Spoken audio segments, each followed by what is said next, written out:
The Ellington Effect. The Act of Awakening Your Greatness. Written by Charles Obiokwu. Chapter 1. From Knowing to Doing. Wisdom is the ability to make the best use of knowledge and understanding. Charles Obiokwu. Thomas Edison's famous quote, "Genius is 1% inspiration and 99% perspiration," isn't just about inventing light bulbs, it's a powerful lesson about turning knowledge into tangible results. Imagine Edison stopping after the initial idea of electric light. What if he hadn't dedicated years to experimentation, facing countless failures? The world would be a very different place. Edison's story highlights a crucial point. Ideas are valuable, but action transforms them into reality. What good is knowledge if it remains trapped in your mind? We live in an age of readily available information. The internet offers access to a universe of knowledge, yet how much of it do we actually use? Consider a young woman, let's call her Clara, who dreamed of starting her own business. She spent months researching entrepreneurship and watching e-commerce tutorials, but her progress didn't truly begin until she launched her first online store. Taking those initial, sometimes shaky, steps into applying her knowledge was the catalyst. Mistakes became learning experiences, and those lessons became milestones. Clara's success wasn't about theoretical knowledge, it was about doing. Introduction from Seed to Tree, Unleashing the Power of Applied Knowledge. Knowledge is often called power, but it's a dormant power until activated. Like a seed holding the potential for a mighty tree, knowledge needs planting and nurturing to flourish. This chapter explores the crucial journey from learning to doing, the process of unlocking the true potential of knowledge. The action-first advantage. Studies from Stanford University emphasize the importance of immediate action after learning. Research suggests that individuals who set actionable goals right after acquiring a new skill are 70% more likely to achieve measurable success compared to those who delay implementation. This action-first approach prevents information from becoming stale or forgotten, turning it into a tool for growth. Knowledge must be tested and refined through application. Its true power lies in its use. The leap from knowing to doing, taking the first step. In today's information-rich environment, knowledge is abundant, but the key differentiator between those who succeed and those who simply dream is action. Knowing something is valuable, but applying that knowledge is what unlocks potential. Imagine a young adult aspiring to be an entrepreneur. They might have read countless business articles, attended webinars, and even earned business management certifications. Yet, until they take the plunge and start a business, even a small online shop or freelance service, they remain in the realm of potential, not progress. The real transformation begins with applying what they know, making decisions, taking calculated risks, and learning from experience. This leap requires courage and commitment. Hesitation often stems from fear of failure, lack of confidence, or perfectionism. These mental roadblocks can paralyze individuals, trapping them in a cycle of accumulating knowledge without ever putting it into practice. Shifting the mindset from "I need to know everything before starting" to "I will learn as I go" makes the leap less daunting. Growth rarely comes from waiting for perfect conditions. It arises from starting where you are and refining your approach along the way. The act of doing generates momentum, creates opportunities, and builds the confidence necessary for sustained success. Each step forward allows you to refine your methods, deepen your understanding, and discover new possibilities. This action-oriented mindset transforms dreams into goals and goals into achievements. Practical knowledge in action. Real-world results. Knowledge becomes truly meaningful when applied to solve problems, create opportunities, or improve lives. Practical knowledge isn't just about understanding concepts, it's about translating them into tangible results. This is where the power of applied learning truly shines. Consider someone learning about personal finance. Reading books or taking courses on budgeting, investing, and saving is just the beginning.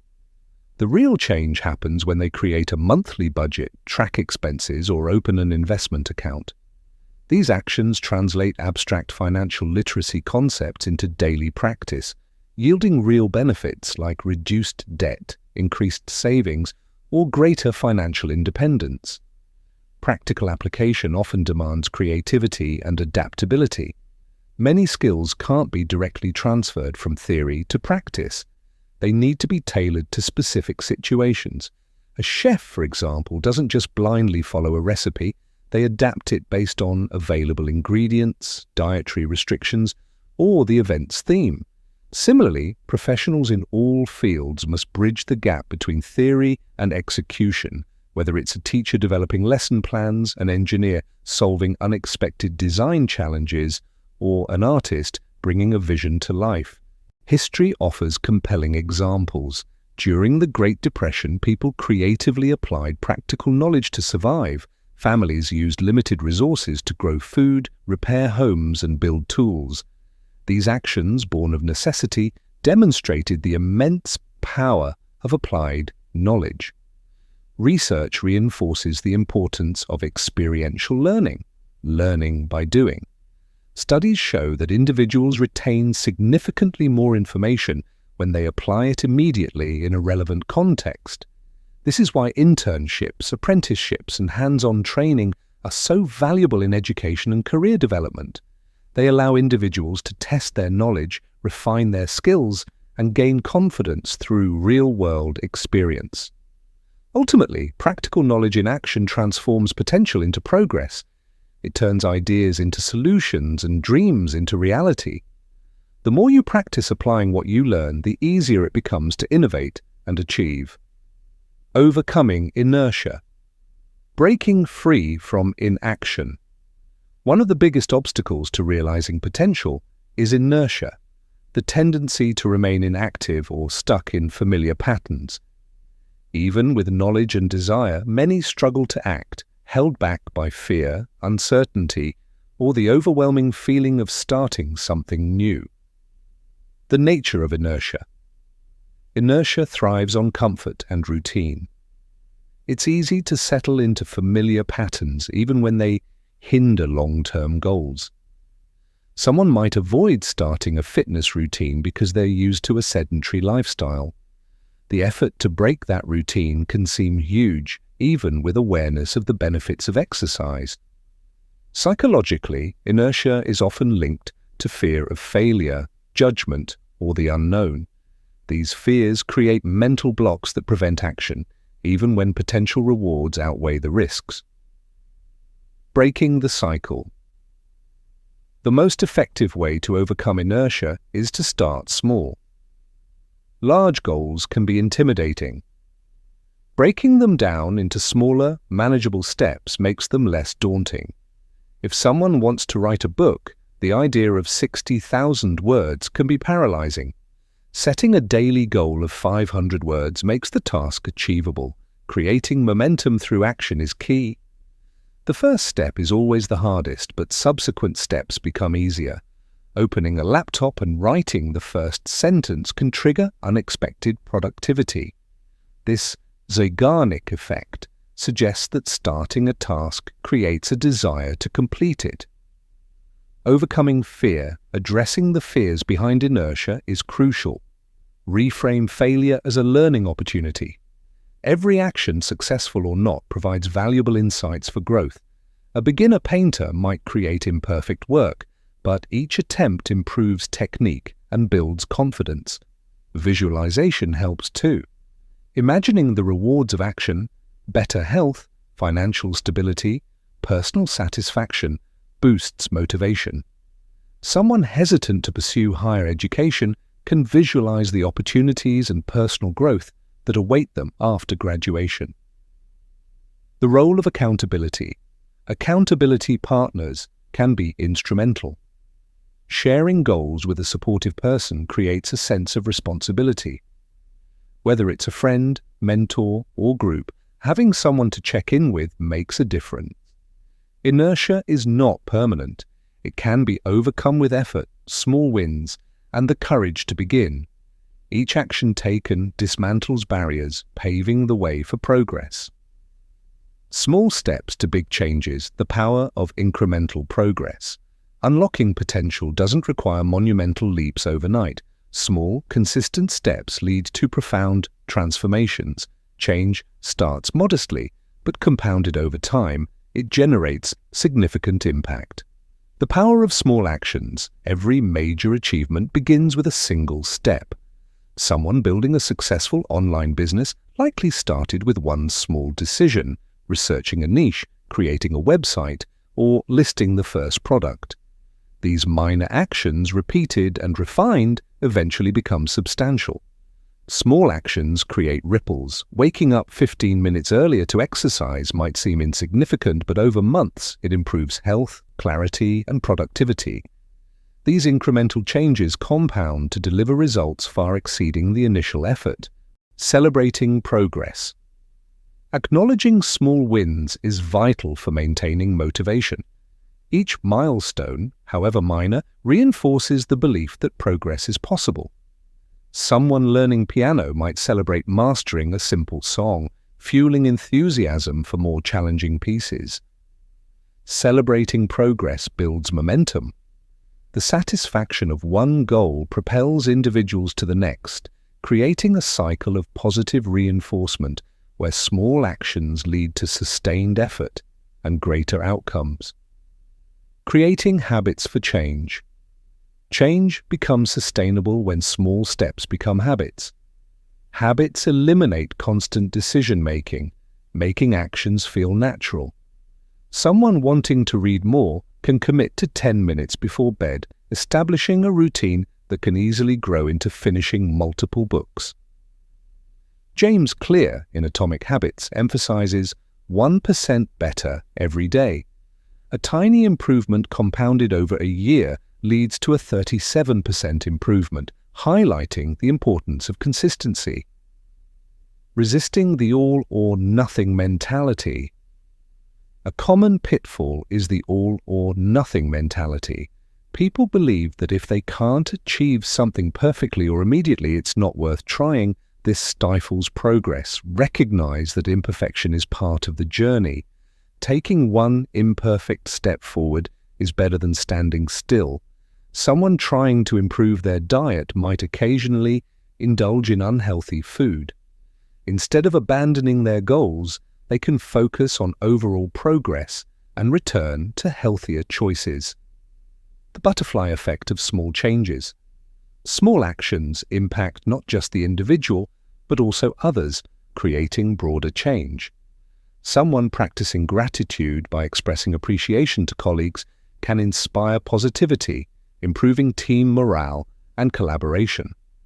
Teaching one person a new skill can create a ripple effect as they share that knowledge. By embracing small steps, individuals unlock their potential one action at a time. Each choice, however minor, brings them closer to their goals and creates opportunities for growth. Hacks with knowledge. Turning information into actionable solutions.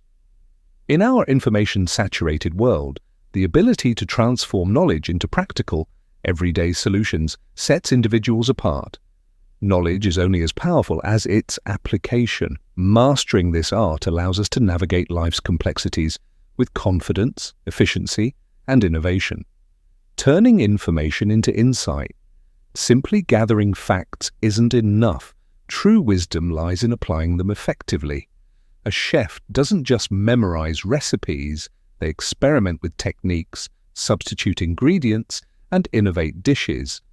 Similarly, individuals transform raw information into meaningful insight by asking, how does this apply to my situation? Consider time management.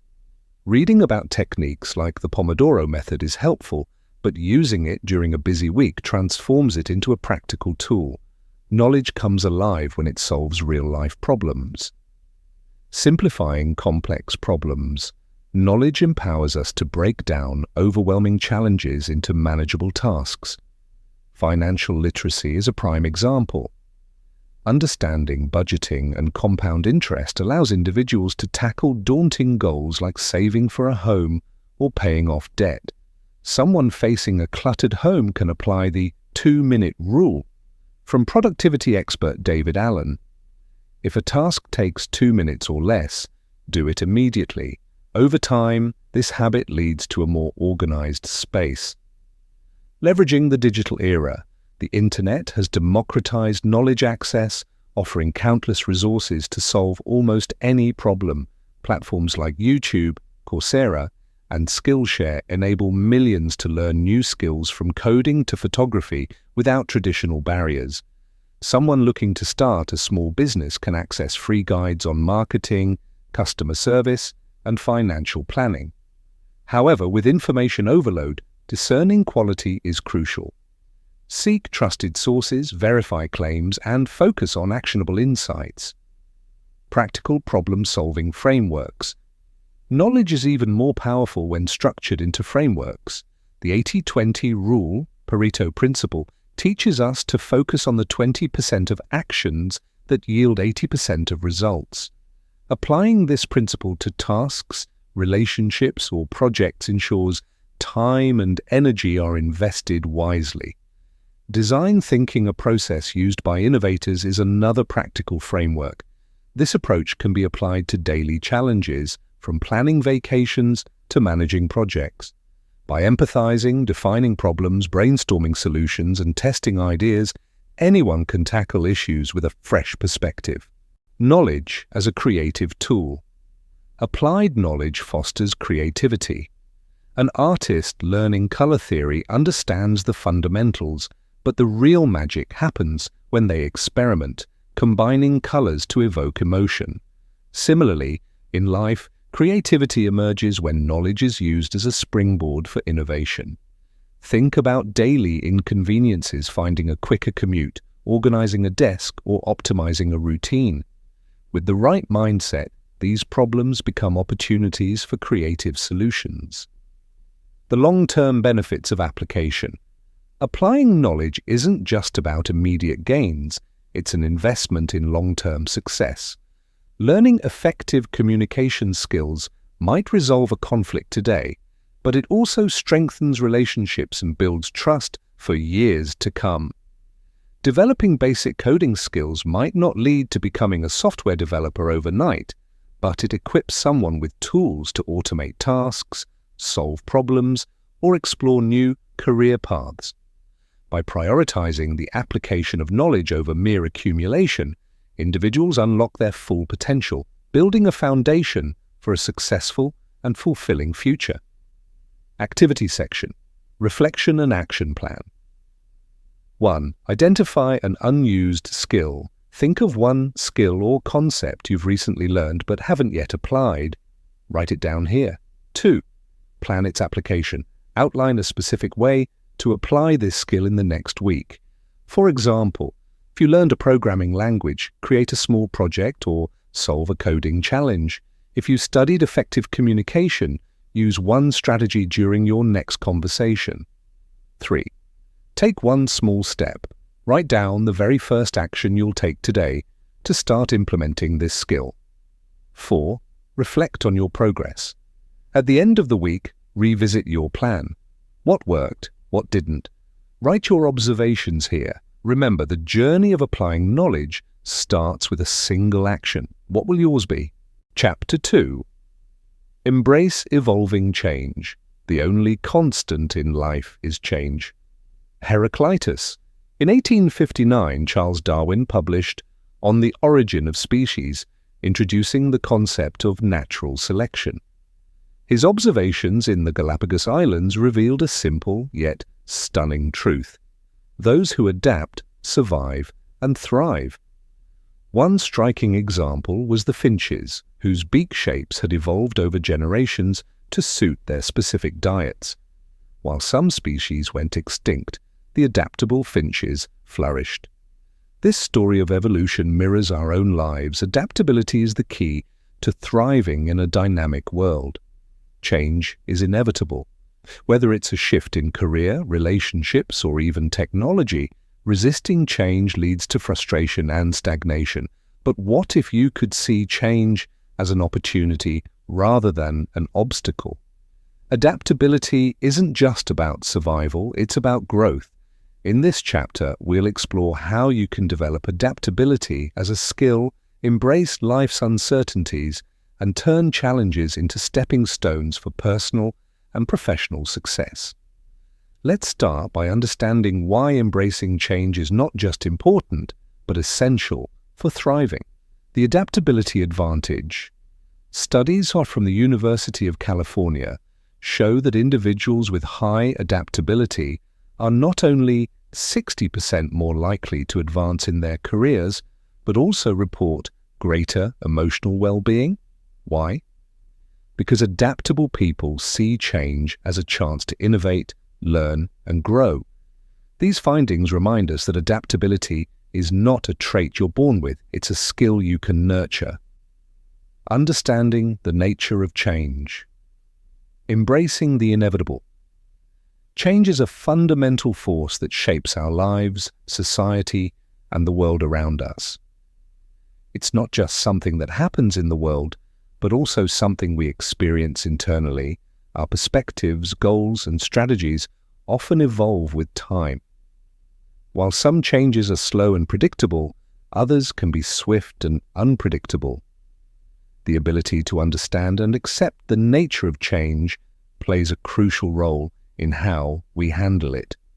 At the heart of understanding change is recognizing that it is inevitable.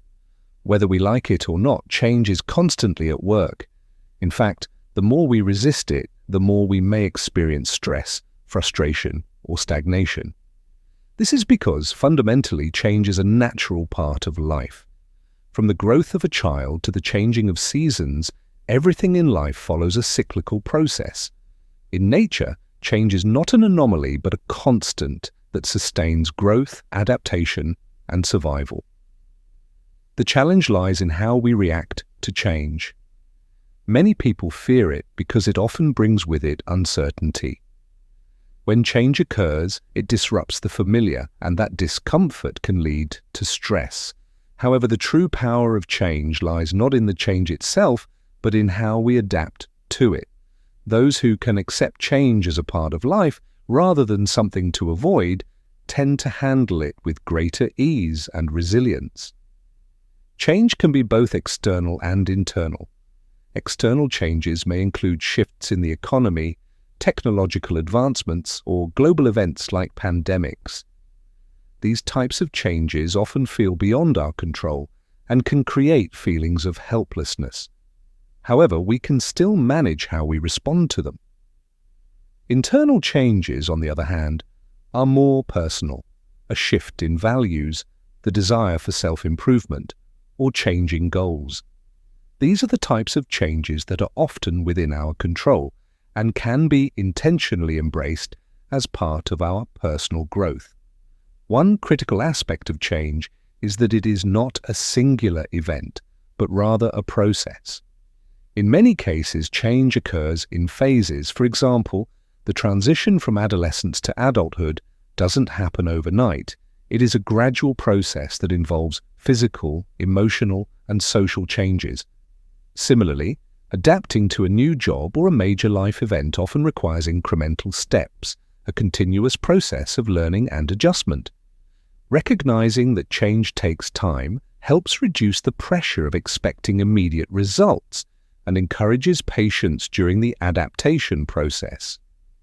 Additionally, change is not always linear or predictable. While some changes may seem straightforward, others may present new challenges and unexpected outcomes. For example, the introduction of new technology can bring both benefits and complications, forcing us to adjust in ways we did not anticipate. By acknowledging that change can be unpredictable, we free ourselves from the pressure of needing to control every aspect of it. At its core, understanding the nature of change is about shifting our mindset. Rather than viewing change as something to fear or resist, we can choose to see it as an opportunity for growth. It opens the door to new possibilities, whether it's learning new skills, discovering new perspectives, or exploring new experiences. By accepting change, we open ourselves up to growth in ways that might not have been possible if we had clung to the past. Embracing change. From fear to opportunity. Change is often met with resistance, whether it's in the form of an unexpected life event, a shift in career, or an alteration in personal routines.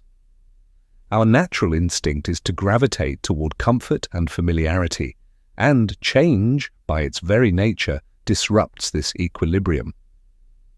Yet the power of embracing change lies in understanding that it is not only inevitable but also essential for growth and progress.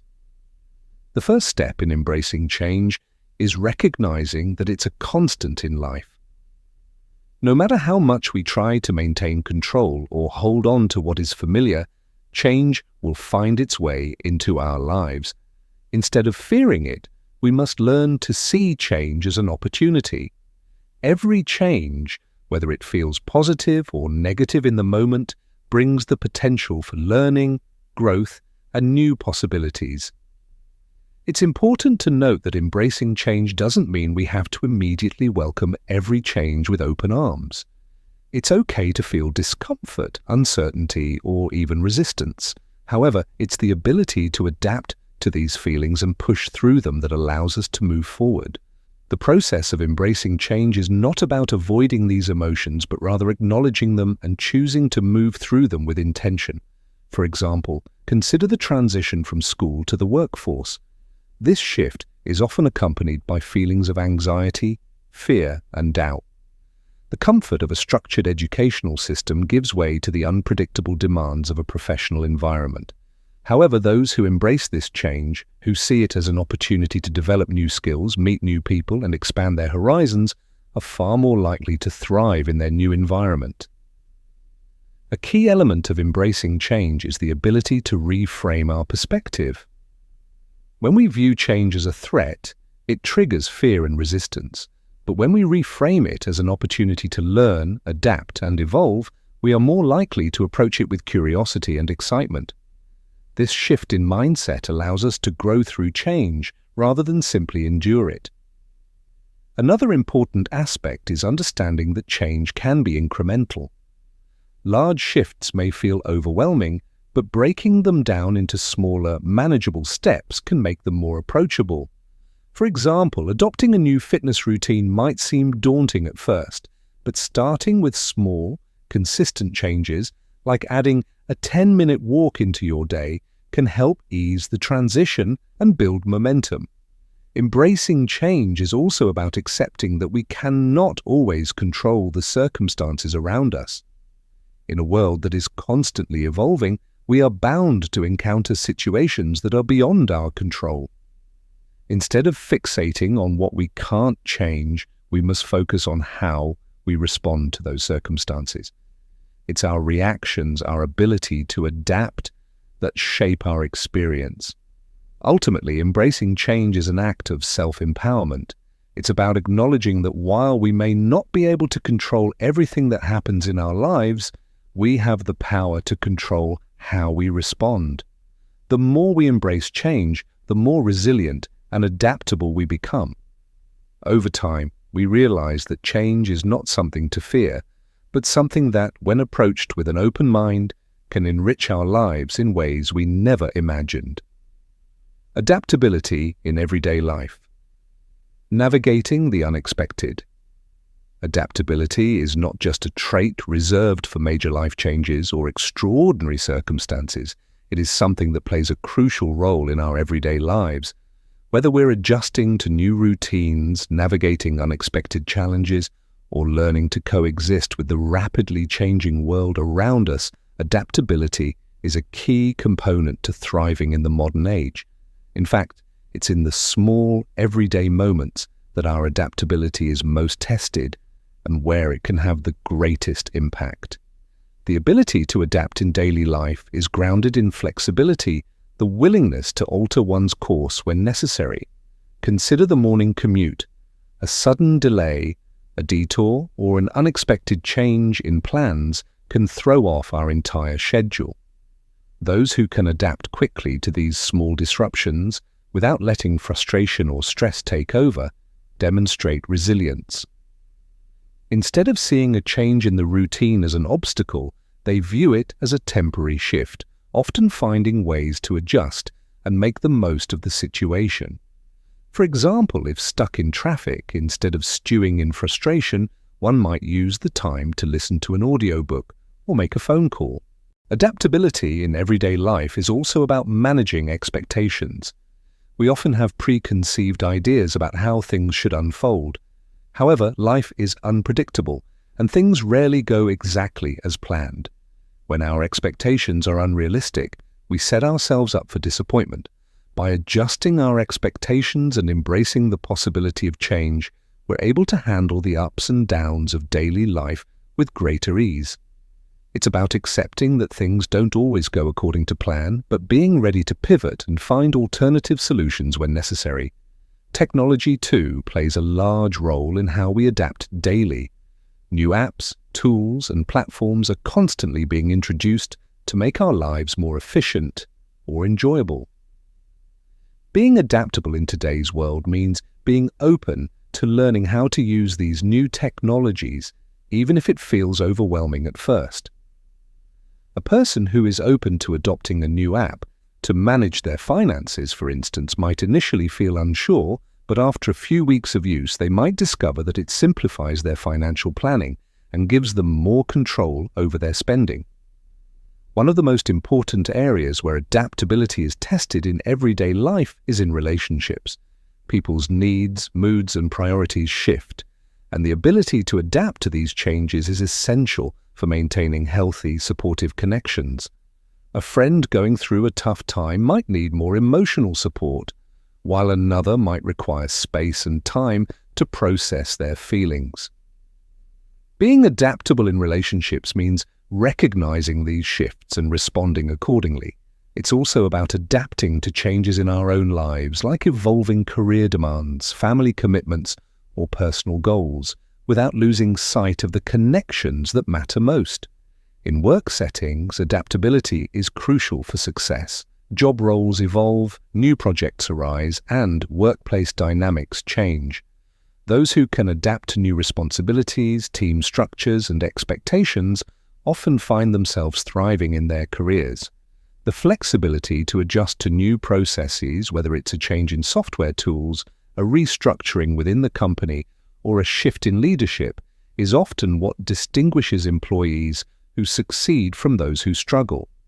The adaptability to handle new challenges can also provide opportunities for growth, skill development, and career advancement. Adapting to cultural shifts is another area where adaptability plays a vital role in everyday life. In a multicultural world, understanding and respecting different perspectives and practices is essential. Adapting to cultural diversity involves embracing new ideas, learning from others, and finding common ground in a world that's constantly changing. Ultimately, adaptability in everyday life is about developing the mindset that change is not an anomaly, it's a constant. Being adaptable allows us to maintain a sense of calm and focus, even when things don't go as planned. It's about being resourceful and finding solutions in the face of unexpected changes. And perhaps most importantly, adaptability is the gateway to personal growth. Every time we navigate a shift, no matter how small, we build resilience and increase our ability to thrive in an ever-changing world. Skills for adaptation. Cultivating the tools for change. Adaptation isn't something that happens overnight. It's a skill that can be cultivated and strengthened over time. Just as athletes train their muscles to enhance their physical performance, individuals can develop and sharpen their adaptability through deliberate practice. There are several key skills that play an essential role in the process of adaptation, and cultivating these skills can empower us to thrive in any situation life presents. 1. Emotional resilience. One of the foundational skills for adaptation is emotional resilience, the ability to stay calm, composed, and positive in the face of adversity or change. Emotional resilience allows us to bounce back from setbacks, maintaining a sense of control when things don't go according to plan. This doesn't mean suppressing emotions or avoiding discomfort, but rather developing the capacity to handle challenges with a level-headed approach. A resilient person recognizes that setbacks are a natural part of life, not a reflection of their abilities or self-worth. They focus on solutions, learn from mistakes, and continue moving forward. 2. Problem-solving skills. At the core of adaptability is the ability to solve problems efficiently. Change often brings new challenges, and having strong problem-solving skills allows us to quickly assess situations and develop actionable solutions. The best problem solvers don't panic in the face of uncertainty. They take a step back, evaluate the situation, break it down into manageable parts, and then brainstorm possible solutions. Adaptable individuals also know how to approach problems from different angles, ensuring that they can find the best approach, even when the usual methods are no longer effective.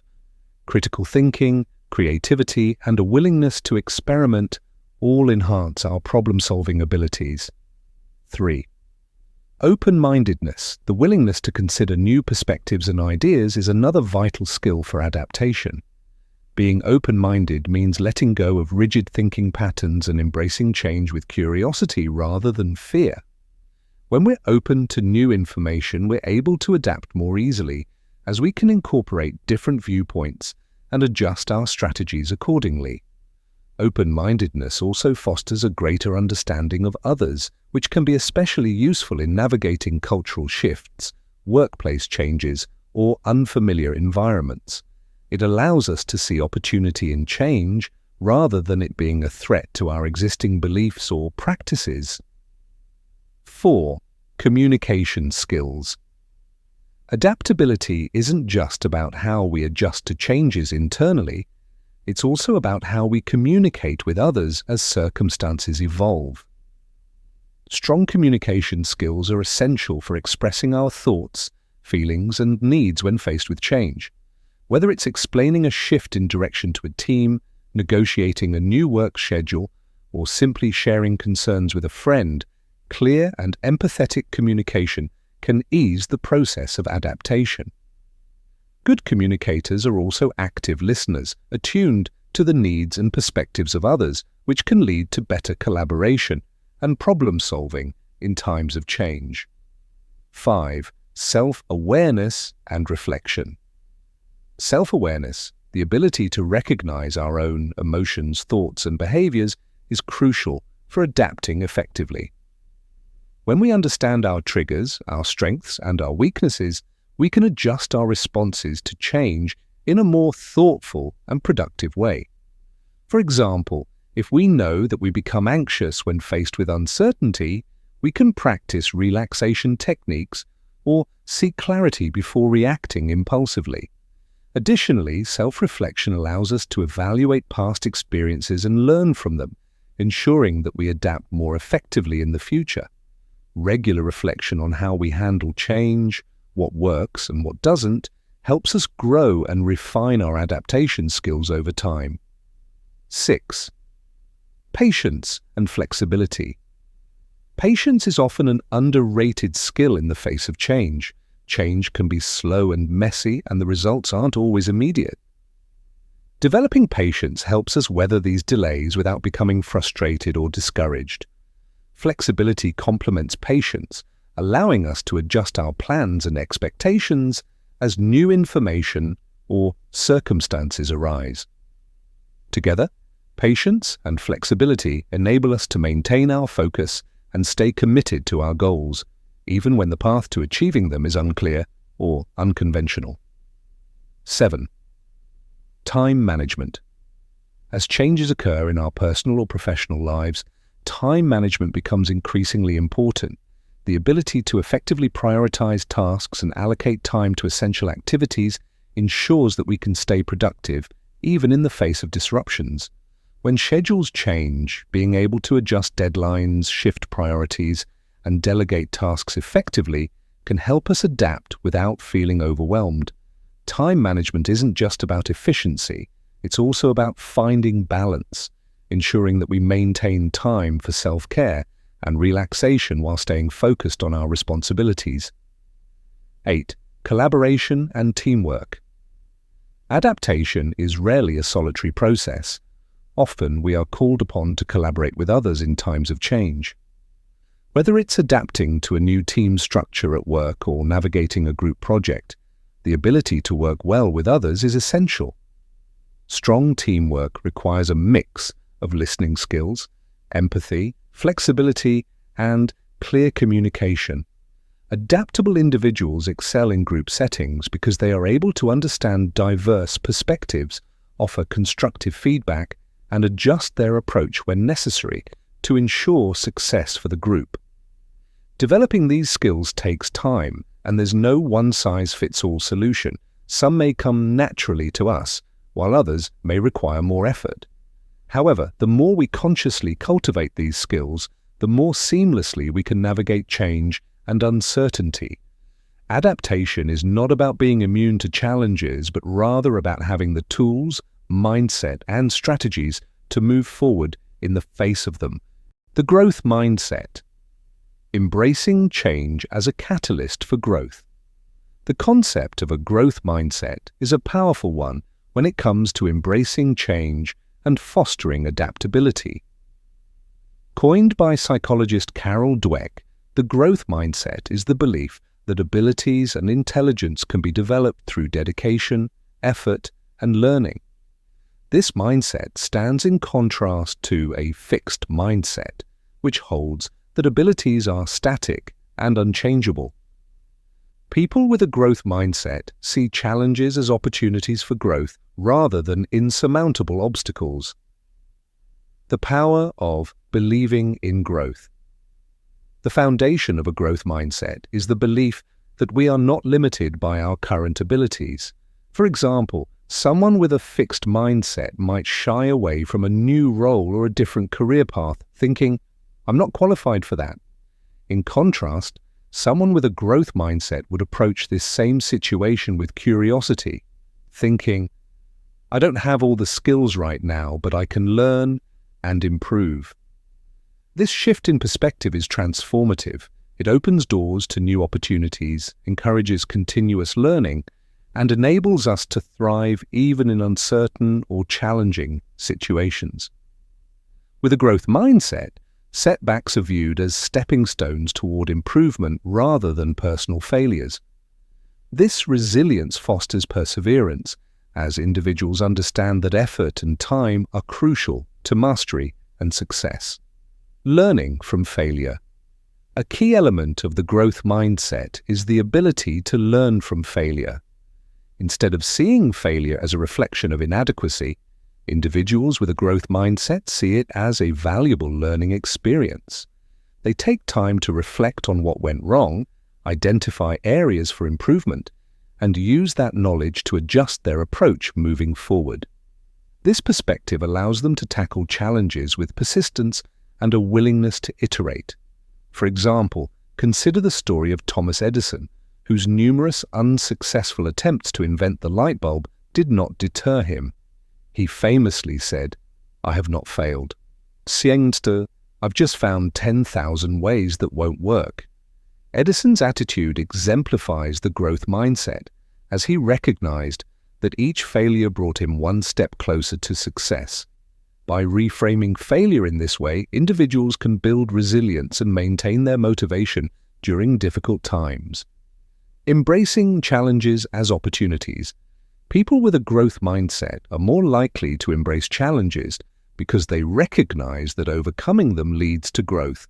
Rather than avoiding difficult situations, they actively seek them out, knowing that these are the moments where they will learn the most. This proactive approach to challenges helps them stay engaged and motivated, even when the going gets tough. For instance, when faced with a complex problem at work, someone with a growth mindset might feel energized by the opportunity to expand their skills and knowledge, whereas someone with a fixed mindset might feel overwhelmed and retreat from the challenge. By embracing challenges as opportunities to grow, individuals with a growth mindset continue to develop, enhancing their adaptability in the process. Cultivating a growth mindset. While some people naturally possess a growth mindset, it is a way of thinking that can be developed with practice. There are several strategies to cultivate this mindset. Focus on effort, not just results. In a growth mindset, the emphasis is placed on the effort and process rather than solely on the outcome. This means acknowledging and appreciating the work and persistence that goes into overcoming a challenge, even if the immediate results are not perfect. Recognizing effort helps to reduce the fear of failure and encourages continuous improvement. Practice self-compassion. Self-compassion is crucial when cultivating a growth mindset.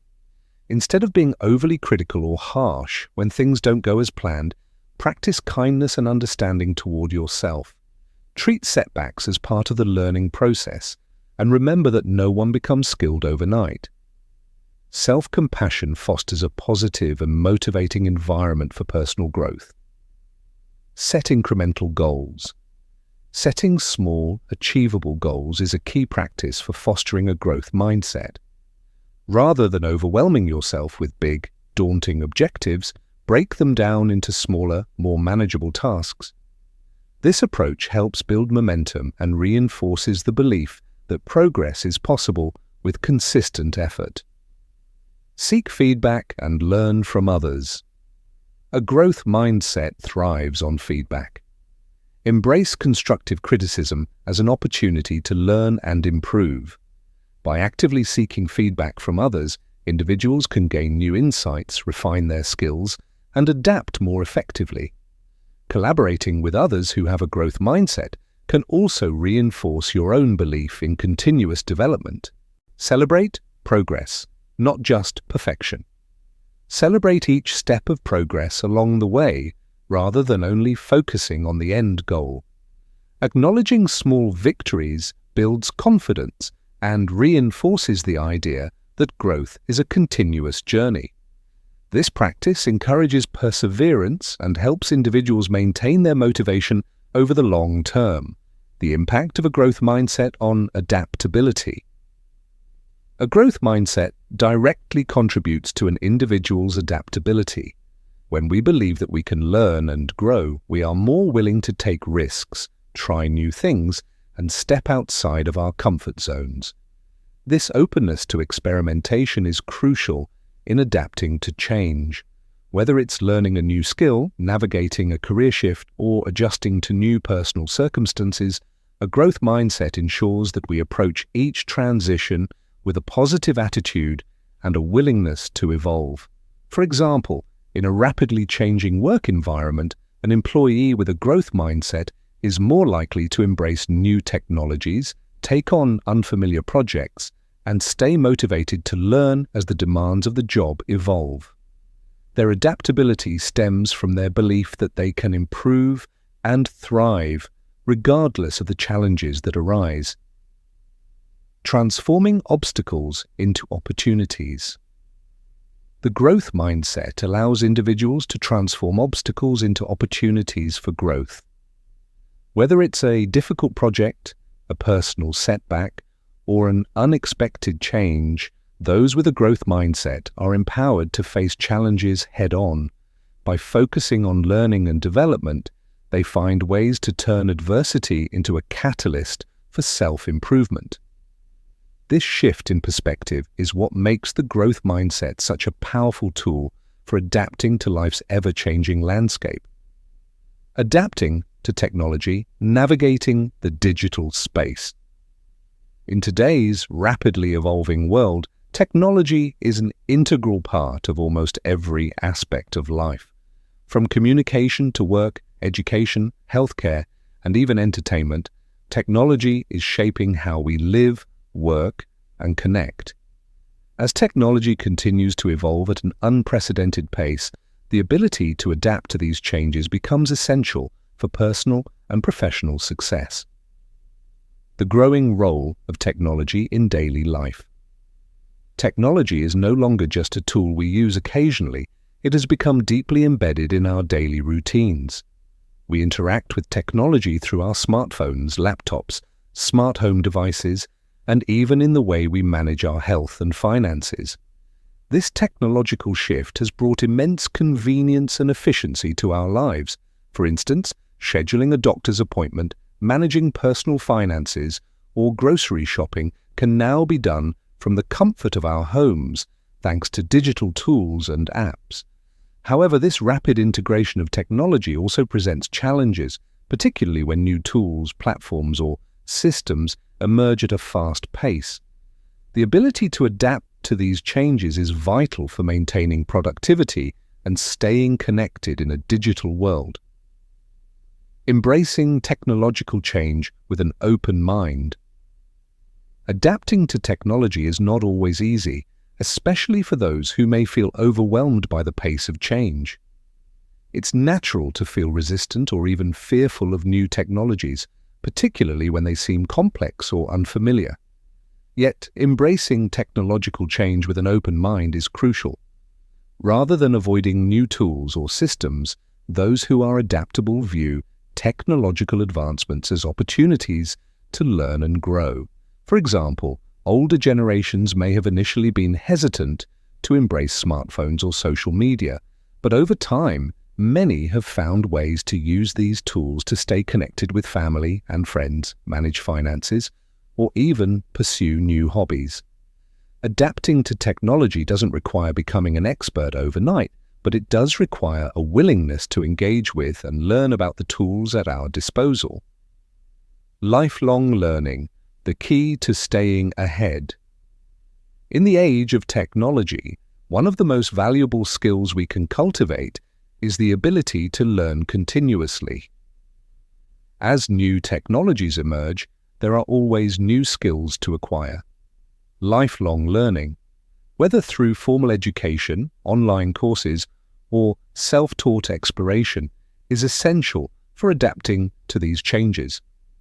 For instance, someone working in marketing today needs to understand not just traditional advertising, but also digital marketing, social media strategies, search engine optimization, SEO, and data analytics.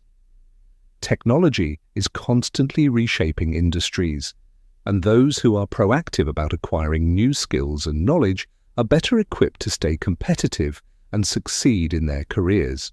Staying adaptable in a tech-savvy world. Adapting to technology requires more than just learning new skills. It's about developing a mindset that embraces change. The constant evolution of digital tools means that new technologies will continue to reshape our personal and professional lives.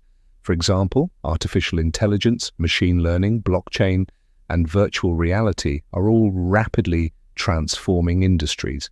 Rather than feeling overwhelmed by these advancements, we can cultivate a mindset of curiosity and adaptability. This mindset allows us to be flexible in the face of change and to leverage new technologies to improve our lives and work. By staying open to experimentation, individuals can find new ways to enhance productivity, solve problems, and achieve their goals. The role of digital literacy. As technology continues to permeate every aspect of society, digital literacy becomes a fundamental skill.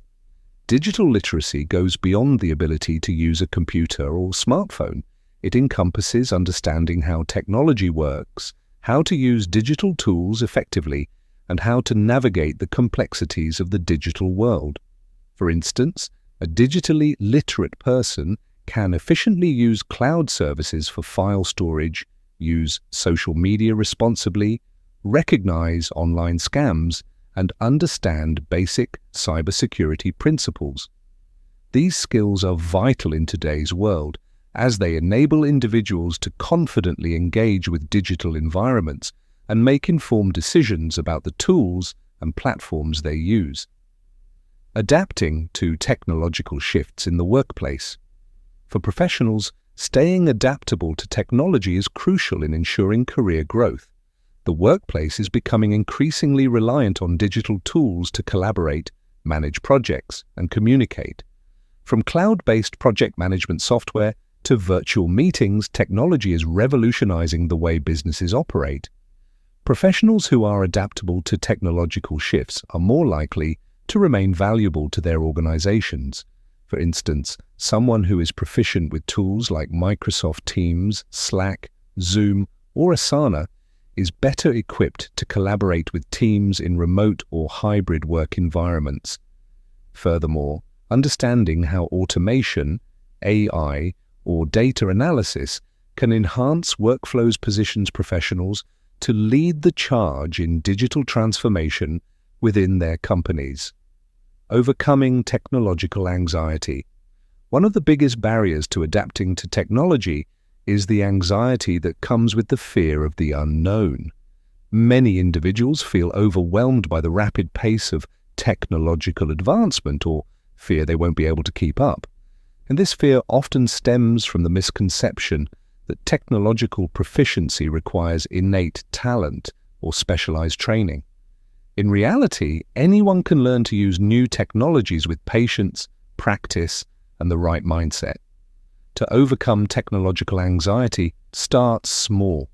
Experiment with new tools in low-pressure situations, gradually increasing your comfort level. It's also helpful to seek support from others, whether through online tutorials, community forums, or asking colleagues for assistance. The more you engage with new technology, the more comfortable you'll become with it. Building resilience. In the face of technological change. As technology continues to evolve, the ability to adapt is a form of resilience. People who can embrace change and adapt to new technologies are better equipped to thrive in an ever-changing world. Building resilience means accepting that technology will continue to transform our lives and work, and that we can either fight against it or learn to leverage it for growth and improvement. Resilience in the face of technological change also means being flexible in how we approach challenges. When faced with new tools or systems, instead of resisting or feeling frustrated, resilient individuals will take the time to understand the changes, adapt, and find ways to use them to their advantage. They recognize that technology is a tool, and like any tool, it can be mastered with practice and a willingness to learn. This proactive approach to technological change allows them to stay ahead of the curve, remain relevant in their fields, and even discover new and innovative ways to apply technology to solve problems and achieve their goals. It's about seeing technology not as a threat, but as an ally in the pursuit of progress and personal development. They understand that the digital landscape is constantly shifting, and the only way to truly thrive is to embrace that fluidity, adapt to the ever-changing tools and platforms, and continuously seek out new knowledge and skills to remain at the forefront of their chosen field. This continuous cycle of learning and adaptation is what defines true digital resilience, enabling individuals to not just survive, but to truly flourish in the digital age. It's about recognizing that the future is not something to be feared, but rather something to be actively shaped and embraced through a proactive and adaptable approach to technology. By cultivating this mindset of continuous learning and embracing the ever-evolving digital landscape, individuals can position themselves for success and fulfillment in the years to come. Highlights: adaptability is about survival and thriving. Change is an opportunity for growth. Flexibility in thinking leads to innovation. Activity: section, reflection, and action. Plan 1. Reflect on a recent change. Think about a significant change you've experienced recently. Write it down here. 2. Identify 3 ways you adapted or could have adapted better. 3. Plan for future adaptability. What is one area of your life where you anticipate change? Write 1 action you can take to prepare for it. Chapter 3. Keep learning, stay sharp. The secret of success is to know something nobody else knows. Aristole Onassis. A 55-year-old teacher, long retired, decided to take up painting. Encouraged by her grandchildren's enthusiasm for art, she began experimenting with brushes and colours. At first, she felt awkward, unsure of how to start, but over time, the canvas became her world, a place where her thoughts flowed freely and where she discovered new ways to express herself. The once intimidating blank canvas transformed into a source of joy and inspiration. She began participating in local art fairs, connecting with others who shared her passion. This hobby reignited her curiosity and brought a new vibrancy to her life.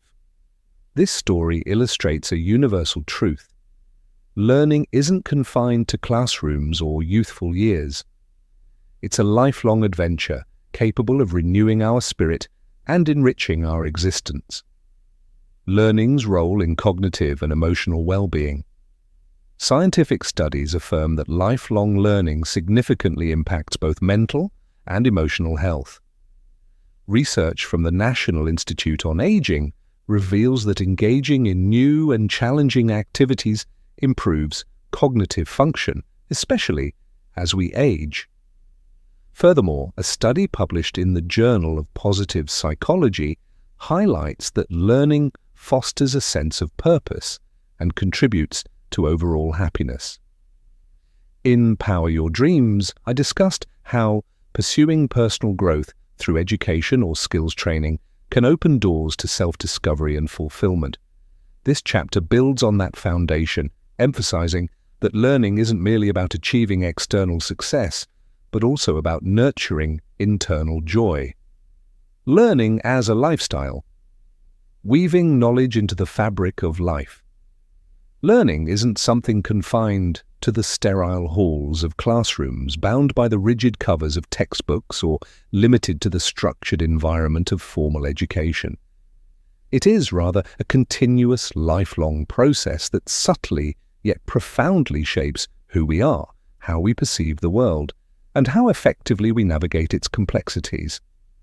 When approached not as a chore but as a lifestyle, learning transcends the often perceived boundaries of necessity and becomes an integral, almost instinctive part of daily living, a deeply ingrained mindset that fosters an insatiable curiosity, a constant drive for growth, and an inherent ability to adapt to the ever-shifting sands of change. To truly embrace learning as a lifestyle, one must consciously and deliberately shift their perspective from viewing learning as an occasional, perhaps even burdensome task, to treating it as a consistent, almost unconscious habit. Much like the disciplines of exercising regularly or maintaining a healthy diet, learning too requires intention, dedication, and, most importantly, regularity. Simple yet powerful practices, such as dedicating just 20 minutes each day to reading a thought-provoking book, actively exploring new and unfamiliar hobbies, or engaging in the introspective practice of reflective journaling, can go a long way in cultivating this invaluable mindset. These seemingly small habits not only serve to expand your ever-growing reservoir of knowledge, but also actively stimulate your brain, improve cognitive function, and perhaps surprisingly, increase your emotional resilience in the face of life's inevitable challenges. At the very core of making learning a lifestyle lies the powerful engine of curiosity. A genuinely curious mind is one that constantly seeks answers, isn't afraid to question the status quo, and remains perpetually open to the influx of new and diverse ideas. For example, a professional who consistently and actively explores innovations and emerging trends in their specific field will not only ensure that they remain relevant and competitive in their industry, but may also in fact become a driving force for change and progress within it. Similarly, a parent who actively engages in learning about the various stages of child development will be far better equipped to provide the necessary support and guidance for their child's healthy growth and well-being. In virtually every aspect of life, from the mundane to the extraordinary, curiosity acts as a powerful propeller, urging individuals to grow beyond their current limitations and strive for continuous improvement. Learning opportunities abound in the tapestry of everyday life. Even seemingly mundane moments like waiting in a line, experimenting with a new recipe in the kitchen, or engaging in a casual chat with a stranger can present themselves as valuable learning experiences. Podcasts, audiobooks, and online courses have made it easier than ever before to seamlessly integrate learning into even the most busy and demanding of schedules, whether it's acquiring a new language through a user-friendly app during your daily commute, or gaining a deeper understanding of personal finances by following a financial expert's blog. The digital age has democratized access to knowledge, making learning readily accessible to everyone, regardless of location or circumstance.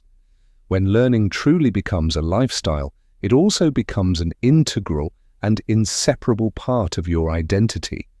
You begin to see yourself, and are seen by others, as someone who is perpetually growing, constantly improving, and always evolving. This fundamental shift in identity transforms setbacks into valuable opportunities for growth and makes challenges feel less like insurmountable roadblocks and more like manageable stepping stones on the path to success. It also sets a powerful and inspiring example for others, subtly yet effectively encouraging peers, family members, and friends to adopt the same enriching approach to life. The true beauty of embracing learning as a lifestyle lies in the inherent momentum it creates. When you learn one thing, it often sparks a natural and irresistible interest in another, creating a cascading effect of intellectual exploration. For instance, delving into the fascinating world of ancient history might ignite an interest in the evolution of architecture, which could, in turn, spark a burgeoning passion for the principles of design. Each step, each discovery builds upon the last, creating a domino effect of continuous growth and intellectual discovery.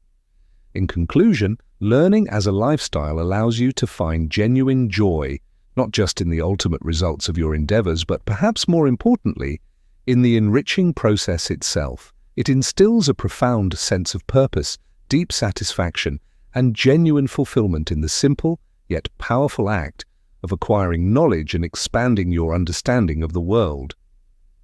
By consciously adopting this approach, you unlock a life that is perpetually enriched with endless opportunities to grow, to connect with others on a deeper level, and to truly thrive in all aspects of your being. Finding passion in learning, igniting the flame of knowledge. Passion is the essential fuel that has the remarkable power to transform learning from a perceived chore, a tedious obligation, into an exhilarating and self-sustaining journey of discovery, exploration, and intellectual growth. When you consciously and deliberately align your learning pursuits with your genuine interests, deepest aspirations, and inherent curiosities, becomes not just something you have to do, but rather a source of genuine joy, unbridled creativity, and profound fulfillment. Finding and nurturing passion in learning is not about striving for an unattainable level of perfection. It's about the ongoing process of uncovering the specific topics, engaging activities, and enriching experiences that truly resonate with your unique personality, individual learning style, and overarching goals in life. The very first step on this path to finding passion in learning is, quite simply, identifying what genuinely excites you, what truly sparks your curiosity, what makes you tick. Ask yourself a series of probing questions. What specific activities or subjects make me lose all track of time? What types of challenges do I genuinely enjoy solving? What topics do I naturally gravitate towards in conversations, books, or various forms of media? For some individuals, the answer may lie in creative outlets such as writing, painting, sculpting, or composing music. For others, it may be found in mastering technical skills like coding, data analysis, or problem-solving in the dynamic world of business. The crucial point is to be honest and introspective with yourself, and to recognize that passions are not static entities. They often evolve, shift, and deepen over time as we grow and gain new experiences. Passion isn't always immediately obvious. Sometimes it requires a bit of digging, a bit of exploration, a bit of experimentation. Often it's discovered through the act of trying new things.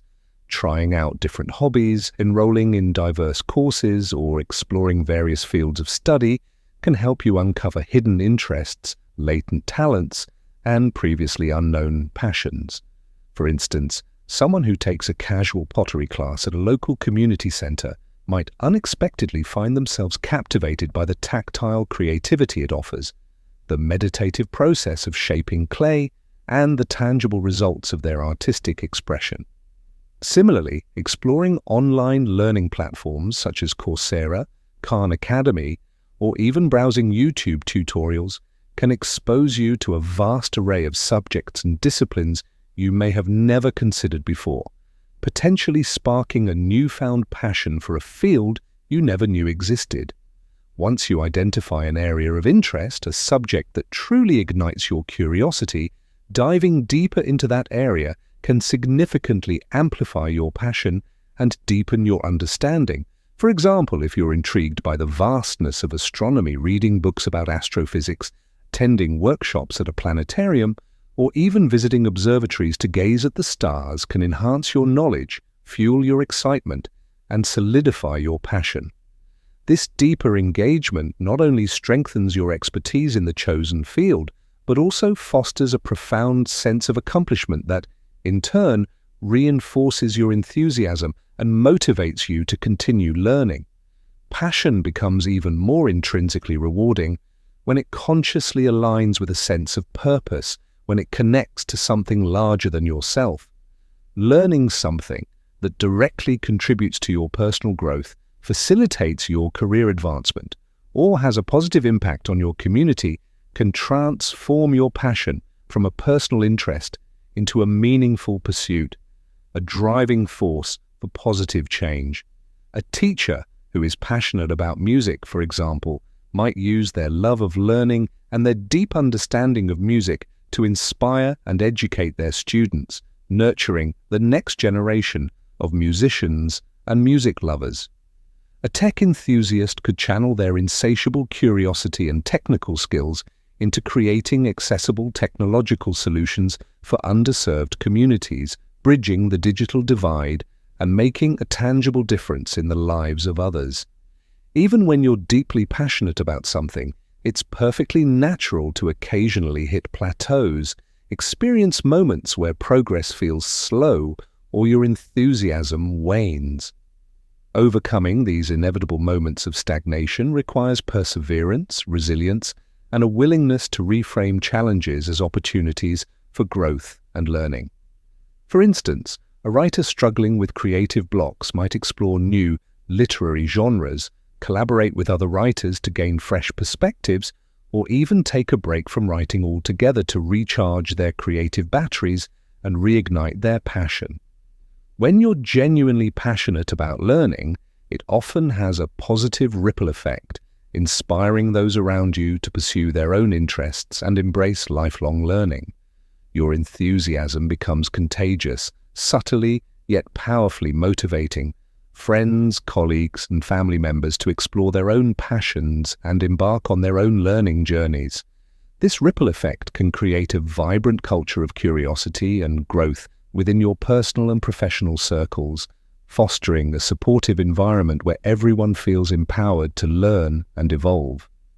In conclusion, finding passion in learning transforms it into a joyful, self-sustaining cycle of exploration, discovery, and growth. It encourages intellectual risk-taking, builds self-confidence, and enriches your life with a profound sense of purpose and meaning. By consciously identifying what truly excites you, embracing challenges as opportunities for growth, and sharing your learning journey with others, you unlock the immense and transformative joy that comes with passionate learning. Learning through play, engaging the child within. Learning through play is not merely a frivolous activity reserved for children. It is, in fact, one of the most natural, intuitive, and profoundly effective ways for for individuals of all ages to acquire new knowledge, develop essential skills, and deepen their understanding of the world around them. Play not only engages our innate curiosity, that fundamental human drive to explore and discover, but also simultaneously stimulates creativity, fosters problem-solving abilities, and hones critical thinking skills. By making the often perceived chore of learning an enjoyable and engaging experience, play cultivates intrinsic motivation, that internal drive to learn for the sheer joy of it, and forges a deeper, more meaningful connection to the material being explored. Whether for children discovering the world for the first time, or adults seeking to expand their horizons, incorporating play into the learning process unlocks new dimensions of understanding, fosters a sense of wonder, and paves the way for continuous personal and intellectual growth. The psychology of play in learning is fascinating and well documented. Play activates the brain's reward system, triggering the release of dopamine, a neurotransmitter associated with pleasure, motivation, and learning. This release of dopamine enhances memory formation, improves focus and concentration, and significantly boosts learning retention. Neurological research consistently demonstrates that when we're actively engaged in playful activities, our brains are more receptive to absorbing new information, making connections between seemingly disparate concepts, and solidifying our understanding of complex ideas. This is precisely why games, simulations, and other interactive experiences often lead to far better comprehension and longer-lasting retention than passive learning methods such as rote memorization or simply listening to lectures. For example, children engaged in imaginative play with building blocks are not just stacking colorful cubes, they are actively developing spatial reasoning skills, honing their fine motor coordination, and practicing problem-solving techniques as they figure out how to construct towers and other structures. Similarly, adults participating in a team-based simulation game, perhaps in a corporate training setting, are not just engaging in a fun activity, they are refining their communication skills, practicing strategic thinking, and learning how to collaborate effectively under pressure. Play creates a safe and supportive environment in which learners can experiment, take risks, experience failure without fear of judgment, and ultimately learn and grow from their mistakes. There are various types of play that can be effectively incorporated into the learning process, each offering unique benefits. Imaginative play. Activities such as storytelling, role-playing, creating art, or engaging in dramatic play help learners visualize abstract concepts, develop their imagination, and enhance their abstract thinking abilities. A child acting as a shopkeeper in a pretend store is not just having fun, they are learning basic math skills through the transactions they simulate. An adult designing a prototype for a new product is not just tinkering, they are refining their problem-solving skills and applying their knowledge in a creative way. Exploratory play, hands-on experiments, tinkering with objects, or exploring new tools and technologies foster curiosity, encourage experimentation, and nurture innovation. For instance, learning to use a new software program by simply playing around with its features and functions can be far more engaging and effective than passively reading a user manual. Competitive play. Friendly competition in quizzes, trivia games, board games, or even strategic games like chess sharpens analytical thinking, enhances strategic thinking, and promotes healthy competition. In workplaces, gamified learning platforms often motivate employees to develop new skills by incorporating leaderboards, badges, and other rewards. Collaborative play.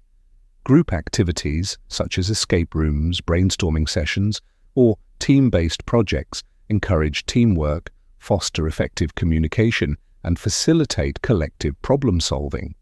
Collaborative play demonstrates that learning is often more rewarding, more enriching, and more effective when it is shared with others. Examples of playful learning in action are abundant, Examples of playful learning in action are abundant. In education, schools often incorporate games like math bingo or spelling bees to make core subjects more engaging and enjoyable for students. Montessori schools emphasize hands-on learning tools, such as puzzles, manipulatives, and sensory materials, to teach complex concepts in a playful and intuitive way. In professional development, companies increasingly use simulations, role-playing exercises, and gamified training modules to help employees develop new skills in a fun and interactive manner. For example, customer service representatives might participate in role-playing exercises to practice handling challenging customer scenarios. In personal growth, apps like Duolingo use playful approaches such as streaks, rewards, and virtual currency to make language learning fun and motivating. Similarly, fitness apps like Strava turn physical exercise into a playful competition through leaderboards, virtual challenges, and social interaction. The benefits of playful learning are numerous and well established. Enhanced creativity. Play encourages experimentation, promotes thinking outside the box, and stimulates the imagination, all of which are essential ingredients for innovative solutions and creative breakthroughs. Stress reduction. Engaging in playful activities reduces stress levels, creating a more relaxed and receptive state of mind that is conducive to learning. This is particularly helpful in high-pressure environments such as schools or workplaces. Improved retention. Concepts learned through play are more likely to be remembered because they are associated with positive emotions, creating stronger neural connections and enhancing memory recall. Development of soft skills. Play often requires communication, adaptability, negotiation, and collaboration, all of which are essential life skills that are highly valued in both personal and professional settings. While play is an incredibly effective learning tool, it's important to strike a balance between fun and structure to ensure that learning objectives are met and that the learning experience remains focused and productive.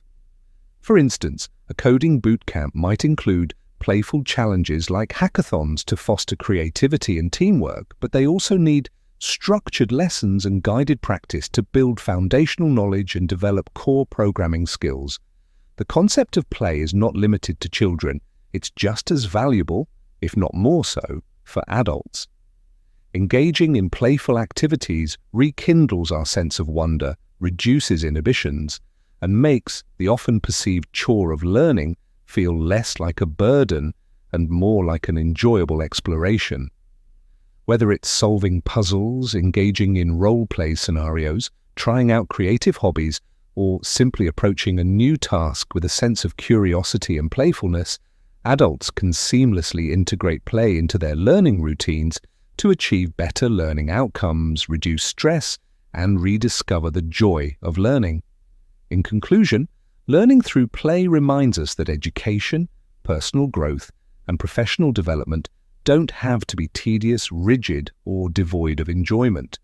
By embracing play, we can tap into our innate curiosity, develop essential skills in a fun and engaging way, and make the entire process of learning not just effective, but also deeply enjoyable at any age. Play isn't just an activity, it's a powerful tool that brings joy, fosters connection, and facilitates growth in all aspects of our lives. The social aspect of learning, building knowledge. Together. Learning is, at its very core, an inherently social activity. From the earliest stages of life, humans learn by observing the actions of others, imitating their behaviors, and engaging in meaningful interactions with the world around them. The social aspect of learning extends far beyond simply sharing information. It encompasses collaboration, the building of vibrant learning communities, and the collective power of problem-solving. Whether it takes place in formal educational settings, dynamic professional environments, or through personal pursuits driven by passion, the act of learning alongside others accelerates personal growth, deepens our understanding of complex concepts, and fosters a profound sense of connection with our fellow learners. Why does social learning matter so much?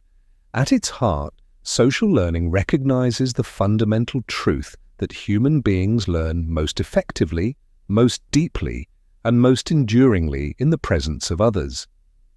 Albert Bandura's influential social learning theory emphasizes that observation, modeling, and interaction are absolutely fundamental to the acquisition of new behaviors, the development of nuanced attitudes, and the mastery of essential skills.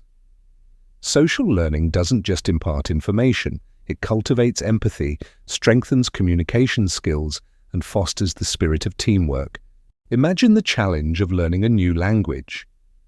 Reading textbooks, studying grammar rules, or practicing alone with flashcards can only take you so far. True fluency, true understanding, comes from the social aspect of language learning.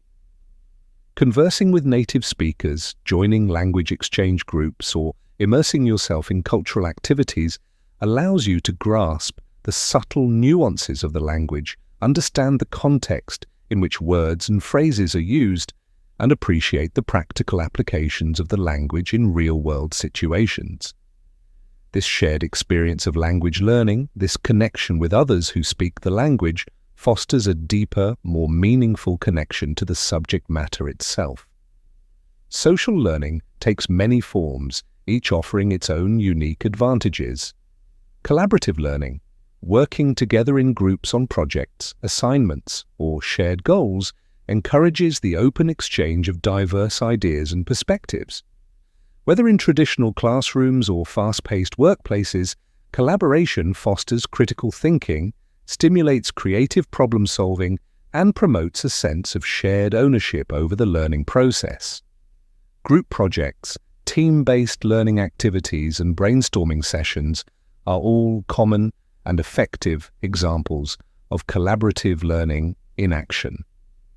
Peer-to-peer learning, learning from others who are at a similar skill level or who share similar interests, creates a non-intimidating and supportive environment for growth and development. Peer feedback, study groups where individuals can share their knowledge and help each other understand difficult concepts, and mentorship circles where less experienced learners can benefit from the guidance of more experienced peers are all highly effective ways to refine knowledge, hone skills, and build confidence. Apprenticeships and mentorships, learning directly from experienced individuals who have already mastered the skills and knowledge you seek to acquire, bridges the often significant gap between theoretical knowledge and practical application. An apprentice learning a trade from a master craftsman or an intern gaining experience at a company under the guidance of a mentor gains invaluable hands-on experience and receives personalized guidance that significantly accelerates the learning process. Learning communities, online platforms, forums dedicated to specific topics, and social media groups that connect individuals with shared interests create virtual spaces for collective learning and mutual support. From programming communities like GitHub, where developers collaborate on open-source projects, to hobbyist groups on Reddit, where enthusiasts share tips and techniques, these online spaces enable individuals to learn from each other, ask questions, offer support, and contribute to a shared body of knowledge. Communication serves as the essential cornerstone of all forms of social learning. Active listening, the ability to ask insightful questions and engaging in meaningful discussions with others, significantly enhance understanding and deepen the learning experience. Debates, dialogues, and even casual conversations encourage learners to think critically about the material, consider multiple viewpoints, and challenge their own assumptions. Moreover, the act of explaining concepts to others, of teaching what you have learned, reinforces one's own understanding, a phenomenon often referred to as the protégé effect. For example, a study group preparing for an important exam might benefit far more from members taking turns teaching each other the material than from each individual studying alone in isolation. By articulating ideas, answering questions, and addressing misconceptions, They solidify their own knowledge while simultaneously helping their peers to understand the material more deeply. The digital age has revolutionized the social aspect of learning, making it more accessible and more dynamic than ever before. Virtual classrooms, online forums, and collaborative tools have made learning accessible to anyone with an internet connection, regardless of their geographical location. Platforms like Khan Academy, Coursera, and LinkedIn Learning combine expert instruction with robust community features such as discussion boards, peer reviews, and collaborative projects. Social media platforms such as YouTube and TikTok have also emerged as unlikely but powerful hubs for informal learning. Content creators share tutorials, offer tips and insights into their areas of expertise, and often spark lively conversations and foster thriving communities around shared interests. The inherent interactivity of these platforms, the ability to leave comments, ask questions, and receive immediate feedback, allows for a dynamic and engaging learning experience that fosters a sense of belonging and shared purpose. While the benefits of social learning are immense and undeniable, it also presents certain challenges. Group dynamics, differences in motivation levels, variations in communication styles, or the presence of dominant personalities within a group can sometimes hinder effective collaboration and stifle the learning process. Information overload. In the vast and often overwhelming landscape of digital spaces, the sheer volume of opinions, resources, and information available can overwhelm learners, making it difficult to discern credible sources from misinformation. Introversion or anxiety. Not everyone feels comfortable participating actively in group settings. Some individuals may be naturally introverted or experience social anxiety, which can limit their ability to fully engage in social learning activities. Addressing these challenges requires creating inclusive, supportive, and respectful learning environments where all participants feel valued, heard, and empowered to contribute. Establishing clear goals for group activities, defining roles and responsibilities, and implementing effective moderation strategies are key to ensuring that social learning is a positive and productive experience in both physical and virtual settings. Social learning is not confined to the walls of formal education. It plays a vital role in personal and professional growth throughout our lives. In the workplace, employees learn most effectively in collaborative environments where they can readily share knowledge, brainstorm solutions to complex problems, and mentor one another. Team-building activities, cross-departmental projects that bring together individuals with diverse skill sets, and professional networks that connect individuals within a specific industry all enhance workplace learning and contribute to a culture of continuous improvement. In everyday life, social learning occurs organically in book clubs where members discuss their interpretations of a shared text, at community workshops where individuals learn new skills together, and even in casual conversations with friends and family where we exchange ideas and perspectives. These everyday interactions expose individuals to new ways of thinking, inspire curiosity, and broaden our understanding of the world. The social aspect of learning emphasizes the powerful idea that we are not alone on our learning journey.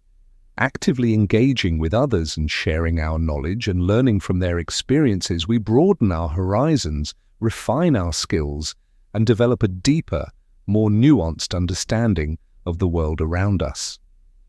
Social learning not only enhances individual growth, but also strengthens the bonds that connect us as a community of learners. It reminds us that knowledge is not a commodity to be hoarded, but rather a gift to be shared, explored, and built upon together. Overcoming learning barriers. Charting a course. Through obstacles, learning is a journey filled with immense rewards, offering personal enrichment, professional advancement, and a deeper understanding of ourselves and the world. However, this journey is rarely without its challenges. Many individuals encounter various barriers that hinder their ability to acquire new knowledge effectively. apply what they learn in practical situations, or even maintain their motivation to continue learning. These obstacles can stem from a complex interplay of personal factors, environmental influences, or systemic issues within the learning environment itself. Overcoming these learning barriers requires not only a clear identification of their root causes, but also the development and implementation of effective strategies to break through them, fostering resilience, adaptability, and a renewed sense of self-efficacy. Common learning barriers. Fear of failure. A pervasive and often debilitating barrier is the fear of making mistakes, of not measuring up, or of being judged by others. This fear often discourages individuals from taking intellectual risks, from attempting new and challenging things, and from fully engaging in the learning process, ultimately stifling their potential for growth. Lack of motivation. Without a clear purpose, a compelling why behind the act of learning, or a strong sense of direction, staying engaged, focused, and committed to the learning process becomes incredibly challenging. Motivation is the essential fuel that drives the learning engine, and its absence can lead to stagnation, procrastination, and ultimately a sense of unfulfillment. Cognitive overload. In today's fast-paced, information-saturated world, the sheer volume of data, opinions, and resources can overwhelm learners, creating a sense of confusion and making it incredibly difficult to process, retain, or effectively apply new knowledge. This cognitive overload can lead to frustration, anxiety, and a feeling of being lost in a sea of information. Environmental factors, distractions, a lack of access to essential resources, or an unsupportive and unstimulating learning environment can significantly hinder learning efforts. For example, a noisy and chaotic environment may disrupt focus and concentration, while limited internet access can severely restrict access to online learning opportunities and digital resources. Fixed mindset. A belief that intelligence, abilities, and talents are static and unchangeable can prevent individuals from embracing challenges, persisting through difficulties, or viewing setbacks as opportunities for growth. This fixed mindset can create a self-limiting belief system that undermines motivation and hinders learning progress. Time constraints. Balancing the demands of learning with other responsibilities, such as work commitments, family obligations, or social engagements, can be a significant challenge for many learners. Finding the time and energy to dedicate to learning requires careful planning, effective time management skills, and a strong sense of prioritization. Physical or emotional challenges, learning disabilities, mental health issues such as anxiety or depression, or physical impairments can create additional hurdles for some learners, requiring specific accommodations, tailored support, and a compassionate understanding of their unique needs. Strategies to overcome. Barriers 1. Reframing.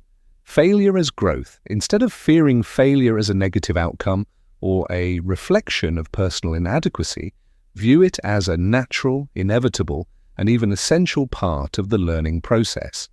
Each mistake, each setback is a valuable opportunity to gain deeper insights, identify areas for improvement, and refine your approach.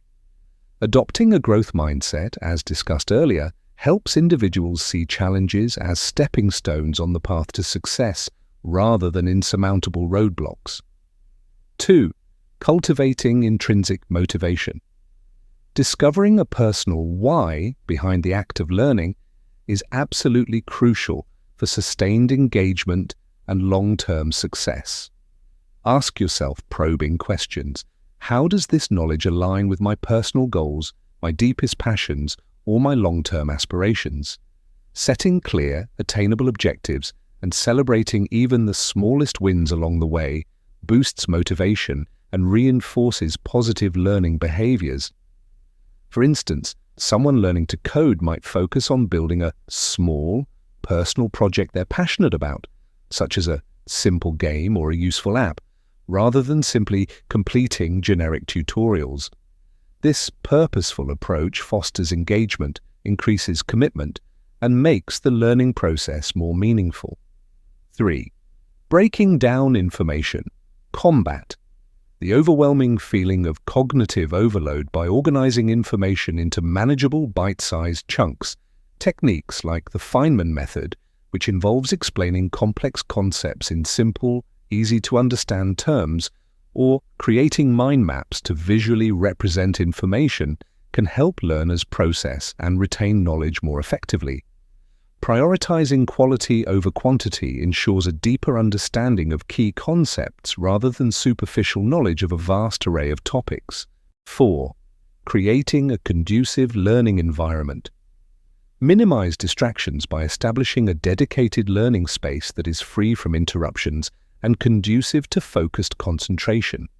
This might involve using noise-cancelling headphones, decluttering your desk, or setting clear boundaries with others to protect your learning time. Access to the right tools and resources also matters significantly. If financial resources are limited, consider joining community libraries, seeking mentorship opportunities, or exploring free online learning platforms like Khan Academy or OpenStax. 5.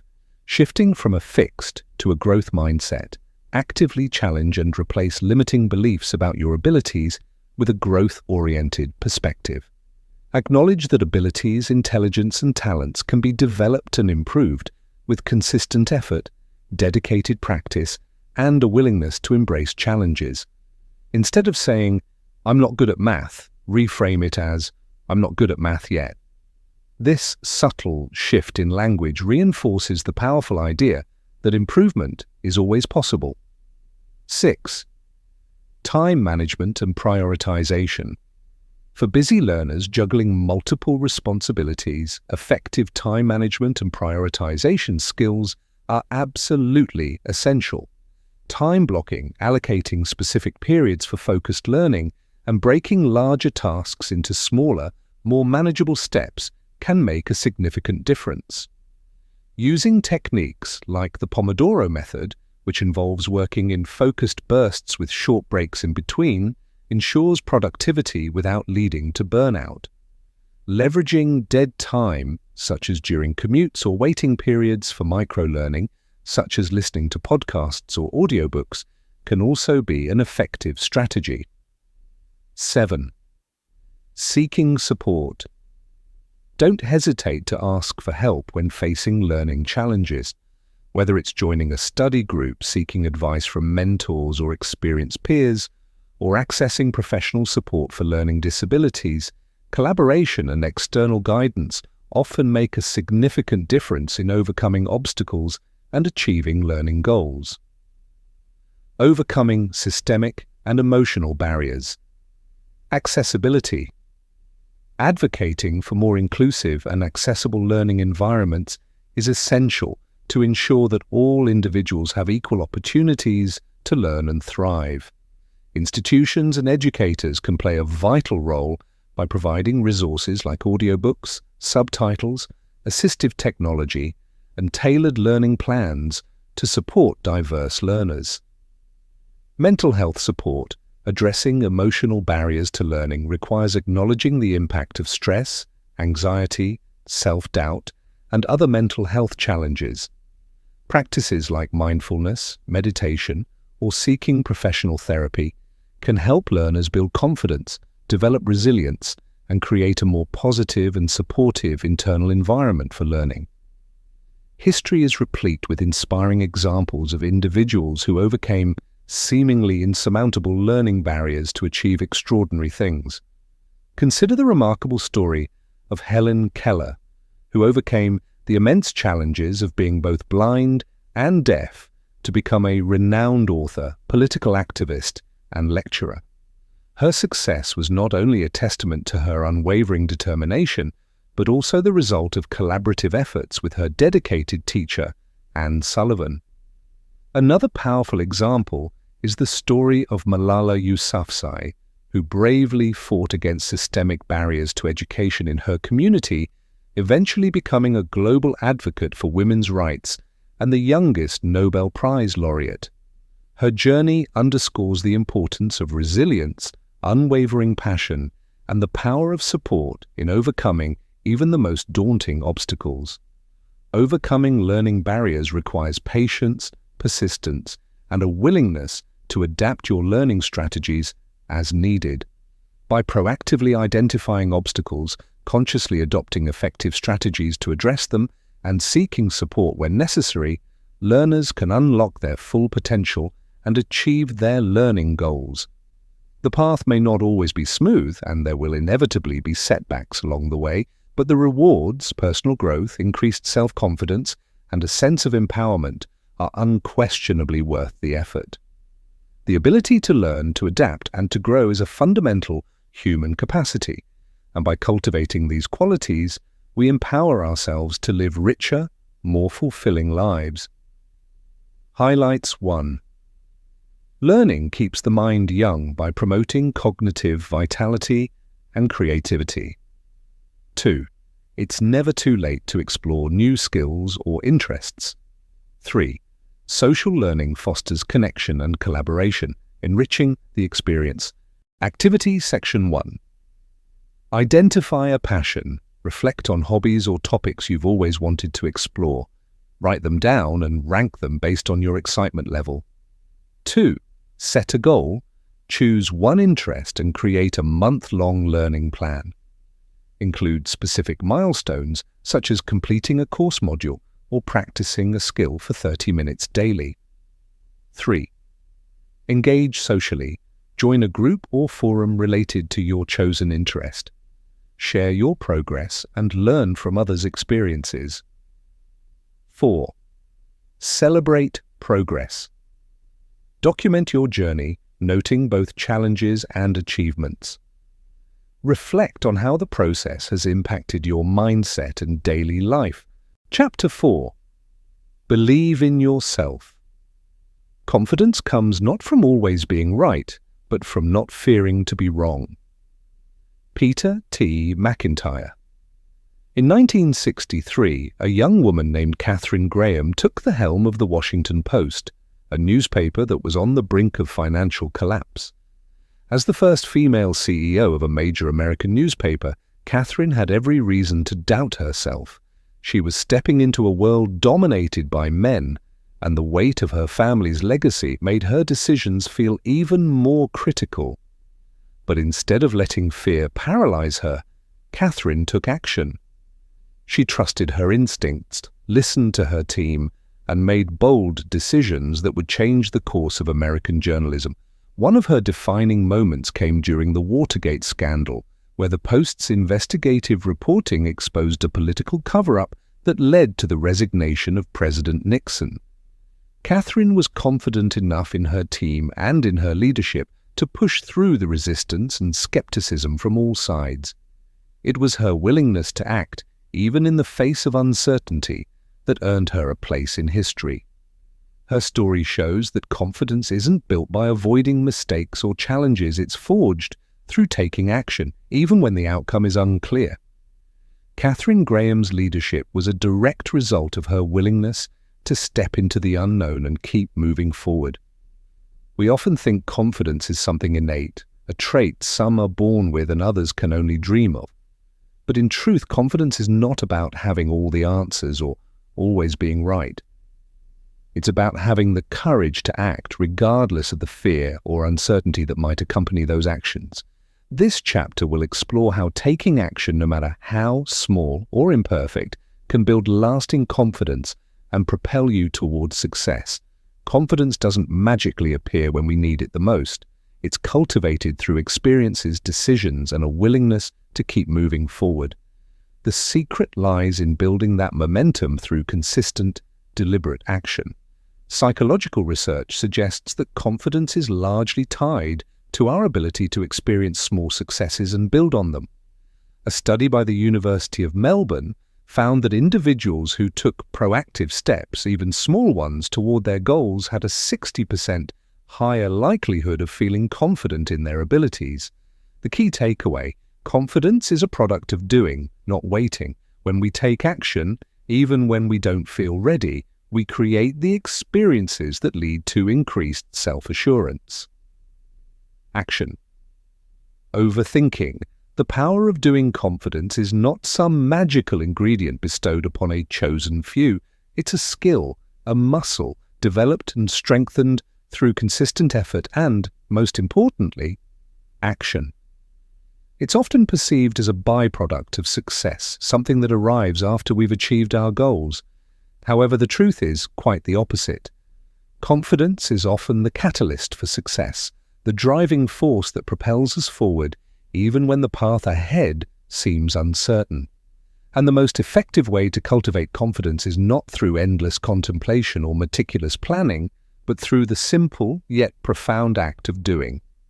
Thinking about doing something, mulling over the possibilities and analyzing potential outcomes can be valuable exercises, but they can also lead to analysis paralysis, a state where overthinking and fear of failure prevent any real progress. While careful planning and strategic thinking are undoubtedly crucial for achieving our goals, it's the act of taking the first step, however small, that truly ignites the spark of confidence. When we take action, we shift from a passive, hesitant mindset to an active, empowered one.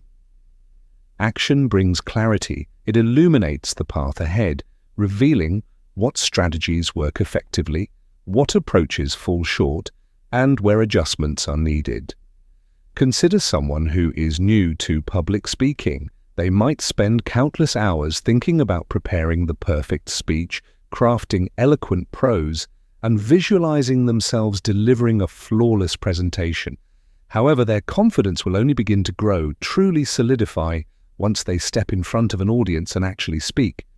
With every word spoken, every gesture made, every interaction with the audience, they gain not only valuable experience, but also a tangible sense of confidence in their own abilities.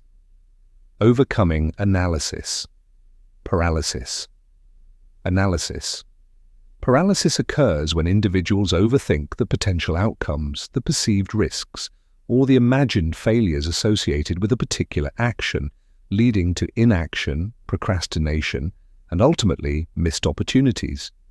To effectively overcome this common obstacle, it's helpful to cultivate a mindset of just do it moments.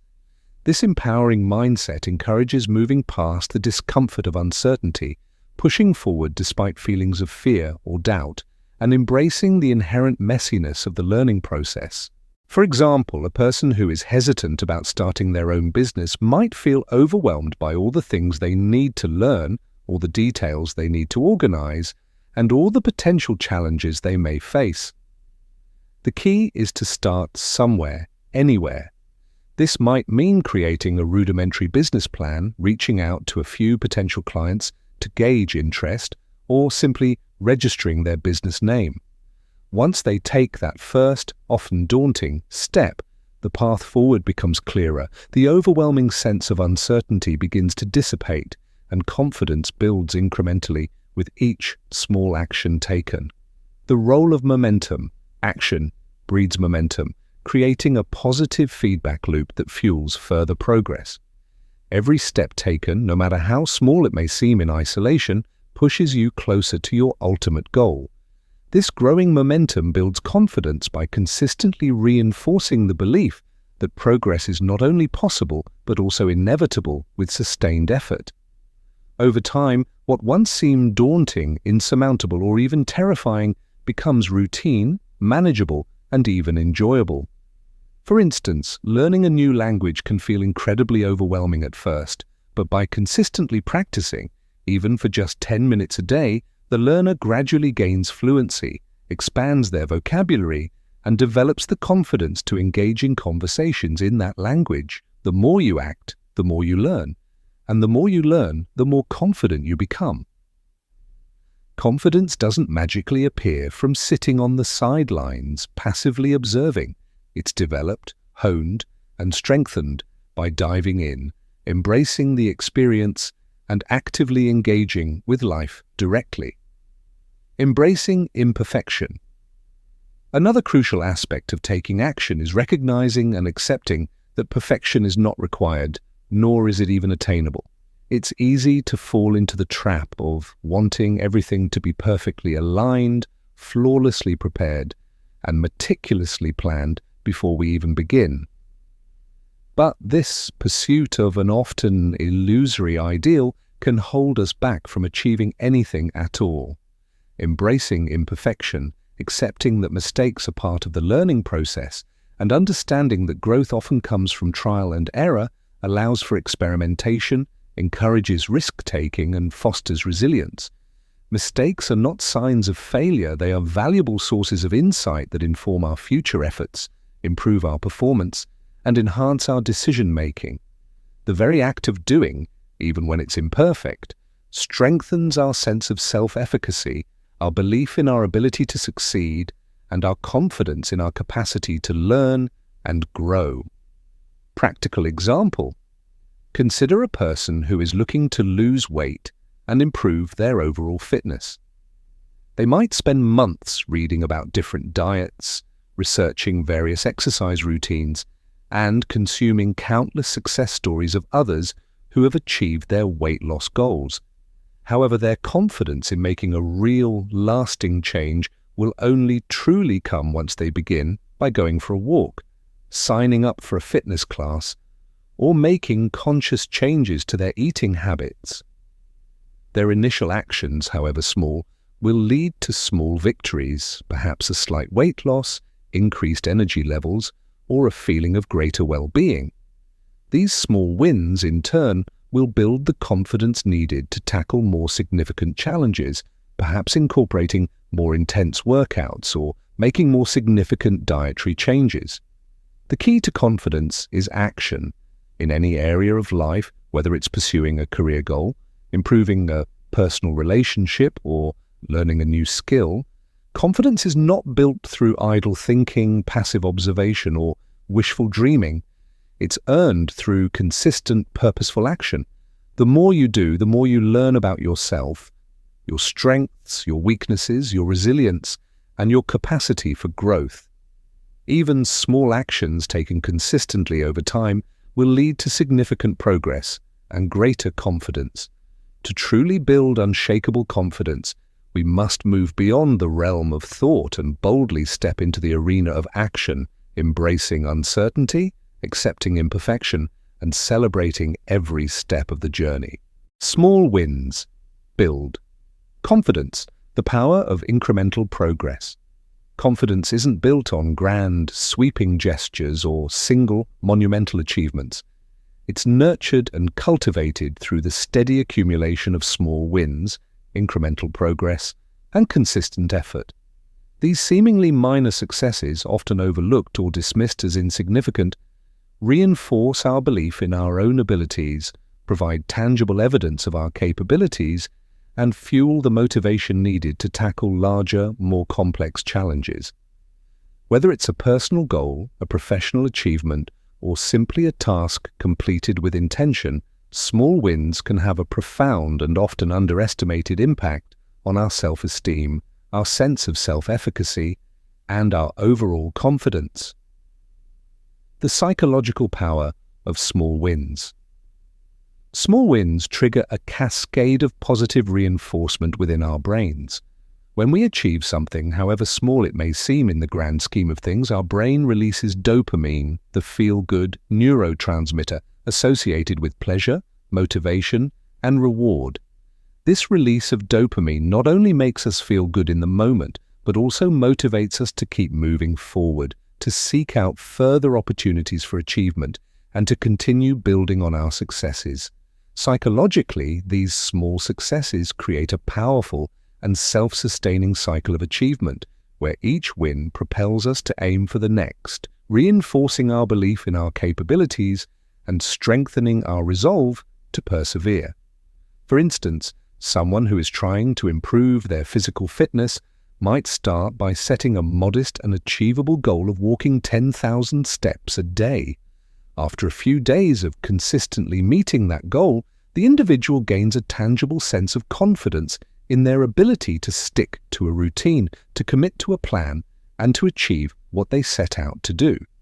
This small win, this consistent adherence to their walking goal, gives them the psychological boost and the increased self-efficacy needed to then challenge themselves to incorporate strength training into their routine or to try running a short distance. The sense of accomplishment gained from the initial small win provides the necessary confidence to pursue the next step, to push themselves a little further, and to continue their journey toward improved fitness. The power of consistency. Small wins are not merely about isolated moments of success. They're about the power of consistency, the compounding effect of repeated effort, and the cumulative impact of sustained action. Consistency is often far more important than the sheer size or perceived significance of the individual win. By focusing on consistent progress, even if it's incremental, we create a solid foundation for larger accomplishments, build momentum, and develop a deep sense of self-trust. For example, writing 500 words a day might seem like a relatively small and insignificant contribution to a larger writing project, but after several months of consistent effort, it adds up to a substantial body of work, perhaps even a completed book manuscript. The small act of consistently writing, of showing up day after day, and putting words on the page fosters confidence in one's ability to achieve big, long-term goals, even when the initial task seems overwhelming or scary. Think of the classic analogy of the snowball effect. A tiny snowball rolling down a hill gathers more snow and grows larger and larger over time, eventually becoming an avalanche. Similarly, consistent, small victories accumulate, building momentum, increasing self-efficacy, and strengthening confidence as they go. Small wins and self-efficacy. Self-efficacy, the belief in one's ability to accomplish specific tasks, to succeed in particular situations, or to achieve a desired outcome, grows incrementally as a direct result of accumulating small wins. For example, someone who is learning a new software program might initially struggle with even the most basic features and functionalities. However, after a few days of diligently practicing and mastering smaller functions, they begin to feel more competent, more capable, and more confident in their ability to navigate the program. As they tackle increasingly complex tasks, their belief in their ability to learn and succeed strengthens, their self-efficacy increases, and their overall confidence grows. Over time, this process builds not only their technical skills in using the software, but also their confidence in their overall ability to learn new things, to adapt into new technologies, and to master new challenges. Overcoming challenges with small wins. Confidence also thrives when we successfully overcome challenges, and often these challenges can be made significantly more manageable, less intimidating, and less overwhelming if we break them down into smaller, achievable steps. Take the example of preparing for an important presentation at work.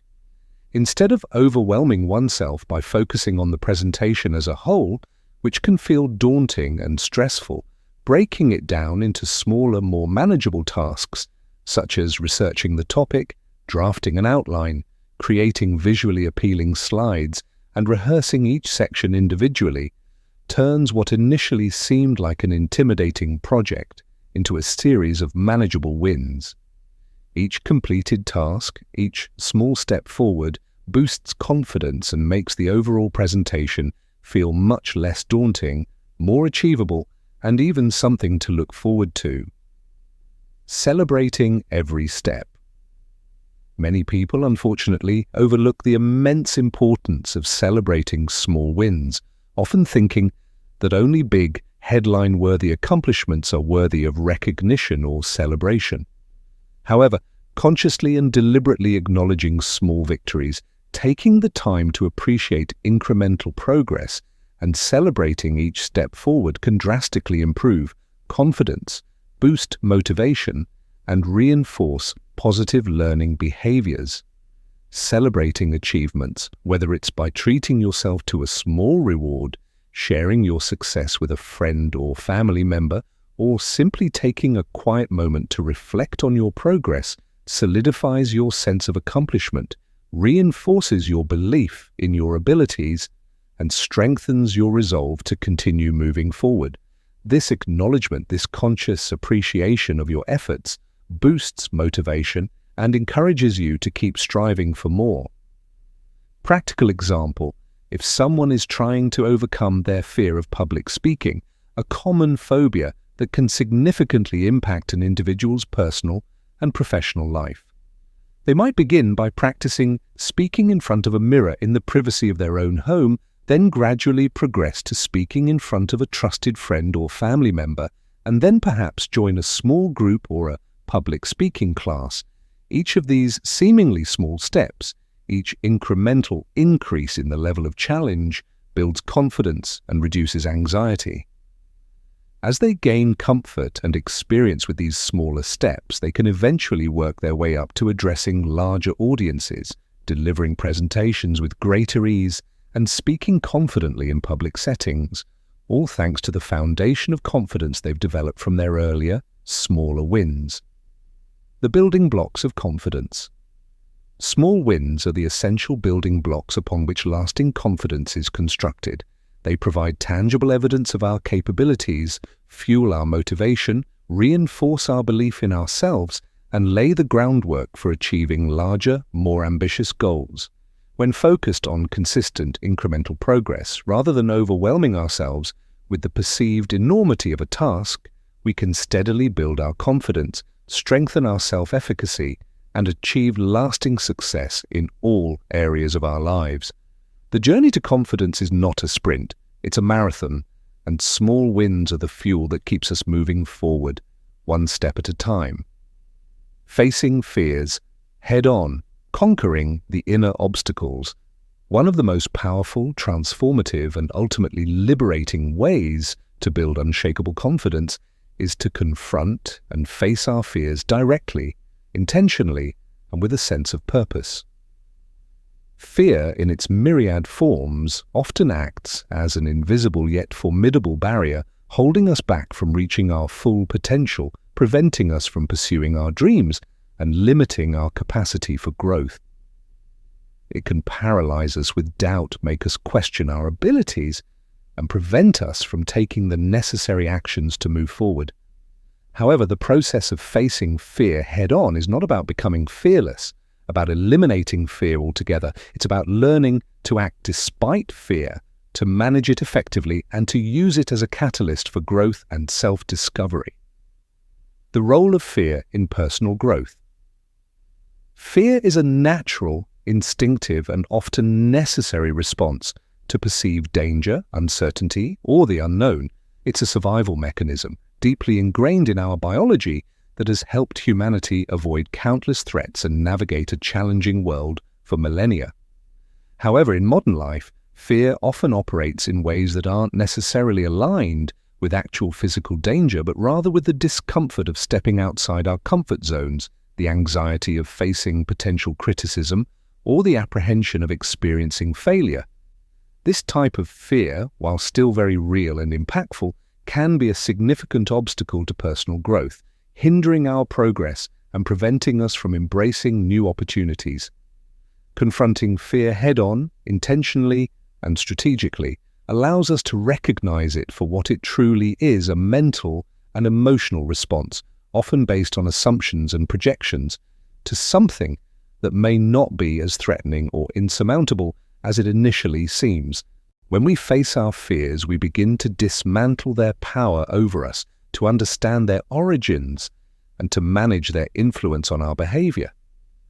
The more we deliberately expose ourselves to situations that invoke fear, the less control those fears have over our actions, our decisions, and our lives. The power of exposure. One of the most effective and well-established ways to face fear is through gradual and controlled exposure. Just as muscles grow stronger when subjected to progressive resistance, our confidence grows and our resilience deepens when we repeatedly and intentionally expose ourselves to situations that make us nervous, uncomfortable, or even afraid. The key is to start small, to choose manageable challenges and to gradually build up the intensity and complexity of the exposure over time. For example, someone with a fear of public speaking, a common phobia that affects millions, might begin by practicing speaking in front of a mirror in the privacy of their own home. Then they might progress to speaking in front of a trusted friend or family member, someone who will offer encouragement and support. From there, they might join a small public speaking group or take a class, gradually increasing the size and diversity of their audience. By gradually and systematically increasing the level of challenge, they can build confidence in their ability to handle the situation, manage their anxiety, and ultimately overcome their fear without feeling overwhelmed or completely paralyzed. This process of systematic desensitization, of gradually exposing ourselves to the things we fear, allows the brain to rewire itself, to create new neural pathways, and to help us realize that the situations we dread are often not as dangerous, threatening, or catastrophic as we once believed. Each successful exposure, each instance of facing the fear and surviving it, diminishes the fear's power, reduces its intensity, and allows us to view the once feared situation as less intimidating, more manageable, and even potentially rewarding. Reframing fear as excitement. Many people struggle with fear because they automatically interpret it as a signal that something is wrong, that they are not capable of handling the situation, or that they are about to experience failure. However, research has shown that fear and excitement, physiologically speaking, are remarkably similar. Both involve increased heart rate, the release of adrenaline, and heightened senses.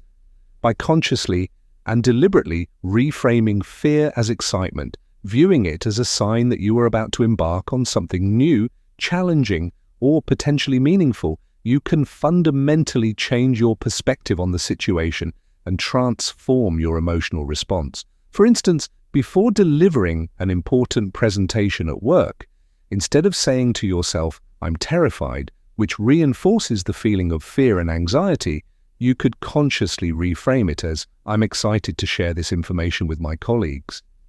This subtle yet powerful shift in mindset, this deliberate choice to view the situation through a different lens, can significantly reduce anxiety, boost your confidence, and make you feel more empowered to tackle the challenge. Learning from failure.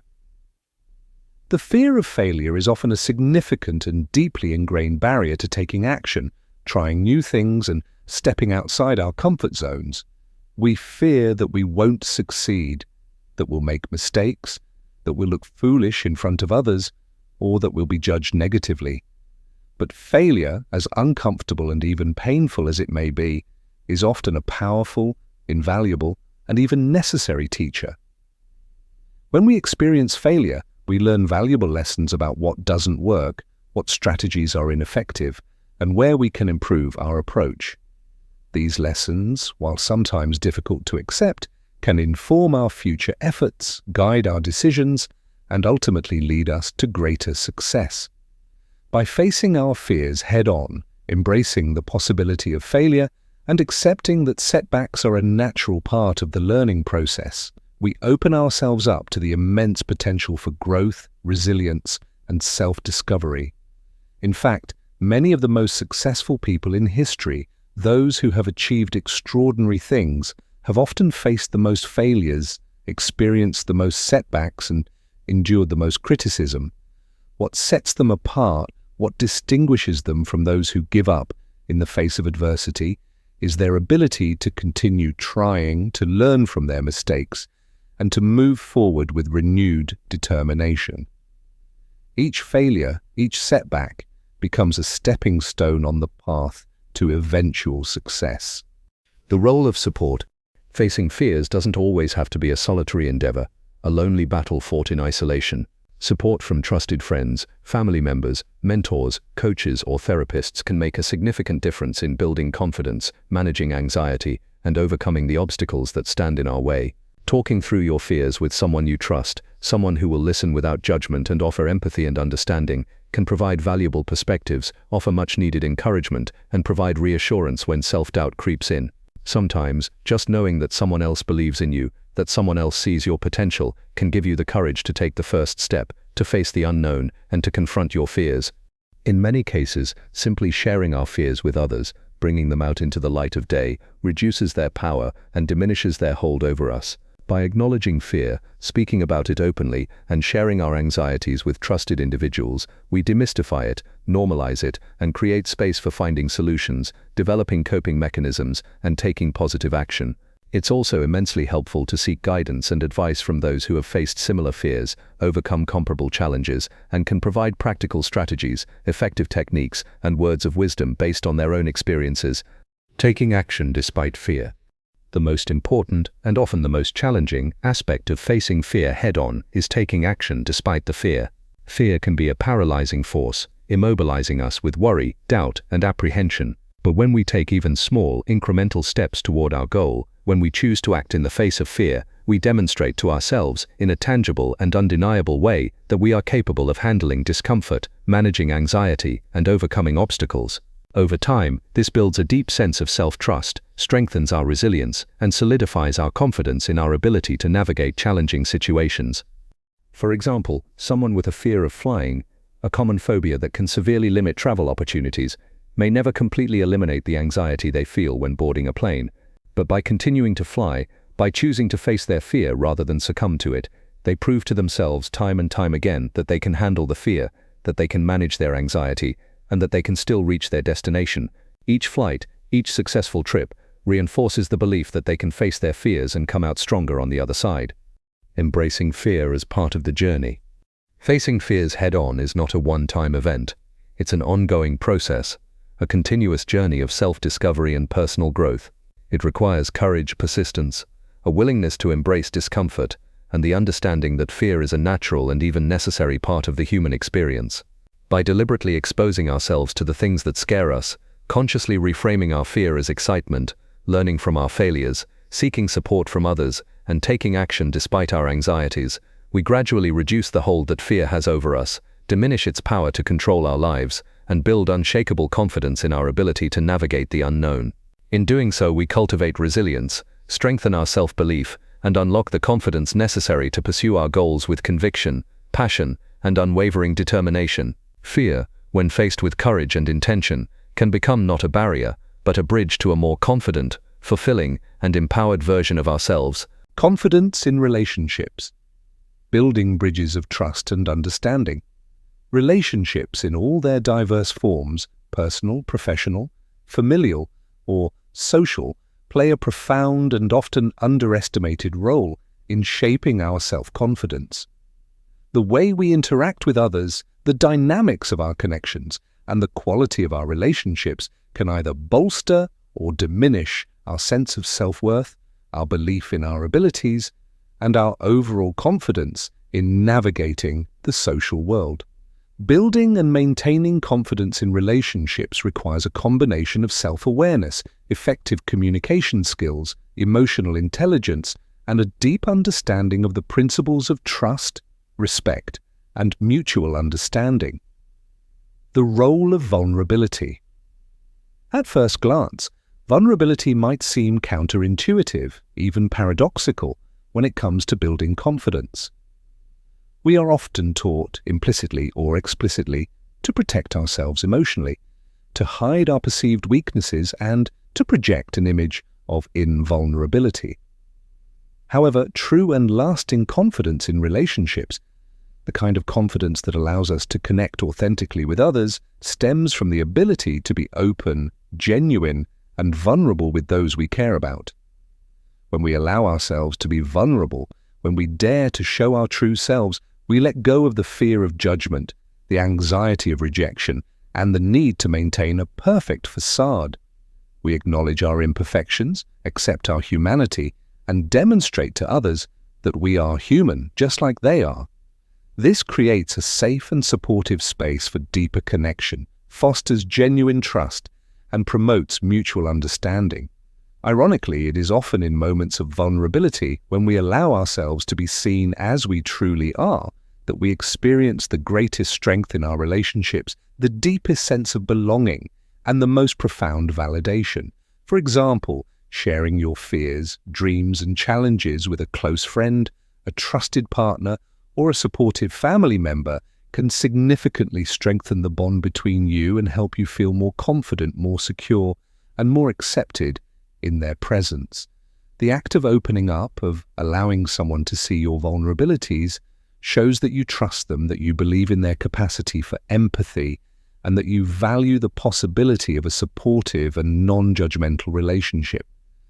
This act of vulnerability not only builds confidence in the relationship itself, but also, perhaps more importantly, builds confidence in yourself, your ability to connect with others, and your worthiness of love and belonging.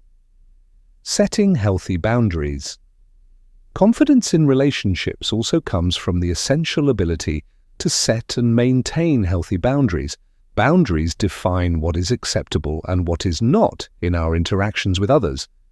They are an expression of self-respect, a form of self-care, and a clear signal to others that we value ourselves, our time, our energy, and our emotional well-being.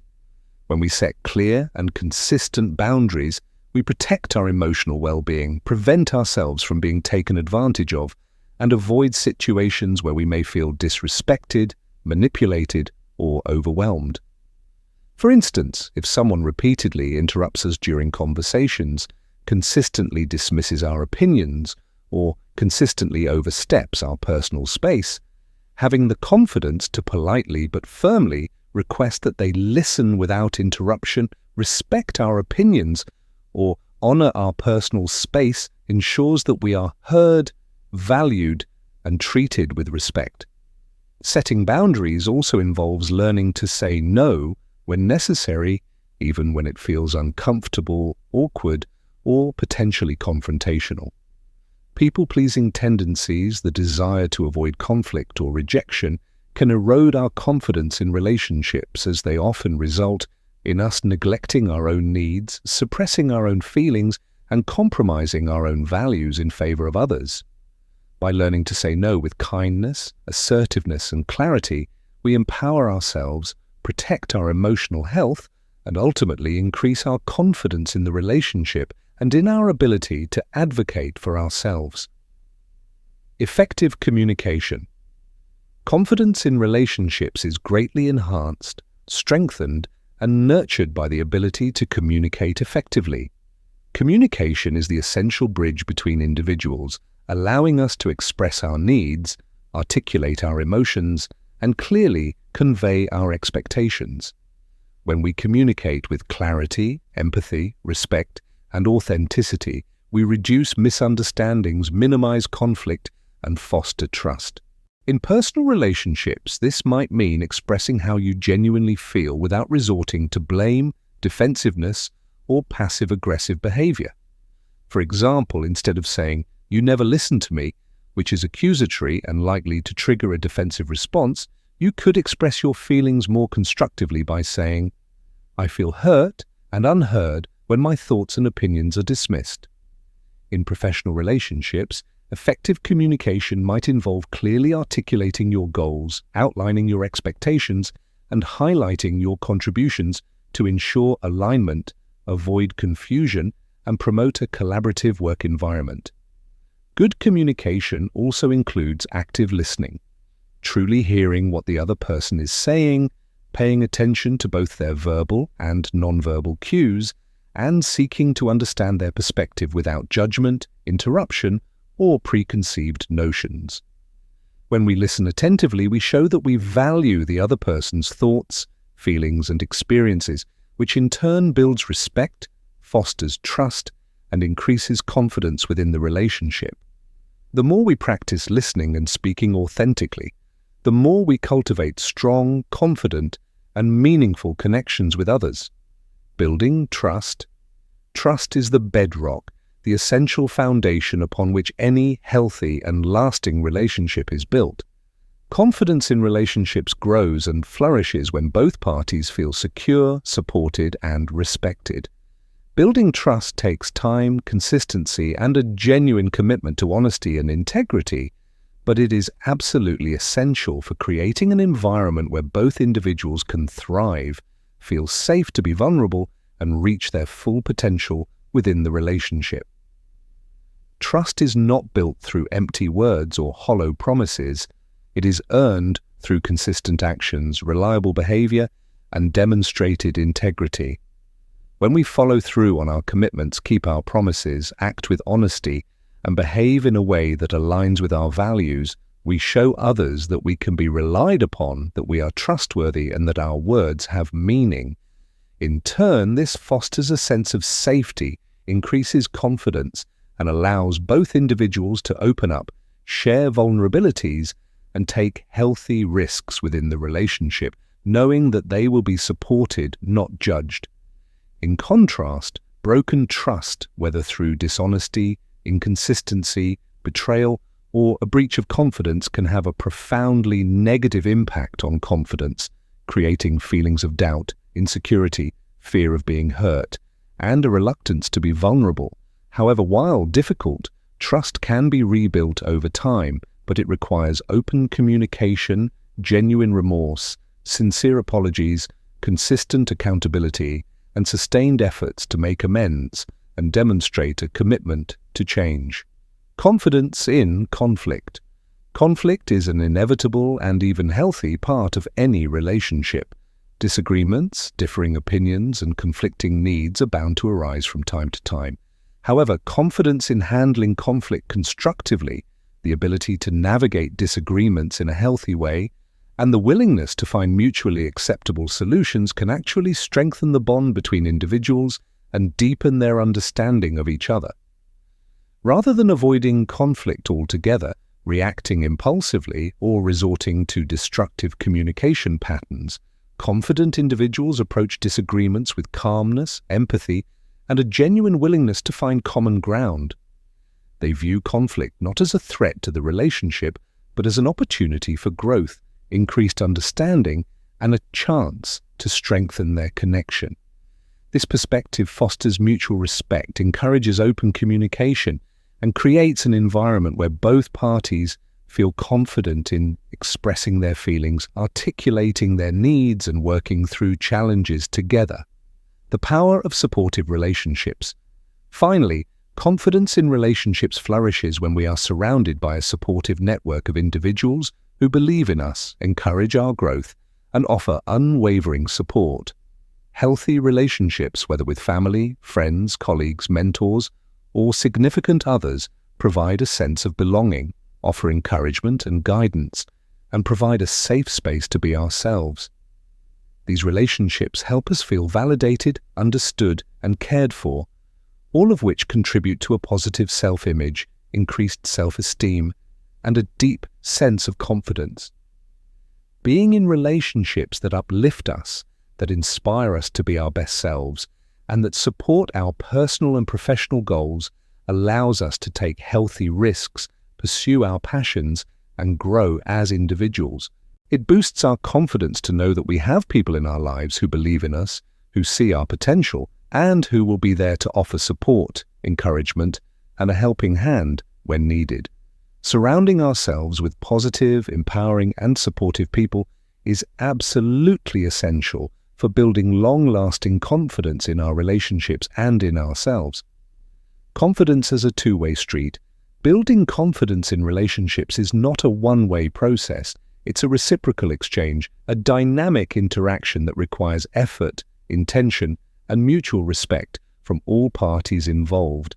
As we develop our own self-assurance, strengthen our communication skills, and cultivate emotional intelligence, we become better equipped to foster trust, communicate openly and honestly, set healthy boundaries, and navigate conflict constructively.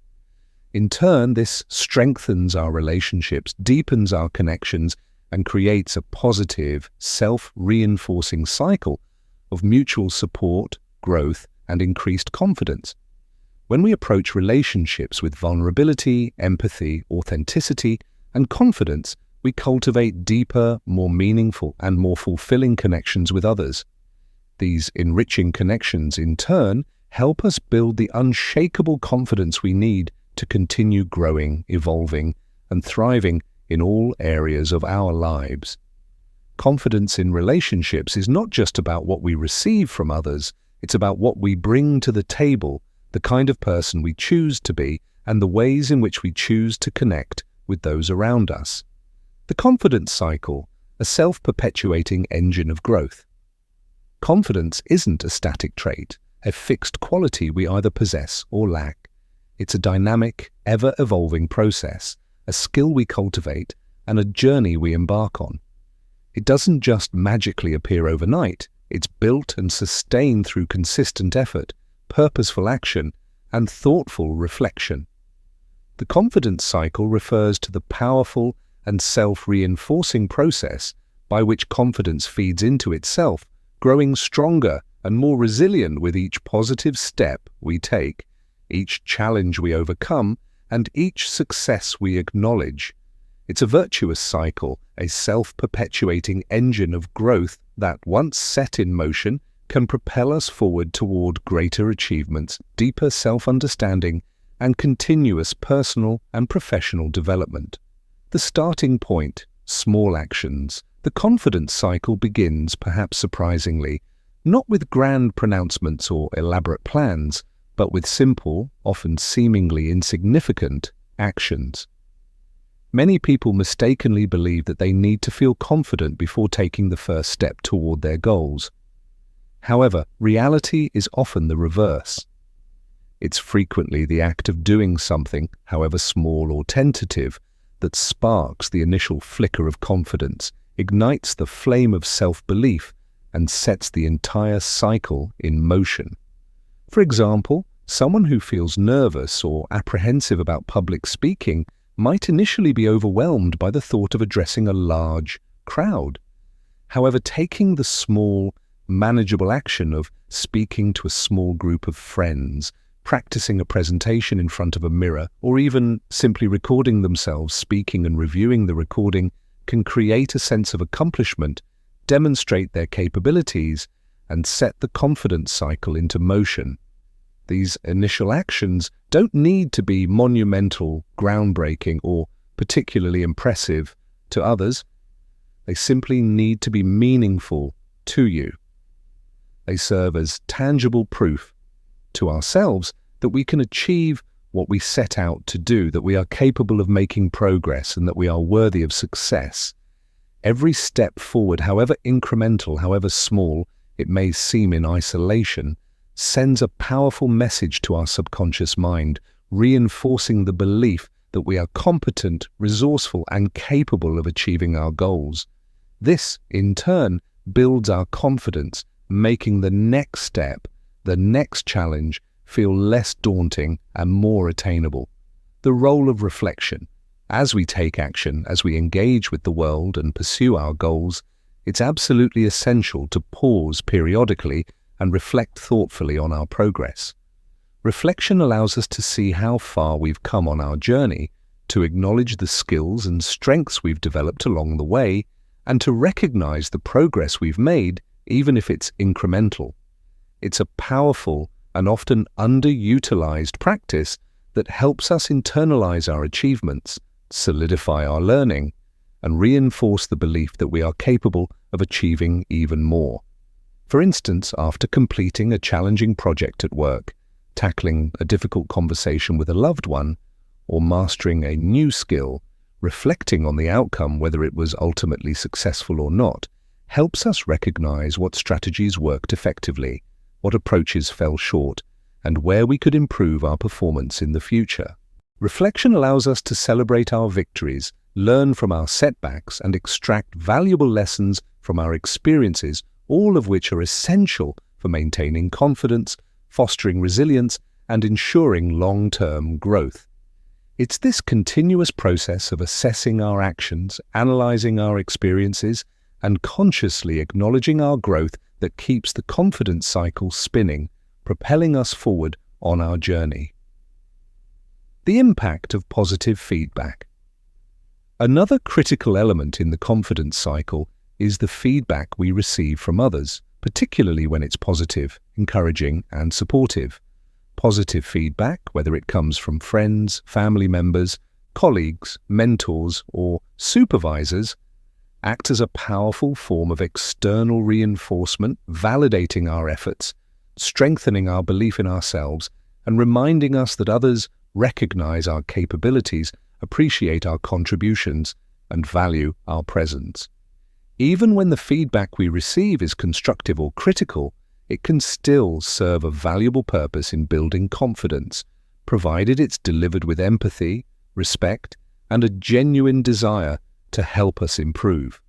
Constructive feedback highlights areas where we can refine our skills, enhance our knowledge, or adjust our approach, which provides a valuable opportunity for growth and development. By viewing constructive criticism as a chance to learn and improve, rather than as a personal attack or a sign of inadequacy, we maintain our confidence, stay motivated to keep learning, and continue striving for excellence. Positive reinforcement is particularly powerful when it comes from those we respect, admire, or consider to be role models. A mentor's words of encouragement, a colleague's praise for a job well done, or a loved one's acknowledgement of our efforts can have a lasting impact on our self-esteem, our sense of self-worth, and our overall confidence. This type of external validation reminds us that we are seen, heard, and valued, which helps to fuel the confidence cycle and keep us moving forward. The power of self-acknowledgement. While external feedback and positive reinforcement from others are undoubtedly important, self-acknowledgement, the ability to recognize and celebrate our own achievements, is equally, if not more, powerful. Many people struggle to take credit for their own successes, often attributing their accomplishments to luck, circumstance, or the help of others, downplaying their own contributions. However, consciously and deliberately acknowledging our own victories, no matter how small or seemingly insignificant, is absolutely crucial for reinforcing our confidence, strengthening our self-belief, and solidifying our sense of self-efficacy. Self-acknowledgement doesn't mean arrogance, boastfulness, or an inflated sense of ego. It simply means recognizing our efforts, appreciating our hard work, and giving ourselves credit where it's due. It's the internal acknowledgement that we've persevered through challenges, that we've overcome obstacles, that we've made progress, and that we are capable of achieving our goals. This self-affirmation, this internal validation, strengthens our belief in our abilities, motivates us to keep striving, and encourages us to continue pushing forward. For example, after completing a challenging task, finishing a difficult project, or achieving a personal goal, take a moment to reflect on the hard work you put in, the obstacles you overcame, and the skills you utilized. Celebrate your dedication, acknowledge your resilience, and remind yourself that you were the one who made it happen. This simple yet powerful practice reinforces the idea that you can succeed, that you are capable, and that you do have what it takes to achieve your dreams, which in turn drives further action and builds even greater confidence. Overcoming setbacks. One of the most significant and often unavoidable elements of the confidence cycle is the inevitable experience of setbacks, challenges, and even failures. No journey is without its bumps in the road, and even the most confident individuals will encounter obstacles that test their resolve, challenge their abilities, and potentially shake their belief in themselves. However, the way we respond to setbacks, the choices we make in the face of adversity, plays a critical role in maintaining the confidence cycle and ensuring continued growth. Instead of allowing failure to define us, to undermine our confidence, or to derail our progress, we can choose to view it as a valuable opportunity to learn, to grow, and to develop greater resilience. Setbacks are not indicators of our worth, reflections of our inherent abilities, or permanent roadblocks. They are temporary moments, often painful but ultimately instructive, that provide valuable insights into what didn't work, what adjustments we need to make, and what lessons we can carry forward. With a growth mindset, we understand that failure is not the opposite of success. It's simply a stepping stone on the path to success. Each time we bounce back from a setback, each time we pick ourselves up, dust ourselves off, and try again, we increase our resilience, deepen our self-understanding, and strengthen our belief in our ability to persevere. The more we face and overcome difficulties, the more we prove to ourselves that we do have the strength, the courage, and the determination to handle whatever life throws our way. This repeated demonstration of our resilience solidifies our belief that we are capable, that we can overcome challenges, and that we will ultimately succeed. The exponential growth of confidence. As the confidence cycle continues, as we consistently engage in these practices of action, reflection, feedback, self-acknowledgement, and resilience, it gains momentum, becoming a powerful and self-sustaining force in our lives.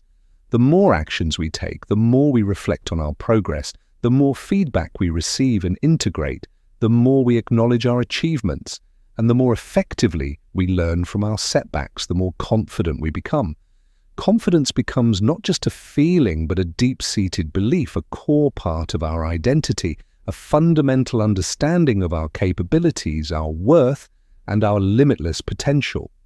This deep-rooted confidence allows us to pursue even bigger goals, take on more significant challenges, and face the uncertainty of the future with a sense of assurance, self-reliance, and unwavering determination. Harnessing the confidence cycle for lifelong growth. The confidence cycle is not a destination to be reached, a state to be achieved, or a switch to be flipped. It's an ongoing process, a continuous journey of self-discovery, personal growth, and lifelong learning. It's not something we achieve once and for all. It's a dynamic, ever-evolving what adjustments we need to make and what lessons we can carry forward. Cycle that we can tap into, engage with, and benefit from at any point in our lives. Highlights 1. Confidence is built through experience and action. 2. Every step you take is a step toward self-assurance. 3. Confidence impacts every aspect of your life, from personal growth to relationships. Activity section. Choose one action you've been avoiding, whether it's speaking up in a meeting, reaching out to a mentor, or starting a fitness journey. Take that step this week. Reflect on your feelings before, during, and after. How did it feel to act despite fear? What lessons did you learn? Chapter 5. Power of Gratitude. Gratitude is not only the greatest of virtues, but the parent of all the others. Marcus Tullius Cicero. In 1914, when a ship called the Endurance was trapped in the icy waters of the Antarctic, the crew's survival seemed impossible. Led by Sir Ernest Shackleton, the crew was stranded for months, facing extreme conditions, freezing temperatures, starvation, and isolation. But despite the dire circumstances, Shackleton maintained a powerful sense of gratitude. He encouraged his men to be thankful for the small comforts they still had, such as the warmth of a fire or the camaraderie of their fellow crew members. This attitude of gratitude, coupled with unwavering determination, helped them endure. Shackleton's ability to focus on what was still positive, what they could still control, kept morale high. After many months, against all odds, they made a miraculous escape. When Shackleton later reflected on the journey, he noted that it was their gratitude and camaraderie that kept them alive during those dark months. The ability to focus on gratitude rather than despair allowed them to hold on to hope and power through the most trying circumstances. Gratitude, even in the face of hardship, can turn challenges into opportunities for growth. Shackleton's leadership teaches us that no matter how bleak things may seem, there is always something to be grateful for. And this mindset can fuel our perseverance. Introduction. Gratitude is often viewed as a simple emotion, a polite thank you for something nice someone has done for us. But at its core, gratitude is far more powerful than just social etiquette. It has the ability to shift our mindset, change our perspective, and even transform our lives.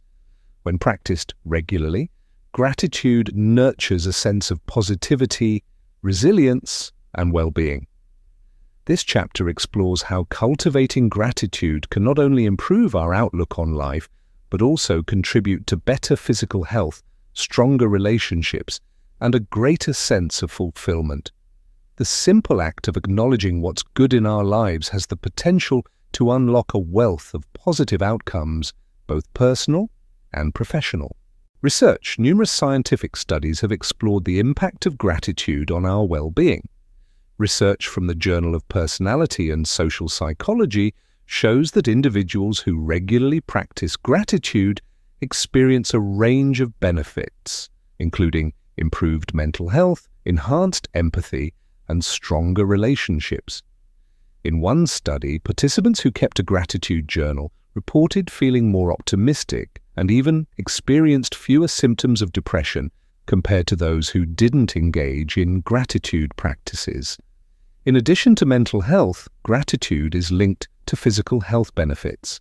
A study published in Psychosomatic Medicine found that people who practiced gratitude experienced lower blood pressure, improved sleep quality, and better heart health. The key takeaway: gratitude doesn't just lift your spirits, it can improve your overall health and well-being. Gratitude is not just a feeling that we reserve for special occasions or monumental moments. It is a practice that can be integrated into the fabric of our daily lives. Recognizing the things we have to be grateful for, even in the smallest of actions, can transform our perspective and elevate the quality of our lives. Whether it's appreciating the comfort of a warm cup of coffee in the morning, the smile of a loved one, or the simple act of breathing, gratitude has the power to shift our focus from what is lacking to what is abundant. A mindful approach to gratitude. One of the most effective ways to incorporate gratitude into daily life is through mindfulness. When we practice mindfulness, we bring our full attention to the present moment. This practice can help us recognize the many things we have to be grateful for in our daily lives that often go unnoticed. For instance, while commuting to work, instead of mindlessly scrolling through our phones or stressing about the day ahead, we can choose to focus on the beauty of the surroundings, the warmth of the sun, or the fact that we have the means to travel. Gratitude is closely tied to mindfulness because it encourages us to live in the moment, acknowledging the good things that we might otherwise overlook. Taking a few moments each day to intentionally notice and express gratitude can help us feel more connected to the world around us and foster a deeper sense of peace and contentment. Gratitude as a habit. Gratitude is not just a spontaneous emotion, it's a habit that can be cultivated over time. By making it a regular practice, we can train our minds to seek out the positives, even during challenging days. You can start by setting aside a few moments each day, perhaps before bed or in the morning, to reflect on the things you're thankful for. This could include anything from your health, your family, a recent achievement, or even a kind gesture from a stranger. By keeping a gratitude journal where you jot down 3 things you are grateful for each day, you help rewire your brain to focus on abundance. This daily ritual serves as a reminder of the goodness in your life, helping to foster a positive outlook and greater resilience in the face of adversity. Cultivating a grateful heart. Incorporating gratitude into your life can also involve expressing your appreciation to others. Whether it's a simple thank you, a heartfelt note, or a gesture of kindness, letting others know that you value them can strengthen relationships and create a ripple effect of positivity. Gratitude not only enriches our own lives, but also deepens our connections with the people around us, enhancing social bonds and building a sense of community. By making gratitude a daily practice, we open ourselves up to a wealth of opportunities for joy, growth, and deeper connection. It becomes a transformative force, helping us navigate life with a sense of appreciation for everything we have. The science of thankfulness. Gratitude is often regarded as a simple feeling, yet scientific research has revealed that it has profound effects on our mental, emotional, and physical well-being. The power of thankfulness is backed by numerous studies showing that expressing gratitude can lead to better health, improved relationships, and increased happiness. Understanding the science behind gratitude can encourage us to embrace it more fully and leverage its benefits in our lives. The neurobiology of gratitude. Gratitude affects the brain in ways that enhance our emotional and mental health. When we express gratitude, our brain releases chemicals like dopamine and serotonin, known as the feel-good neurotransmitters. These chemicals contribute to feelings of pleasure, happiness, and overall well-being. The act of being grateful has been shown to activate the brain's reward system, creating a positive feedback loop that makes us more inclined to feel joy. Studies using functional magnetic resonance imaging, fMRI, have shown that expressing gratitude increases activity in the ventromedial prefrontal cortex, an area of the brain responsible for processing emotions and making decisions. This activation not only improves mood, but also enhances our ability to manage stress, process difficult emotions, and make more balanced choices. Gratitude and physical health. The science of gratitude extends beyond the mind. It has tangible benefits for our physical health. Researchers have found that individuals who practice gratitude regularly experience lower blood pressure, stronger immune systems, and better sleep quality. One of the key reasons for this is that gratitude reduces stress and promotes relaxation. By shifting our focus from negativity to positive experiences, we are less likely to experience the chronic stress that can negatively impact our health. In fact, a study published in Psychosomatic Medicine found that people who kept a gratitude journal reported fewer visits to the doctor and experienced more positive physical health outcomes overall. Regularly practicing gratitude helps regulate the autonomic nervous system, leading to improved health outcomes such as reduced inflammation, a stronger immune response, and better cardiovascular health. The psychological impact of gratitude. Psychologically, gratitude is a powerful tool for improving mental health. It has been shown to reduce feelings of anxiety and depression, fostering a more positive outlook on life. A 2003 study by Dr. Robert Emmons and Dr. Michael McCullough found that participants who kept a gratitude journal reported higher levels of happiness and lower levels of depression and stress. Gratitude also helps us reframe our perspective. Instead of focusing on what's wrong or what's missing in our lives, it encourages us to acknowledge what is going well. This shift in focus not only enhances our sense of self-worth and satisfaction, but also helps us develop resilience when faced with challenges. By maintaining a mindset of gratitude, we learn to better cope with difficult circumstances and find meaning even in adversity. Gratitude and relationships. One of the most significant benefits of gratitude is its positive impact on relationships. When we express gratitude to others, it fosters trust, strengthens bonds, and encourages reciprocity. Feeling appreciated increases feelings of closeness and intimacy, which can deepen our connections with friends, family, and colleagues.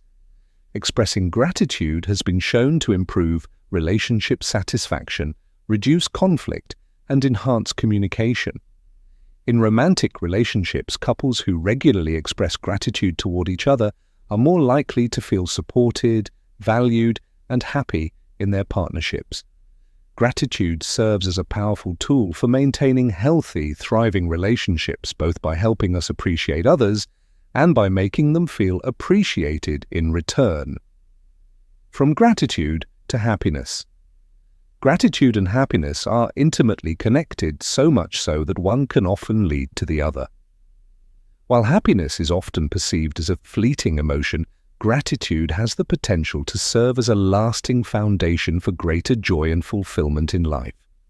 In fact, practicing gratitude regularly is one of the most effective ways to increase our overall sense of happiness and satisfaction.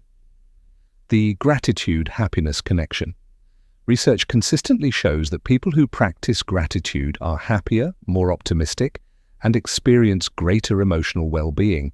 One study published in the Journal of Personality and Social Psychology found that people who wrote down things they were grateful for once a week for 10 weeks reported higher levels of happiness and fewer symptoms of depression. By focusing on the positive aspects of life, gratitude shifts our emotional baseline, making us more likely to notice and appreciate good things that come our way. Gratitude doesn't just create a temporary sense of happiness, it can lead to sustained positive emotions. This is because gratitude works to retrain our brains, helping us focus on the good rather than fixating on what we don't have or what's wrong in our lives. The more we practice gratitude, the more we activate the neural pathways associated with positive thinking, which can create long-term emotional benefits. Gratitude as a reframe for negative emotions. One of the reasons gratitude is so closely tied to happiness is that it helps us manage negative emotions effectively. Life is full of challenges, stress, and difficulties, but when we cultivate gratitude, we are better equipped to respond with a positive, balanced mindset. When we encounter setbacks, instead of focusing on what went wrong or what could have been better, gratitude helps us reframe the situation by recognizing the lessons, growth, and opportunities that lie within. For example, when dealing with a failure or disappointment, gratitude allows us to look beyond the immediate negative outcome and identify aspects of the experience that were valuable, whether it's the strength we gained from overcoming adversity or the insight we gained that will help us in the future. This positive reframing shifts our emotional state, enabling us to maintain a sense of happiness despite challenges. The compound effect of gratitude. Gratitude has a snowball effect on happiness. The more grateful we are, the more we tend to notice the things we can be thankful for, which increases our overall sense of joy. This, in turn, encourages us to express even more gratitude, reinforcing the positive cycle. For instance, when we wake up in the morning and take a moment to express thanks for the day ahead, the act of gratitude can make us more attuned to the small joys that arise throughout the day, from a kind interaction with a colleague to a beautiful sunset in the evening. This heightened awareness of the good in our lives enhances our happiness in an ongoing, self-perpetuating way. Gratitude, then, is not just about acknowledging the positive. It's about creating a mindset that draws in more positivity. It trains our minds to look for the good, creating a greater sense of satisfaction and happiness as we go through life. How gratitude improves emotional resilience. In addition to boosting happiness, gratitude also enhances emotional resilience, the ability to bounce back from difficulties. People who practice gratitude are better able to cope with stress and adversity, which contributes to higher levels of overall well-being. Instead of dwelling on the negative, gratitude fosters an attitude of appreciation for what we have and the strength we possess to overcome challenges. For instance, in the face of a personal setback, someone who practices gratitude might focus on the lessons learned or the support they have from loved ones, rather than getting stuck in frustration or despair. This sense of gratitude helps build a more optimistic outlook on life, making it easier to navigate tough times with grace and perseverance. Creating lasting happiness. Through gratitude. While happiness can sometimes feel like an elusive, transient emotion, gratitude offers a more sustainable path to joy. By shifting our attention to the things we're thankful for, we cultivate a mindset that invites more happiness into our lives. Gratitude doesn't just make us feel good in the moment, it creates a deeper sense of fulfillment, leading to a more meaningful and contented life. By incorporating gratitude into our daily lives, we can experience greater emotional well-being, build stronger relationships, and live with a greater sense of purpose and happiness. Gratitude in tough times. In the face of adversity, gratitude can seem like a challenging concept to embrace. When life feels overwhelming, whether due to personal hardship, loss, or external challenges, focusing on gratitude may not be the first response that comes to mind. Yet it is precisely during these difficult moments that gratitude can have the most profound impact. It has the power to shift our perspective, bolster our resilience, and even transform our experience of hardship. Finding light in the darkness. One of the most powerful aspects of gratitude is its ability to help us find light in the darkest of times. While we may not always be able to change our circumstances, we can choose how we respond to them. Gratitude encourages us to look for the small blessings, the silver linings, even in moments of pain or struggle. This doesn't mean ignoring or denying our difficulties. Instead, it involves acknowledging the hardship while still finding things to be thankful for. For example, during a period of illness, while one might understandably feel frustrated or afraid, taking time to express gratitude for the support of loved ones, the progress made, or the moments of peace can help shift focus from what is wrong to what is still right. It's about reorienting our mindset so that, even in times of trouble, we remain anchored in the things that bring us hope and comfort. The resilience-building power of gratitude. Gratitude builds emotional resilience, the ability to bounce back after setbacks. When we cultivate a practice of gratitude, we train ourselves to see the good even in difficult situations. This mindset allows us to face challenges with more courage and determination, knowing that we have the strength to overcome adversity. Consider the example of someone who has faced financial difficulties. By acknowledging and being grateful for the support of family and friends, the skills and experience they've gained through their career, or even the lessons learned during tough times, they can maintain a sense of hope and agency. In turn, this gratitude serves as an emotional buffer, making it easier to navigate future challenges with confidence. Gratitude as a coping mechanism. During tough times, gratitude acts as a powerful coping mechanism. It helps to balance out negative emotions such as frustration, sadness, or anger by offering a perspective that emphasizes positive aspects of life. This shift can create a more grounded and centered emotional state, even in the face of pain or difficulty. Research shows that gratitude can lower stress levels, reduce feelings of anxiety and depression, and improve overall mental health. In the midst of a challenging period, practicing gratitude, whether through journaling, meditation, or simply reflecting on the good, can help break the cycle of negative thinking, allowing us to process and cope with difficult emotions in a healthier way. Gratitude in loss and grief.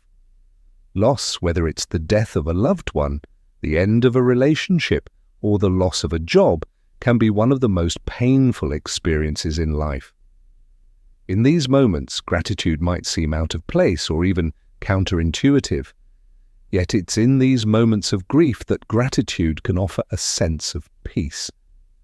It allows us to cherish the time we had with the person or experience, and to honor the positive aspects of what we've lost. For instance, someone grieving the death of a loved one might focus on the love and memories shared, the lessons learned, and the deep connection that remains. Instead of solely fixating on the absence, gratitude helps keep alive the beautiful moments and emotions that still endure. Turning adversity into opportunity. Gratitude can also help us reframe adversity as an opportunity for growth and learning. While facing hardship is never easy, it often brings valuable lessons that shape us in ways that success cannot. The key is to embrace these challenges not as setbacks, but as stepping stones on our journey.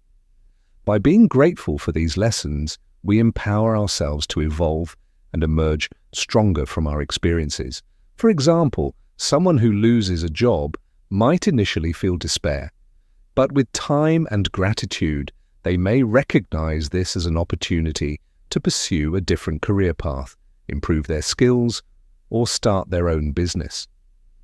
Gratitude helps to shift the focus from what is lost to what is still possible, allowing individuals to see new opportunities that may not have been apparent before. Gratitude strengthens relationships during hardships.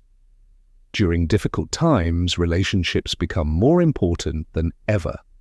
Gratitude has the power to strengthen these bonds by fostering a deeper sense of connection and appreciation. When we express gratitude for the support and presence of others, it reinforces our sense of community and belonging. Whether it's a friend offering a listening ear during a tough time or a family member helping with daily tasks, expressing gratitude deepens the emotional connection between individuals. This strengthens relationships and creates a network of support that makes navigating hard times a little easier. Building a resilient mindset for future challenges. When we practice gratitude during tough times, we are also building a resilient mindset for future challenges. By reinforcing the habit of finding things to be thankful for, even in adversity, we create a framework for facing future struggles with strength and positivity. This mindset empowers us to approach difficult situations with the belief that no matter how tough things get, there is always something to be grateful for that can carry us through.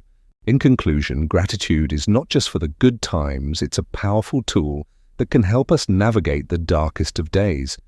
By embracing gratitude in tough times, we find hope, strength, and resilience, enabling us to face challenges with a sense of peace and optimism. It transforms adversity from an obstacle to an opportunity for growth, making us more equipped to handle life's hardships with grace and gratitude. Sharing. Gratitude. Gratitude is a deeply personal experience, but it becomes even more powerful when shared with others.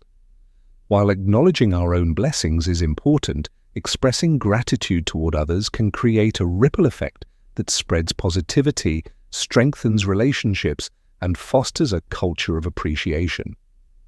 Sharing gratitude not only reinforces the connections we have with others, but it also has the potential to uplift those around us, creating a more supportive and compassionate environment.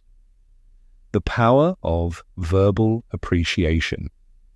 One of the simplest yet most impactful ways to share gratitude is through verbal appreciation. Saying thank you may seem small, but the act of expressing gratitude verbally can have a profound effect. When we take the time to acknowledge someone's efforts, kindness, or impact on our lives, we validate their worth and reinforce their positive behaviors.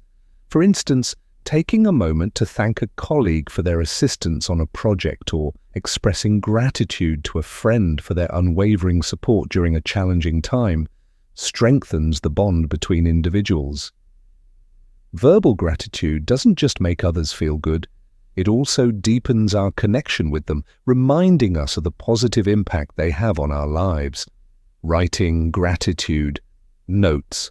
While verbal gratitude is powerful, written expressions of thanks can have an even more lasting impact.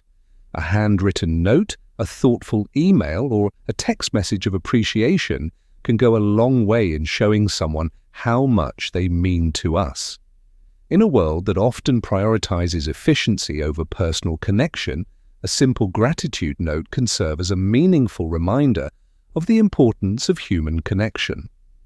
Writing gratitude notes not only makes the recipient feel valued, but also reinforces our own sense of gratitude.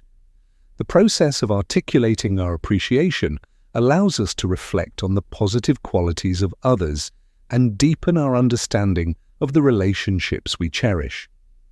It's a practice that can be incorporated into daily life, whether it's expressing thanks to a family member, a teacher, or a colleague, and can become a habit that spreads goodwill wherever it goes. Gratitude as a group practice. Sharing. Gratitude is not limited to one-on-one interactions. It can also be a group practice that strengthens communities. When gratitude is expressed in a group setting, it can create a collective sense of positivity and mutual support. For example, during family gatherings, team meetings, or even group projects, taking a moment to share what each person is grateful for fosters a sense of unity and connection. Organizations, teams, and families that make gratitude a part of their culture tend to experience higher levels of collaboration, trust, and morale. Whether it's a team meeting where everyone shares something they are thankful for, or a community event centered around giving thanks, the shared expression of gratitude nurtures an environment where everyone feels valued and supported. Giving back. Acts of gratitude. One of the most powerful ways to share gratitude is through acts of kindness. Acts of gratitude can take many forms, from small gestures like holding the door open for someone to larger acts like volunteering time or resources to a cause we care about. By giving back to others, we not only express our thanks, but also make a positive impact on the world around us. For example, if a friend has helped you through a tough time, you might express your gratitude by helping them in return when they need it. Or if a mentor has provided guidance and support, you can share your gratitude by paying it forward, perhaps by offering your knowledge and assistance to someone else who could benefit from it. This creates a cycle of gratitude where individuals both give and receive, creating a compassionate and interconnected world. Gratitude as a teaching tool. Sharing gratitude also extends to teaching others the importance of appreciation. Parents, educators, and leaders can instill a sense of gratitude in others by modeling it in their own behavior and encouraging others to express their thanks. Teaching children the value of saying thank you, acknowledging the efforts of others, and recognizing the blessings in their lives helps cultivate a future generation that understands the importance of gratitude. In schools, workplaces, and communities, gratitude practices can be incorporated into routines and rituals. For example, a teacher might begin each day by asking students to share one thing they are grateful for. A workplace might create a culture of recognition by celebrating milestones and achievement, ensuring that everyone feels appreciated. These small practices have the power to build a culture of gratitude that extends beyond the individual and positively influences the entire group. Gratitude and social connection. Sharing gratitude is also essential for building social connections. When we express our thanks, we create opportunities for others to feel seen and valued, which in turn strengthens our relationships.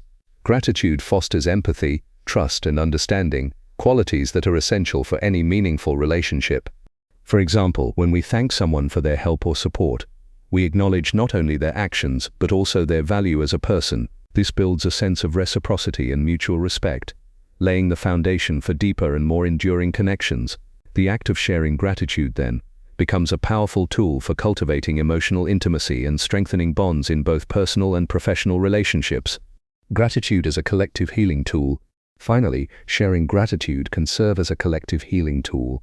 In times of collective hardship or trauma, such as during a natural disaster, social unrest, or global crisis, communities often turn to gratitude as a way to heal and rebuild. Sharing what we are thankful for, even in the face of adversity, helps restore hope and resilience. It allows individuals to recognize the strength and support within their communities and encourages collective action toward healing.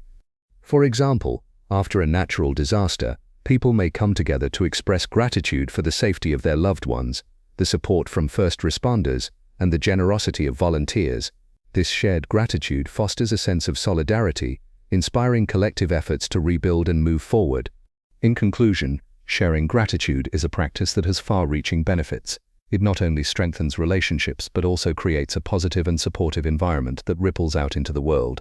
Whether through verbal appreciation, written notes, acts of kindness, or group practices, sharing gratitude has the power to transform individuals, communities, and societies.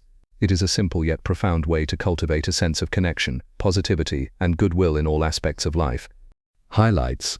Gratitude has a profound impact on both mental and physical health. It can strengthen relationships and build a sense of community. Practicing gratitude regularly can help rewire your brain for greater positivity and resilience. Activity section. Reflection and action plan. 1. Think about a challenge you're facing right now. Write about the challenge and identify at least one thing you're grateful for in relation to this situation. How can gratitude shift your perspective on this challenge? 2. List 3 things you're grateful for today. Make a list of 3 things, big or small, that you're thankful for. Take a moment to really appreciate them. Example: the support of a friend, a beautiful sunrise, or a moment of peace during a busy day. Express gratitude to someone today. Take a moment to express thanks to someone in your life. Whether it's a friend, family member, or colleague, let them know how much they mean to you. Or incorporate gratitude into your routine. Commit to practicing gratitude daily for the next week. Whether it's through journaling, mindfulness, or simply taking a moment to reflect, how can you make gratitude a habit? Chapter 6. Authenticity matters. Be real. It's not about what you do, but how you do what you do. Charles Obiekwe. In 2011, the world was introduced to a story that would change the way we perceive digital authenticity forever. Telling the story of a young man named Manti Te'o, who was a star football player for Notre Dame University. The media initially painted him as the victim of a heart-wrenching romance scam. He had been involved with a woman who had tragically died, except she didn't exist. Te'o's real-life story turned out to be the product of an online hoax. This tale was one of the first times the world started discussing the concept of catfishing, where someone creates a fake online persona to deceive others. While Te'o's case was a devastating one, it raised an important question: how can we maintain our authenticity when much of our lives are spent behind screens? What happens when digital personas, curated, edited, and often distorted, become our primary form of connection with the world? What Te'o learned, what we must all come to understand, that authenticity in the digital age is both a challenge and an opportunity. It's an opportunity to showcase who we truly are, even when the digital world encourages us to craft a polished, sometimes unrealistic version of ourselves. Introduction. In today's interconnected world, digital communication has become a cornerstone of how we relate to one another. Whether through social media, professional networks, or even email, we spend an increasing amount of time presenting ourselves online. While this provides tremendous benefits, it also brings a unique set of challenges. The pressure to present a curated, perfect image of our lives and ourselves can leave us feeling disconnected from our true selves.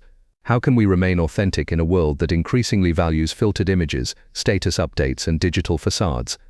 This chapter delves into the significance of authenticity in the digital world and the importance of aligning our online personas with our true identities. It explores how digital platforms can become places of genuine connection, where we not only express who we are, but also build relationships that are meaningful and real. Most importantly, it challenges us to reconsider how we can embrace authenticity in a landscape that too often rewards the opposite. Research finding. A 2020 study conducted by the American Psychological Association explored the effects of social media on self-esteem and identity. It found that people who engage with social media in ways that present a carefully curated image of their lives often experience negative impacts on their mental health.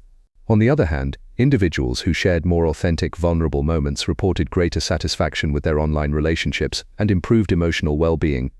Authenticity isn't just a feel-good concept. It's something that plays a significant role in mental health and personal fulfillment. Being true to yourself can lead to better social connections and higher levels of happiness. Moreover, research indicates that authentic communication helps build trust, a key factor in both personal and professional success. The value of being real. In a world that often feels like it's moving at 100 miles per hour, where people are constantly bombarded by expectations, whether through social media, the workplace, or personal relationships, the value of being real has never been more important. But what does it really mean to be real? To be authentic is to live in alignment with who you truly are, to act in ways that reflect your inner beliefs and values. This isn't always easy, especially with the pressure to keep up appearances or fit into certain molds that society or others set for us. But embracing authenticity can transform your life in ways you might not expect. Let's explore how. Trust, the bedrock of real relationship. When you're real with someone, you're telling them, "I trust you enough to show you who I truly am." Trust isn't something that happens overnight. It's built over time and through consistent actions. The key here is vulnerability. When you drop the facade and show your true self, imperfections and all, it invites others to do the same. They feel safe enough to lower their guard. It's this mutual trust that forms the foundation of meaningful relationships, whether romantic, familial, or professional. Consider your closest relationships. Chances are, these people have seen you at your best and your worst. What binds you together is the trust that you can be yourself without fear of judgment. They accept you as you are, which makes you feel seen, heard, and understood. The more real you are, the more trust you build. And trust is priceless. It's what keeps relationships going through tough times, and it's what makes those bonds deep and lasting. Connection beyond the surface. In a world full of shallow interactions where small talk often replaces deep conversation, it's easy to lose sight of what really matters. True connection. Authenticity helps you cut through the noise. Being real allows you to connect with others in a way that goes beyond surface-level pleasantries. When you're truly yourself, people are drawn to that energy as magnetic. They sense that you're not trying to impress them with a perfect image, but instead you're offering them the gift of your genuine self. Think about the moments when you felt most connected to someone. It was probably when they opened up, shared something vulnerable, or showed a side of themselves that wasn't polished or rehearsed. Real connections don't happen in perfectly curated moments. They happen when we share our true, unfiltered selves. When you're real, others feel like they can be real with you too. It's through these honest exchanges that the most meaningful relationships are formed, those that stand the test of time. Personal fulfillment and self-acceptance. Living authentically doesn't just benefit others, it also brings you peace and fulfillment. For so long we've been taught to live up to a standard set by someone else, whether it's family expectations, societal pressures, or the polished idealized lives we see on social media. But the truth is, constantly trying to be someone you're not takes a toll. It leaves you feeling drained, disconnected, and unsure of who you really are. When you choose to be real, you give yourself permission to stop pretending. You embrace your flaws, your quirks, and your unique qualities. This acceptance is liberating. Instead of constantly trying to mold yourself into someone else's idea of success, you start to live by your own standards, and this leads to a profound sense of fulfillment. There's a freedom that comes with being yourself, and it's one of the most rewarding things you can do for your mental and emotional well-being.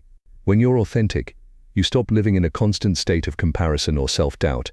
You begin to feel comfortable in your own skin, and that comfort radiates in every area of your life. Living without fear of judgment. Being real is an act of courage. In a world that often values perfection, vulnerability and honesty can be seen as weaknesses. But in reality, it's the complete opposite. Authenticity is empowering. It's the strength to stand in your truth, even when it feels uncomfortable, or when it goes against the grain. It takes courage to speak up and say, "This is who I am," especially when you're surrounded by expectations or norms that tell you to conform. But when you make the choice to be real, you're free from the fear of judgment. You're no longer shackled by the need for approval, because you're already aligned with your values. You gain the power to act according to what truly matters to you, not based on what others expect. This empowerment allows you to make decisions that align with your true desires, whether it's pursuing a new career path, ending a toxic relationship, or simply changing how you show up in the world. When you're authentic, you begin to trust yourself more, and in turn, the world starts to trust you too. Breaking through the digital facade. In today's world, much of our social interaction happens online. Social media is often a highlight reel, showcasing the best parts of our lives, filtered, curated, and polished for public consumption. But this digital mask can lead to a disconnect. It creates unrealistic expectations and pressures both for the people consuming the content and for the ones posting it. Being real in the digital world is more powerful than ever before. Instead of just sharing the picture-perfect moments, authenticity online means showing up with vulnerability, telling your real story, and connecting with others on a human level. It's about sharing not just your successes, but also your struggles, your challenges, and your raw moments. When you embrace authenticity in your digital presence, you encourage others to do the same. The more real we are, the more we foster a culture of honesty and understanding. It's time to stop comparing ourselves to others' carefully curated lives. Instead, let's start showing up as we truly are. This doesn't mean airing all of our dirty laundry online, but it does mean sharing real experiences, emotions, and insights that make us human. The value of being real is immeasurable. It strengthens relationships, fosters deeper connections, enhances personal fulfillment, empowers you to live authentically, and brings much-needed realness into the digital world. In a society that often celebrates perfection and curated personas, authenticity is a form of resistance. Authenticity in social media. Social media has become a central part of how we communicate, express ourselves, and connect with others. Yet, it is also one of the most challenging places to remain authentic. With endless filters, curated feeds, and highlight reels, it's easy to feel pressured to present a version of yourself that aligns with societal standards of perfection. But the truth is, authenticity on social media has a unique power. It can cut through the noise, foster genuine connections, and create a ripple effect that inspires others to be real as well. The trap of curated perfection. Social media often rewards the polished over the authentic posts that showcase luxury vacations, picture-perfect meals, or flawless selfies tend to get the most likes, shares, and comments. This creates a pressure to conform to a certain standard to make your life look Instagram-worthy. But the reality behind those posts is often much different. What we don't see are the struggles, the imperfect moments, and the reality behind the camera.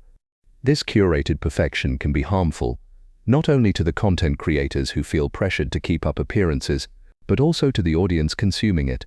It leads to comparisons, self-doubt, and even a sense of inadequacy. Authenticity in social media challenges this cycle. When you post honestly showing both your highs and your lows, you remind others that life isn't perfect, and that's okay. Sharing your true story. One of the most powerful ways to be authentic on social media is to share your true story. This doesn't mean you need to broadcast every detail of your life, but it does mean being intentional about how you present yourself. Instead of just showing the highlights, consider sharing the moments that shaped you, the struggles, the lessons learned, and the growth that came from those experiences. For example, if you're a business owner, don't just post about your successes. Share the challenges you faced when starting out, the mistakes you made, and how you overcame them. If you're passionate about mental health, use your platform to speak openly about your journey, whether it involves therapy, self-care, or navigating tough times. When you share your truth, you create a space for others to do the same, fostering a sense of community and mutual understanding. Creating genuine connections. Authenticity on social media isn't just about what you post, it's also about how you interact with others. Instead of focusing solely on likes and followers, prioritize meaningful engagement, respond thoughtfully to comments, ask questions, and take the time to connect with people on a deeper level. This approach not only builds trust, but also helps you form relationships that go beyond superficial exchanges. Consider the difference between liking a post about someone's personal journey and leaving a genuine comment that acknowledges their vulnerability and encourages them. That small act of authenticity in your interactions can have a significant impact. It signals that you see the person behind the post, not just the content they've shared. Setting boundaries for digital authenticity. Being authentic on social media doesn't mean you have to share everything. It's important to set boundaries that protect your privacy and mental health. Authenticity is about being true to yourself, not oversharing. Take the time to reflect on what you're comfortable sharing and what you'd prefer to keep private. For instance, you might choose to share your professional achievements but keep your personal relationships off social media. Or you might decide to share your mental health journey but set limits on how much detail you provide. These boundaries help you maintain control over your narrative while still being genuine. Leading by example. When you choose to be authentic on social media, you lead by example. You show others that it's okay to be vulnerable, to embrace imperfections, and to celebrate who they truly are. This can create a ripple effect, inspiring others to let go of the need for perfection and embrace their own authenticity. Consider the influencers or content creators you admire most. Chances are, they're not the ones with the most polished or perfect feeds. They're the ones who share their true selves, who speak openly about their challenges, and who connect with their audience on a human level. By following their lead or becoming that person for others, you contribute to a more authentic and supportive digital community. Authenticity in social media is about reclaiming your voice and using your platform to reflect who you truly are. It's about breaking free from the pressure to be perfect and instead embracing the beauty of imperfection. By sharing your true story, engaging genuinely with others, setting boundaries, and leading by example, you can create a digital presence that's not only real, but also meaningful. In a world of curated feeds, authenticity is a breath of fresh air, and it's what truly resonates with people. Authentic relationship. In an increasingly digital world, relationships are often formed and maintained through screens. While this offers unparalleled convenience and reach, it can also make authenticity in relationships more challenging. Authentic relationships, whether personal, professional, or social, are built on trust, openness, and genuine connection. These relationships are not just fulfilling but also essential for personal growth and emotional well-being. Trust is the foundation of authentic relationship. Trust is the cornerstone of any authentic relationship.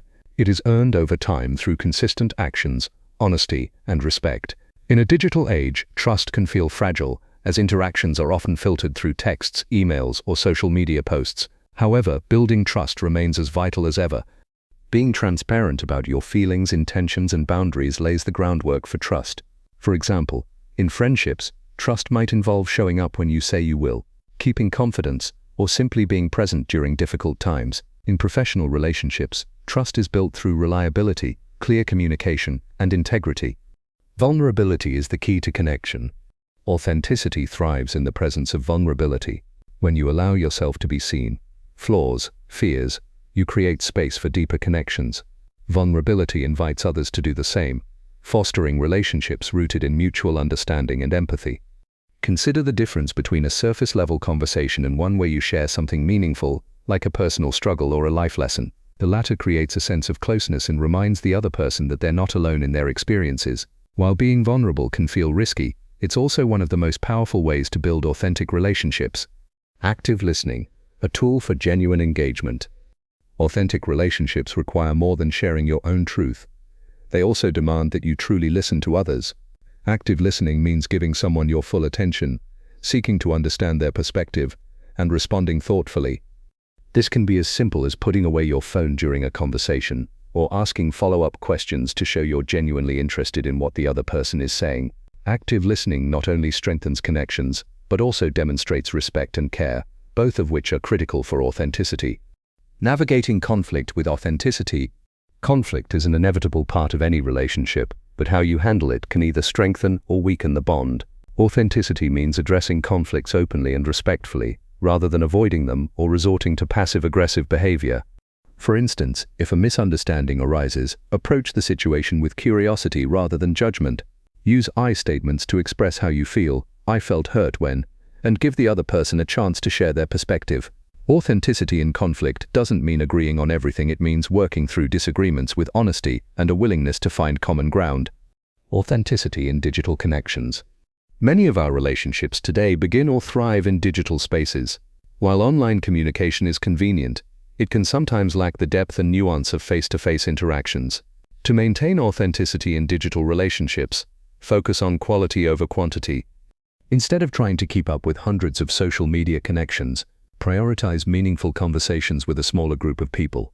Use video calls or voice messages when possible to add a personal touch. And when engaging online, be mindful of how you present yourself. Strive to be the same person online as you are offline. The role of boundaries in authentic relationship. Healthy boundaries are essential for authenticity. They allow you to maintain your individuality while still being fully present in your relationships. Boundaries can range from setting limits on your availability to expressing your needs and preferences openly. For example, if you feel overwhelmed by constant communication, it's okay to let a friend or partner know that you need some downtime. Similarly, in professional relationships, setting clear expectations around workload or communication can prevent misunderstandings and build mutual respect. Authentic relationships are about showing up as your true self and encouraging others to do the same. They are built on trust, vulnerability, active listening, and healthy boundaries. In a world where many interactions are superficial, authentic connections stand out. They provide comfort, inspire growth, and remind us of the value of human connection. By cultivating authenticity in your relationships, you not only enrich your own life, but also create a ripple effect of genuine connection for others. The courage to be yourself. Being yourself in a world that often encourages conformity is an act of courage. Authenticity requires more than just knowing who you are. It demands the bravery to express that identity unapologetically, even when it feels uncomfortable or risky. In a digital world where curated personas dominate and societal pressures often dictate behavior, staying true to oneself is both empowering and liberating. Understanding the fear of judgment. The fear of judgment is one of the biggest obstacles to authenticity. People worry about being criticized, rejected, or misunderstood if they reveal their true selves. This fear often leads to people wearing masks, presenting themselves in ways they believe will be more acceptable or likable to others. Acknowledging this fear is the first step toward overcoming it. Recognize that everyone has insecurities, and that those who judge harshly are often grappling with their own struggles. Remember that seeking external validation can only provide temporary satisfaction. True confidence comes from within. Embracing your uniqueness. Each person's individuality is their greatest strength. Your quirks, interests, and perspectives are what make you unique and valuable. Embracing this uniqueness means letting go of the need to fit into societal molds or meet other people's expectations. Ask yourself, What do I value most in life? What brings me joy and fulfillment? By aligning your actions and decisions with these answers, you'll naturally project authenticity. Celebrate your differences instead of hiding them. They are what set you apart in a crowded world. Practicing self-acceptance. Authenticity begins with self-acceptance. This means embracing not only your strengths, but also your flaws, mistakes, and vulnerabilities. Instead of striving for perfection, aim to be genuine. Self-acceptance doesn't mean settling for mediocrity. It means acknowledging where you are now while working toward growth. Practice self-compassion by treating yourself with the same kindness you would offer a friend. When you make a mistake, resist the urge to be overly critical. Instead, view it as an opportunity to learn and improve. The more comfortable you become with your imperfections, the easier it will be to show up authentically. Finding strength in vulnerability. It takes courage to be vulnerable, but vulnerability is where authenticity shines. Being vulnerable means sharing your true thoughts and feelings, even when it feels risky. It might mean admitting you're struggling, asking for help, or expressing an unpopular opinion. Vulnerability fosters deeper connections because it allows others to see the real you. It also shows strength when you're willing to take risks and be open. You inspire others to do the same.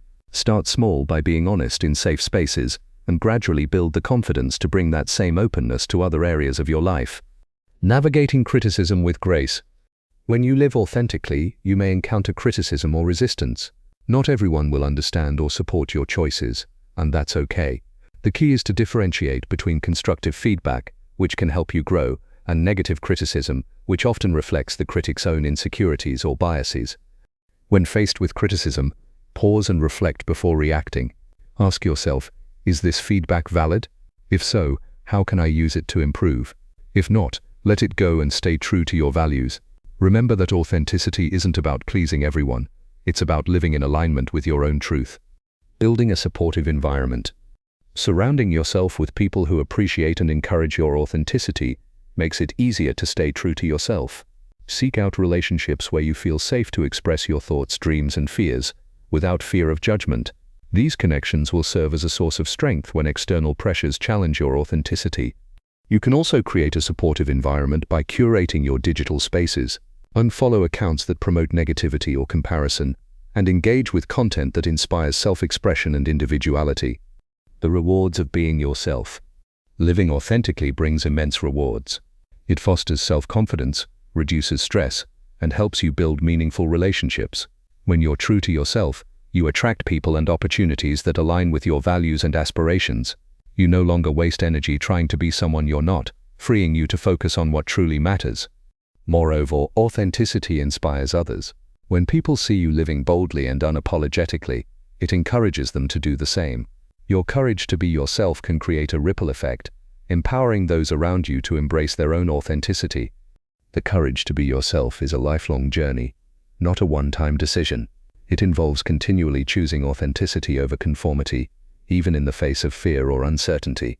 By embracing your uniqueness, practicing self-acceptance, and navigating criticism with grace, you can live a life that feels true and fulfilling. Authenticity is not just about being real. It's about having the courage to let the world see who you truly are. Authenticity in leadership. Authentic leadership is more than a buzzword. It's a powerful approach that fosters trust, inspires loyalty, and drives meaningful change. In an era where transparency and integrity are valued more than ever, leaders who embrace authenticity stand out. They aren't just effective managers. They are relatable human beings who lead with heart, vision, and purpose. The foundation of authentic leadership. Authentic leadership starts with self-awareness. Great leaders know who they are, what they stand for, and what drives them. They align their actions with their core values and remain consistent in their behavior, both in public and private. This clarity and integrity create a solid foundation for trust. To cultivate self-awareness, leaders must regularly reflect on their goals, motivations, and decisions, asking questions like, am I leading in a way that aligns with my values, or what legacy do I want to leave? Can help leaders stay grounded in their authenticity. Vulnerability as a strength. One of the defining traits of authentic leadership is vulnerability. An authentic leader doesn't pretend to have all the answers or project an image of perfection. Instead, they acknowledge their limitations, admit mistakes, and ask for help when needed. This openness fosters a culture of humility and learning within their team. Vulnerability humanizes leaders, making them relatable and approachable. It shows that they value collaboration over ego and prioritize progress over pride. By leading with vulnerability, they create an environment where their team feels safe to take risks and innovate. Building relationships through trust. Authentic leaders prioritize building strong, trusting relationships with their teams. Trust is the cornerstone of effective leadership, and it's earned through consistent actions, honesty, and genuine care for others. This means listening actively, valuing diverse perspectives, and showing empathy in decision-making. Authentic leaders take the time to understand their team members' individual strengths, challenges, and aspirations. They empower their teams by creating opportunities for growth and recognizing their contributions. Leading with purpose. Authentic leaders are driven by a sense of purpose that goes beyond personal ambition. They have a clear vision of the impact they want to make and inspire their teams to work toward that shared goal. Their passion and commitment are contagious, motivating others to give their best. Purpose-driven leadership also involves making decisions that align with ethical principles, even when it's not the easiest or most popular choice. Authentic leaders prioritize long-term impact over short-term gains, ensuring that their actions contribute to the greater good. Navigating challenges with integrity. Leadership often involves navigating difficult situations, from managing conflicts to making tough decisions. Authentic leaders approach these challenges with integrity, transparency, and fairness. They don't shy away from difficult conversations or avoid accountability. They face challenges head-on while staying true to their values. When authentic leaders handle adversity, they inspire confidence and respect from their teams. Their consistent behavior, even in challenging times, reinforces their credibility and strengthens their leadership presence. The ripple effect of authentic leadership. The impact of authentic leadership extends far beyond the leader themselves. When leaders model authenticity, they set a powerful example for their teams and organizations. They inspire others to embrace their own authenticity, creating a culture of openness, collaboration, and trust. Authentic leadership also drives better results. Studies show that teams led by authentic leaders are more engaged, productive, and innovative. They feel a stronger sense of purpose and connection to their work, which translates into greater overall success for the organization. Conclusion. Authenticity in leadership is not about being perfect. It's about being real. It's about leading with integrity, vulnerability, and a clear sense of purpose. Authentic leaders inspire trust and loyalty, foster meaningful relationships, and create a lasting positive impact. In a world that often prioritizes image over substance, authentic leadership is a refreshing and transformative force that sets the standard for meaningful and impactful leadership. Highlights. Digital authenticity can build trust and strengthen relationships. Curating a perfect online persona can cause disconnection from your true self. Vulnerability and sharing the unfiltered aspects of life foster stronger, more meaningful connections. Activity section. Reflection and action plan. Evaluate your online presence. Take a moment to reflect on your digital persona. Are you presenting your true self, or are you curating an image of perfection? How do you feel about the difference between the two? Identify one area of vulnerability to share. Think about an aspect of your life, whether personal or professional, that you usually keep private. Can you share it in a way that promotes authenticity? Write it out and reflect on the potential impact. 3. Set a boundary for your digital interactions. How can you create a healthier relationship with digital platforms? Set a clear boundary for yourself, such as limiting your social media use to 30 minutes per day or only posting when you truly feel it aligns with your values. Express yourself authentically online. Post something that truly represents who you are without worrying about how others will perceive it. Share a real moment, a lesson, or an authentic reflection. How does this feel in comparison to your usual posts? Chapter 7. Strength in Numbers. The Power of Community. Alone we can do so little, together we can do so much. Helen Keller. In 1947, a young mathematician named George Polya was grappling with a complex problem in his field. Though he could have attempted to solve it alone, he chose instead to seek out the wisdom of his colleagues at his university. Together they spent countless hours discussing theories, testing ideas, and refining their approach. Through this collaboration, they were able to find a solution that would have been impossible to uncover individually. This story exemplifies the profound value of community. It demonstrates that by combining diverse perspectives, experiences, and areas of expertise, individuals can unlock creative solutions and navigate challenges that may seem insurmountable. When minds come together, the result is often far greater than the sum of individual efforts. This is the essence of community and collective wisdom.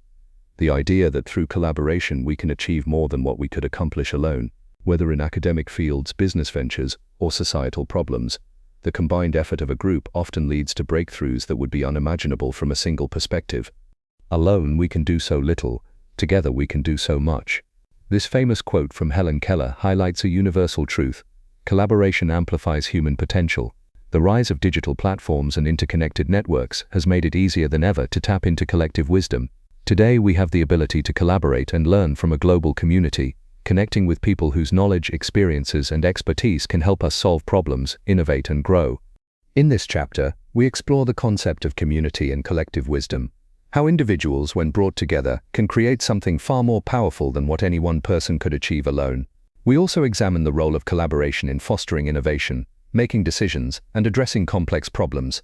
By understanding the dynamics of community-driven progress, we can harness collective wisdom to drive personal, organizational, and societal change.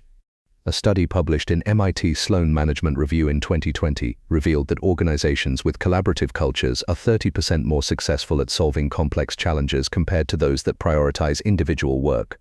Moreover, these organizations report higher employee engagement, increased creativity, and improved innovation. This research underscores the value of collective wisdom in achieving outcomes that are sustainable and impactful. Additionally, James Surowiecki, in his book The Wisdom of Crowds, presents the concept that groups of people, when aggregated, often make more accurate decisions than experts. This phenomenon is particularly true when the group consists of diverse individuals with varied expertise, experiences, and viewpoints. It shows how the wisdom of a crowd can lead to better solutions and decisions than those made by a select few. The power of community. Community is more than a group of people. It's the shared heartbeat of humanity. It's where connection meets purpose, and where individuals come together to create something greater than the sum of their parts. At its core, community is about belonging, support, and collaboration, all of which are vital for personal growth and societal progress. The strength in unity. The power of community lies in unity. When individuals come together with shared goals or common values, they create a ripple effect of impact. Think of movements like the civil rights era or grassroots initiatives today. These began as the efforts of a few but grew into powerful forces because of collective action. Communities amplify voices that might otherwise go unheard and provide the leverage needed to tackle challenges that feel insurmountable alone. This principle applies not just to global movements but also to everyday life. Imagine a group of parents advocating for better resources in their children's schools, or a neighborhood working together to rebuild after a natural disaster. Each person brings their unique strengths, and when combined, those efforts become a catalyst for meaningful change. Fostering personal belonging. On a personal level, a sense of community answers a deeply human need, the need to belong. Isolation, whether physical or emotional, can be debilitating, but when you're part of a community, whether it's a family, a group of friends, a professional network, or even an online forum, you're reminded that you're not alone. For instance, think about the support a new mother might receive from a parenting group, or the encouragement someone receives from a fitness community when working toward health goals. Community provides not only emotional support, but also practical guidance. People learn from each other's experiences, share resources, and find reassurance in knowing that someone else understands their struggles. The catalyst for personal growth. Communities challenge us to grow by exposing us to new perspectives and ideas. When you interact with people from diverse backgrounds, you gain insights you may never have encountered otherwise. This broadens your worldview and fosters empathy, making you more open-minded and adaptable. Moreover, communities can push us out of our comfort zones. For instance, joining a professional organization might lead you to take on leadership roles or participate in workshops that sharpen your skills. Even social communities, like book clubs or volunteer groups, encourage learning and self-improvement. The role of technology in communities. In today's digital world, communities are no longer confined by geography. Technology has transformed the concept of community, allowing people from all corners of the globe to connect. Online forums, social media groups, and virtual events have made it possible to find your tribe, no matter how niche your interests or experiences may be. Take, for example, online support groups for rare health conditions. For many people, these virtual spaces provide a lifeline, offering connection and advice that might be unavailable locally. However, while technology facilitates connection, it's important to nurture these relationships with authenticity and care. A strong community, whether physical or virtual, requires trust, mutual respect, and genuine engagement. Communities in action. The power of community truly shines when it's put into action. Picture a group of co-workers rallying to support a struggling colleague, or a local initiative to feed the homeless during the holidays. These moments remind us of our shared humanity and inspire others to contribute. Communities are also fertile ground for innovation. When diverse minds come together, brainstorming leads to creative solutions. For example, co-working spaces often function as innovation hubs, where entrepreneurs and freelancers collaborate, sparking ideas they might not have developed on their own. How to cultivate community? If you're looking to build or strengthen your sense of community, start by identifying what matters most to you. Is it a shared hobby, a professional goal, or a cause close to your heart? Seek out groups aligned with these interests, and don't be afraid to take the first step. Attend meetings, participate in discussions, and most importantly, contribute your time and skills. Communities thrive on participation. Equally important is nurturing the communities you're already part of. Be the person who checks in, organizes gatherings, or simply listens. Small acts of kindness and involvement often lead to stronger bonds. In essence, the power of community lies in its ability to connect, uplift, and transform. Whether you're part of a global movement or a small local group, being in a community reminds you that you're part of something larger than yourself. It's a source of strength, inspiration, and belonging, a vital thread in the fabric of life. Sharing knowledge.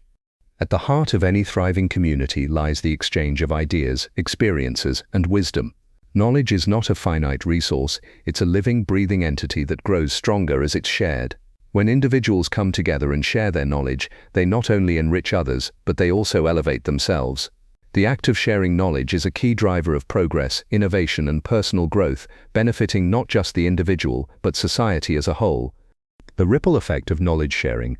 The idea of knowledge sharing extends far beyond simply teaching or imparting information.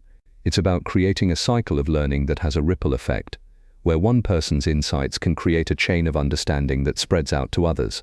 Take, for example, the way a teacher imparts lessons to their students. While the students may learn from the teacher, they also share what they've learned with friends or family members. This creates a cascading effect, amplifying the original message and making it more widespread. In a workplace or organizational context, knowledge sharing can transform an entire team or company. When employees share their insights, whether through mentoring, meetings, or collaborative platforms, everyone benefits. It fosters a culture of openness and learning, where solutions are found faster and individuals feel supported in their own growth. Encouraging a culture of openness. The success of knowledge sharing often depends on the culture that's cultivated around it. In environments where people feel safe to share their thoughts, mistakes, and successes, knowledge flows freely. The key to creating such a culture is trust. When people trust each other, they are more likely to share valuable insights without fear of judgment or rejection. In fact, the most innovative companies understand this dynamic. Google's 20% time, which allowed employees to dedicate a portion of their work week to personal projects, resulted in groundbreaking innovations like Gmail and Google Maps. This success wasn't just about individual talent, but about a culture that encouraged employees to share their ideas and insights, knowing they would be valued. For knowledge sharing to thrive, it's also important to ensure that all voices are heard. Often, people hesitate to share their knowledge due to concerns about whether it will be welcomed. Communities and organizations that actively promote inclusivity and diverse perspectives tend to foster richer exchanges of ideas. Learning through teach-its. One of the most effective ways to solidify and expand your own knowledge is by teaching others. The act of teaching forces you to refine your understanding and express it in ways that others can understand. It's often said that the best way to learn something is to teach it, and there's a truth to that. When you teach, you have to break down complex ideas, making them accessible and relatable. This deepens your own understanding and uncovers new perspectives in the process. Take, for instance, the way many students teach one another in study groups. They not only clarify concepts for their peers, but often learn new techniques or strategies in the process. Moreover, teaching can happen in various forms, from formal lectures to informal discussions with friends. It doesn't always have to be a structured process to have a profound impact. Simple conversations can lead to transformative moments of understanding. Technology is a bridge for sharing knowledge. In today's digital age, technology has become the primary tool for bridging gaps in knowledge sharing. Online platforms like blogs, podcasts, webinars, and social media allow individuals to access and contribute knowledge with unprecedented ease. Whether it's someone sharing their experiences as an entrepreneur or a professional offering insights into their field, the ability to share knowledge digitally has broken down geographical and cultural barriers. However, while technology opens up new avenues for knowledge sharing, it also brings new challenges. The internet is flooded with information, much of which is unverified or misleading. This makes it all the more important to cultivate critical thinking and discernment when it comes to sharing and consuming knowledge. As consumers of information, it's crucial to verify the sources of knowledge and focus on quality over quantity. On the flip side, digital tools have allowed for incredible collaboration. Platforms like Wikipedia rely on thousands of contributors from around the world, collectively creating a vast shared resource that is constantly evolving. Open source software, online educational courses, and crowdsourced projects all demonstrate the incredible power of shared knowledge in a digital context. The role of mentorship in knowledge sharing.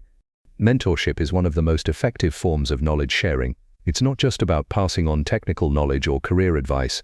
It's about providing guidance, offering new perspectives, and encouraging growth. Mentorship allows individuals to learn not just from a person's successes, but also from their failures, creating a deeper, more meaningful exchange. In many cultures, mentorship has been an essential part of personal and professional development for centuries. In modern contexts, mentorship can take many forms, whether one-on-one, in groups, or through virtual networks. A good mentor doesn't just give advice, they foster a space for reflection, growth, and continuous learning. By being a mentor, you also gain valuable insights into your own knowledge, refining your expertise and gaining a fresh perspective. Additionally, mentoring others creates a legacy of learning that can influence future generations. Barriers to knowledge sharing and how to overcome them. While the benefits of knowledge sharing are clear, there are often barriers that prevent it from happening effectively. Some of these include competition, fear of being judged, or simply a lack of time. In corporate environments, employees may fear that sharing too much will make them vulnerable or jeopardize their positions. In educational settings, students may be hesitant to share knowledge for fear of being wrong or criticized. Overcoming these barriers starts with cultivating a culture that emphasizes collaboration over competition and learning over perfection. Creating safe spaces where people can share without fear of judgment is critical. Additionally, recognizing and celebrating the act of sharing knowledge can motivate people to participate more actively. This might involve rewarding collaboration, promoting open dialogue, or encouraging people to speak up in meetings and discussions. The ultimate impact of knowledge sharing. At its best, knowledge sharing isn't just about improving individual skills, it's about enhancing the collective intelligence of an entire community. When knowledge is shared generously, it accelerates innovation, strengthens relationships, and empowers others to take action. This exchange of ideas leads to better solutions, greater creativity, and a more dynamic environment. Consider the collaborative nature of scientific discovery, where one breakthrough builds upon another. The process of sharing knowledge leads to progress in ways that would be impossible if individuals kept their insights to themselves. The same is true for communities. When individuals share their skills, ideas, and experiences, everyone benefits and can contribute to collective success. Sharing knowledge is not only a means of personal development, but also a powerful tool for community growth and societal advancement. It strengthens connections, builds trust, and accelerates the learning process. Whether through formal education, mentoring, or casual conversations, the act of sharing knowledge is foundational to our collective journey. Building community projects.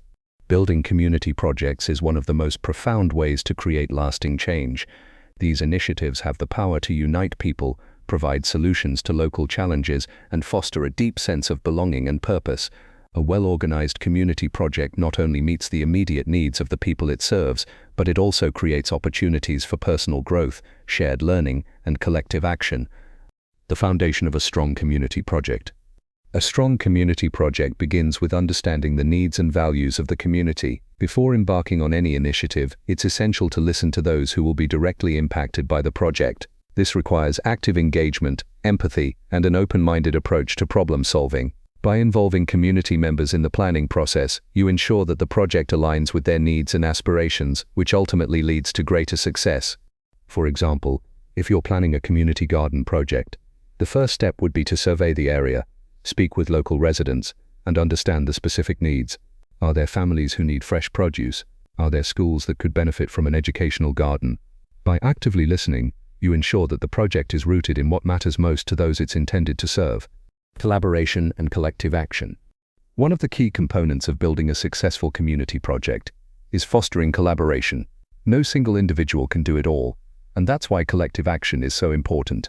The power of many people working together, each contributing their unique skills and perspectives, is what makes a community project successful. Collaboration takes on many forms. It can involve partnerships with local businesses, non-profit organizations, schools, and even governmental bodies. For instance, a local park cleanup might involve cooperation between the city council, environmental groups, and local residents. Each group brings valuable resources to the table, whether it's funding, expertise, or a team of volunteers. In the digital age, collaboration doesn't have to be limited to physical presence. Online platforms like social media, forums, and crowdfunding websites can all facilitate collaboration, allowing people to contribute to projects remotely or by sharing ideas and resources. This expands the reach and impact of community projects, as individuals from all corners of the world can offer support. Mobilizing resources for community projects. Effective community projects require resources, whether that's funding, physical materials, or human capital. Identifying and securing these resources is one of the greatest challenges in building a community project. The good news is that many communities already have access to the resources they need, if only they know where to look. One of the first steps is to assess the resources that are already available within the community. For example, local businesses may be willing to donate materials, while volunteers can provide the labor needed for physical tasks. Crowdfunding platforms like GoFundMe or Kickstarter can also serve as tools to raise funds from a wide audience, including those outside the immediate community. Applying for grants is another powerful way to mobilize resources. Governmental and non-profit organizations often offer funding for community projects that align with their goals, whether it's improving infrastructure, promoting environmental sustainability, or supporting educational initiatives. It's also important to remember that resources don't just refer to money and materials. Knowledge and skills are invaluable assets.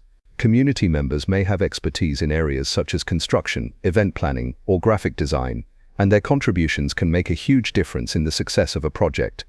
Sustaining momentum. The initial excitement of starting a community project is often the easiest part. Keeping that momentum going over time is where the real work begins.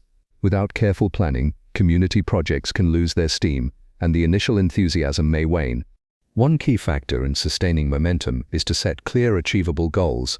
Whether it's a milestone in fundraising, reaching a target number of volunteers, or completing a specific task, having smaller goals along the way makes the larger objective feel more manageable and rewarding. Another essential aspect of maintaining momentum is communication. Keeping the community updated on the progress of the project, celebrating successes, no matter how small, and addressing challenges head-on helps maintain interest and enthusiasm. Regular newsletters, social media updates, and community meetings are all excellent ways to keep everyone informed and engaged. Perhaps most importantly, it's essential to continuously highlight the impact of the project on the community. When people can see how their contributions are making a tangible difference, they are more likely to stay involved and invested in the project's long-term success. The role of leadership in community projects. Strong leadership is crucial to the success of any community project. Effective leaders guide the project from start to finish, ensuring that everyone is aligned with the mission, goals are clearly defined, and resources are effectively allocated. But leadership in community projects doesn't just come from a single individual, it's about creating a shared sense of leadership within the community. In a community project, leadership is often more collaborative than hierarchical. While there may be a project manager or organizer, the leadership is distributed among various people who take on different roles, from volunteers to local businesses to elected officials. By empowering others to take leadership roles, you increase the likelihood of success and create a sense of ownership within the community. A strong leader in a community project must also be adaptable, as challenges are inevitable. Whether it's a change in budget, unforeseen logistical issues, or differing opinions among stakeholders, a leader's ability to navigate these challenges with transparency, humility, and creativity is essential. The benefits of building community projects. The benefits of community projects extend far beyond the immediate impact they have on a particular cause. These initiatives help build stronger, more resilient communities by fostering a sense of shared purpose, promoting social cohesion, and empowering individuals to take an active role in their communities. Community projects also provide opportunities for personal growth. Participants gain new skills, form meaningful connections, and experience the satisfaction that comes from making a difference. In fact, research has shown that people who are involved in community work tend to experience higher levels of well-being, improved mental health, and greater life satisfaction. Additionally, Community projects have the power to create lasting change. When done right, these projects can lead to tangible improvements, whether it's through environmental conservation, educational programs, or economic development. A successful community project has the potential to become a model for other communities to replicate, spreading its impact beyond the initial group of participants. Creating long-term impact. To ensure that a community project leaves a lasting legacy, it's important to think about sustainability from the very beginning. This means considering how the project will continue to thrive even after the initial goals have been met. One way to do this is by establishing structures for ongoing involvement, whether it's through creating a community board, securing long-term funding, or developing educational programs that pass on the knowledge and skills gained during the project. Community projects can also act as catalysts for further initiatives. Once a community sees the success of one project, they may be more inclined to start others, creating a virtuous cycle of growth and improvement. Building community projects is not without its challenges, but the rewards are well worth the effort. Whether you're addressing a local issue, promoting a cause, or simply bringing people together, the act of creating something meaningful with others is one of the most powerful ways to make a lasting difference. Building community projects is about more than just solving problems. It's about creating opportunities for connection, growth, and shared success.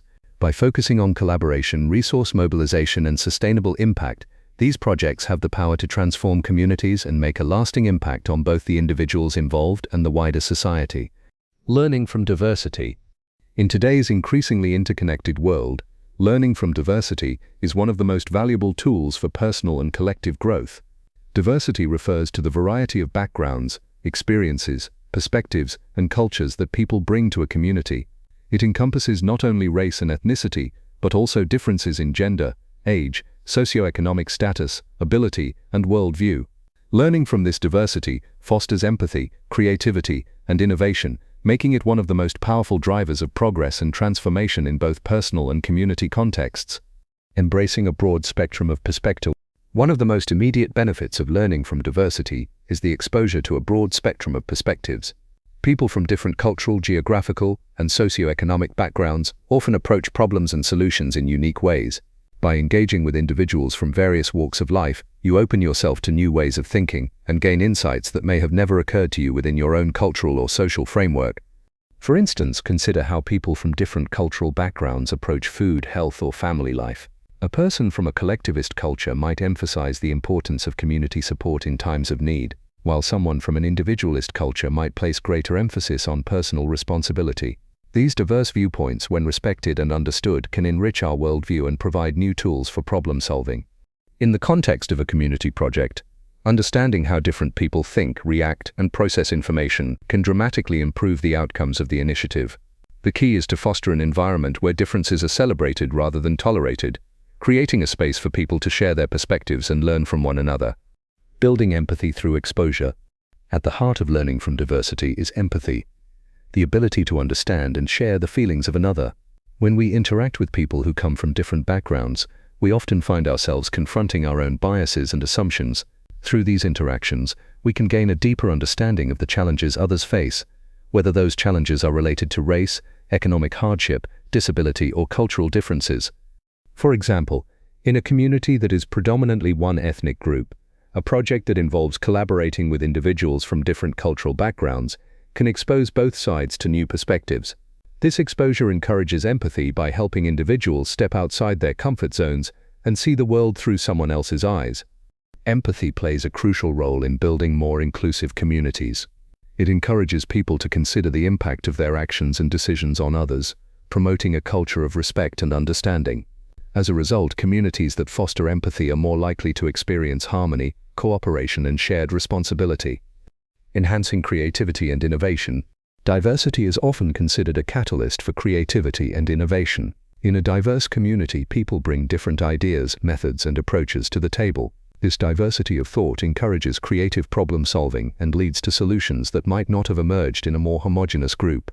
When individuals with different expertise, backgrounds, and experiences collaborate, they can combine their strengths to develop innovative approaches to challenges. Take, for instance, a global technology company that hires people from various countries and backgrounds. The diversity within the team encourages a variety of creative solutions that may resonate with customers from different parts of the world. A product designed by a team of individuals from diverse backgrounds is more likely to be globally relevant and appealing to a wide audience. In community projects, learning from diversity can also foster creativity in addressing local problems. When people from different backgrounds come together to solve an issue, the solutions they come up with are more likely to be inclusive and representative of the entire community's needs, not just those of a single group. Creating inclusive community. Learning from diversity also involves creating inclusive communities, where every voice is heard, respected, and valued.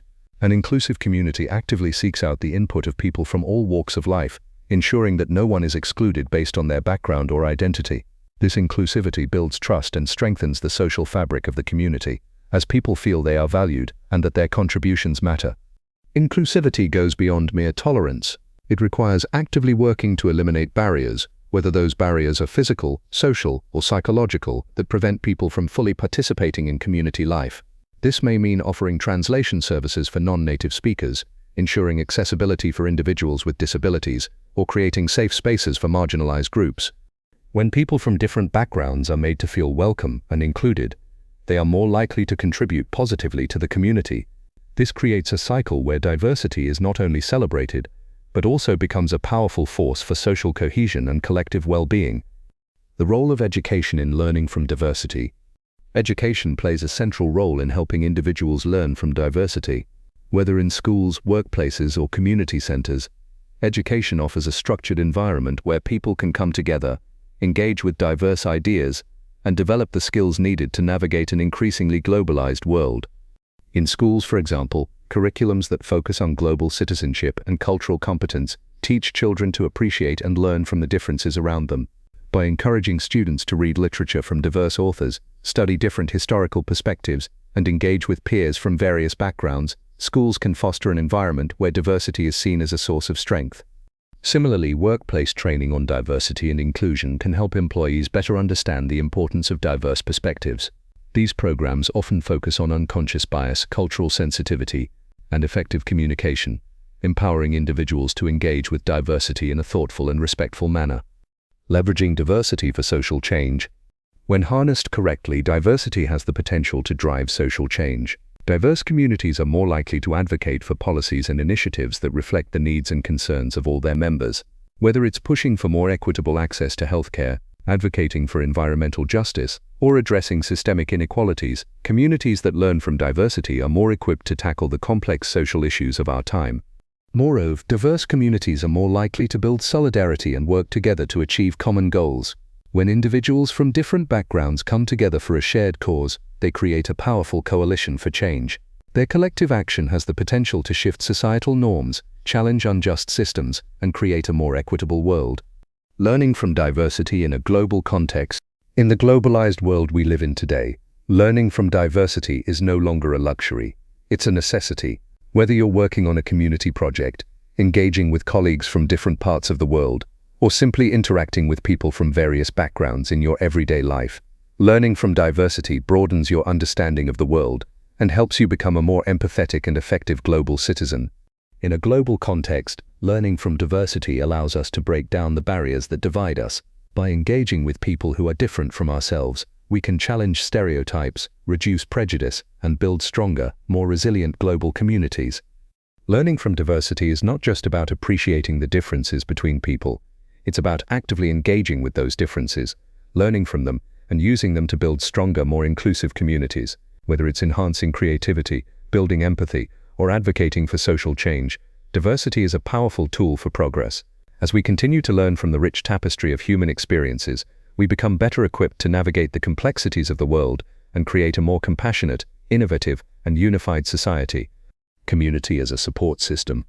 In a world that often feels fast-paced and disconnected, community plays a crucial role in providing the emotional, social, and practical support we need to thrive. A strong community is not just a group of people living in proximity to one another, but a network of relationships built on trust, mutual respect, and shared values.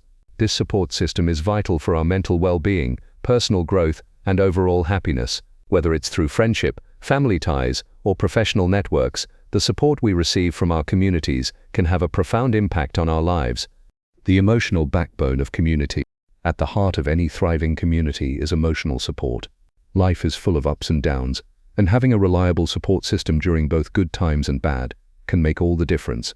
When challenges arise, be it the loss of a loved one, a career setback, or a personal struggle, communities provide the emotional resilience we need to navigate these difficulties. This emotional support comes in many forms, from listening ears to words of encouragement, from acts of kindness to shared experiences. In difficult moments, simply knowing that there are people around who care and are there to help can reduce feelings of isolation and despair. Emotional support fosters a sense of belonging, reminding us that we are not alone in our struggles. Moreover, community support often helps us regain our strength and perspective. When faced with adversity, it is easy to get bogged down by negative thoughts or self-doubt. A supportive community can offer guidance and remind us of our strengths and abilities, empowering us to overcome obstacles and keep moving forward. Practical support in daily life. Communities offer practical support that can ease the burdens of daily life. Whether it's helping a neighbor with groceries, lending a hand during a house move, or providing advice on parenting or finances, the practical assistance available within a community can make life more manageable. For example, parents who belong to a local parenting group often find that they have a network of individuals who can provide advice, childcare, or simply understanding during challenging parenting moments.